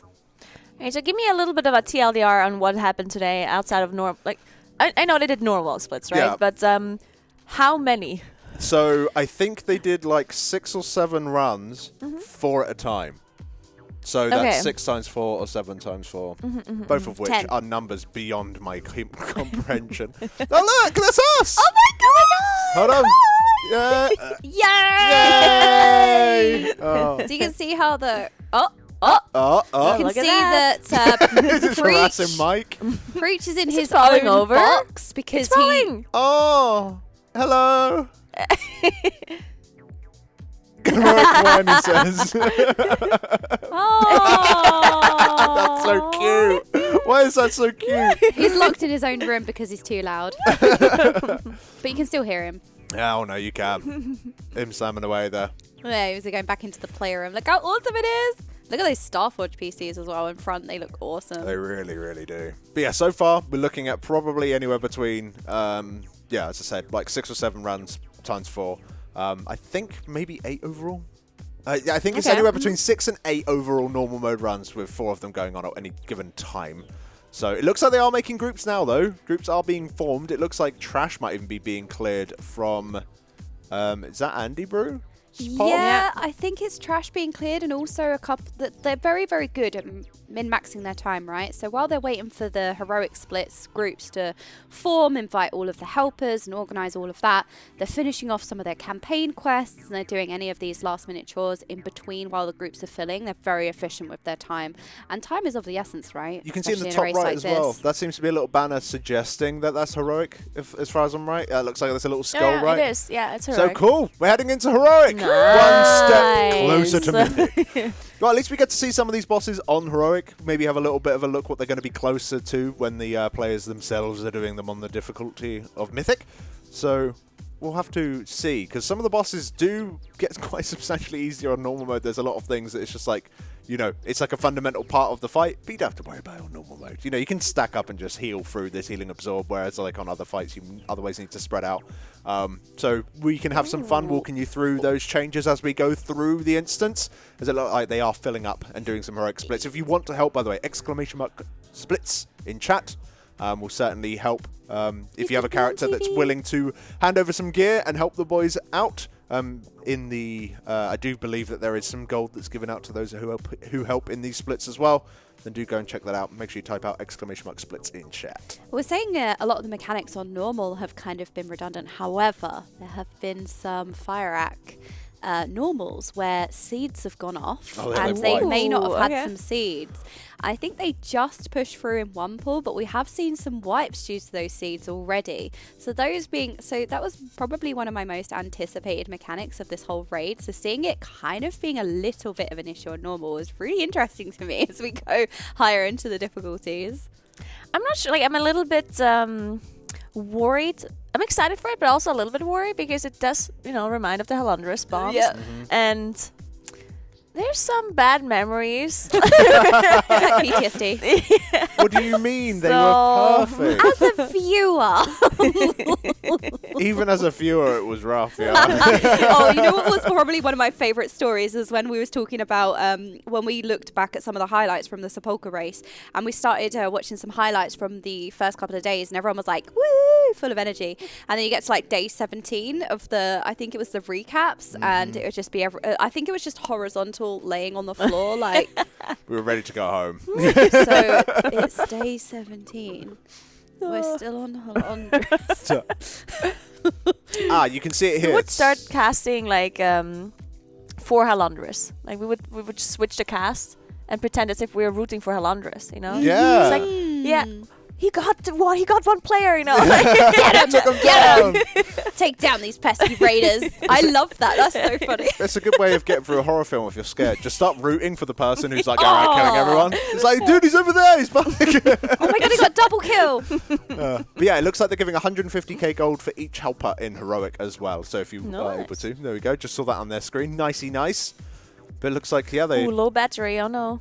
There is a charger to your left. Yeah, you are seated in a fortunate position. Should be with the wire coming charger. from the wall behind, yeah. The most difficult part There of the you raid are. here so far being Excellent. to lap the iPad charger. Most difficult mechanic so far. We've been struggling with it. Yeah. Sam came in and was like, just put it on charge. Just plug it in. Yeah.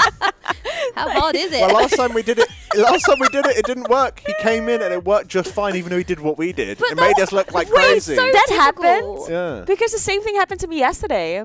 Like, I tried to set up the Elgato Center and something didn't work. And I did the thing, and I did it correctly. And my Twitch chat even was watching. He's like, yeah, this is kind of correct. And then I got Sam. He did the same thing I did,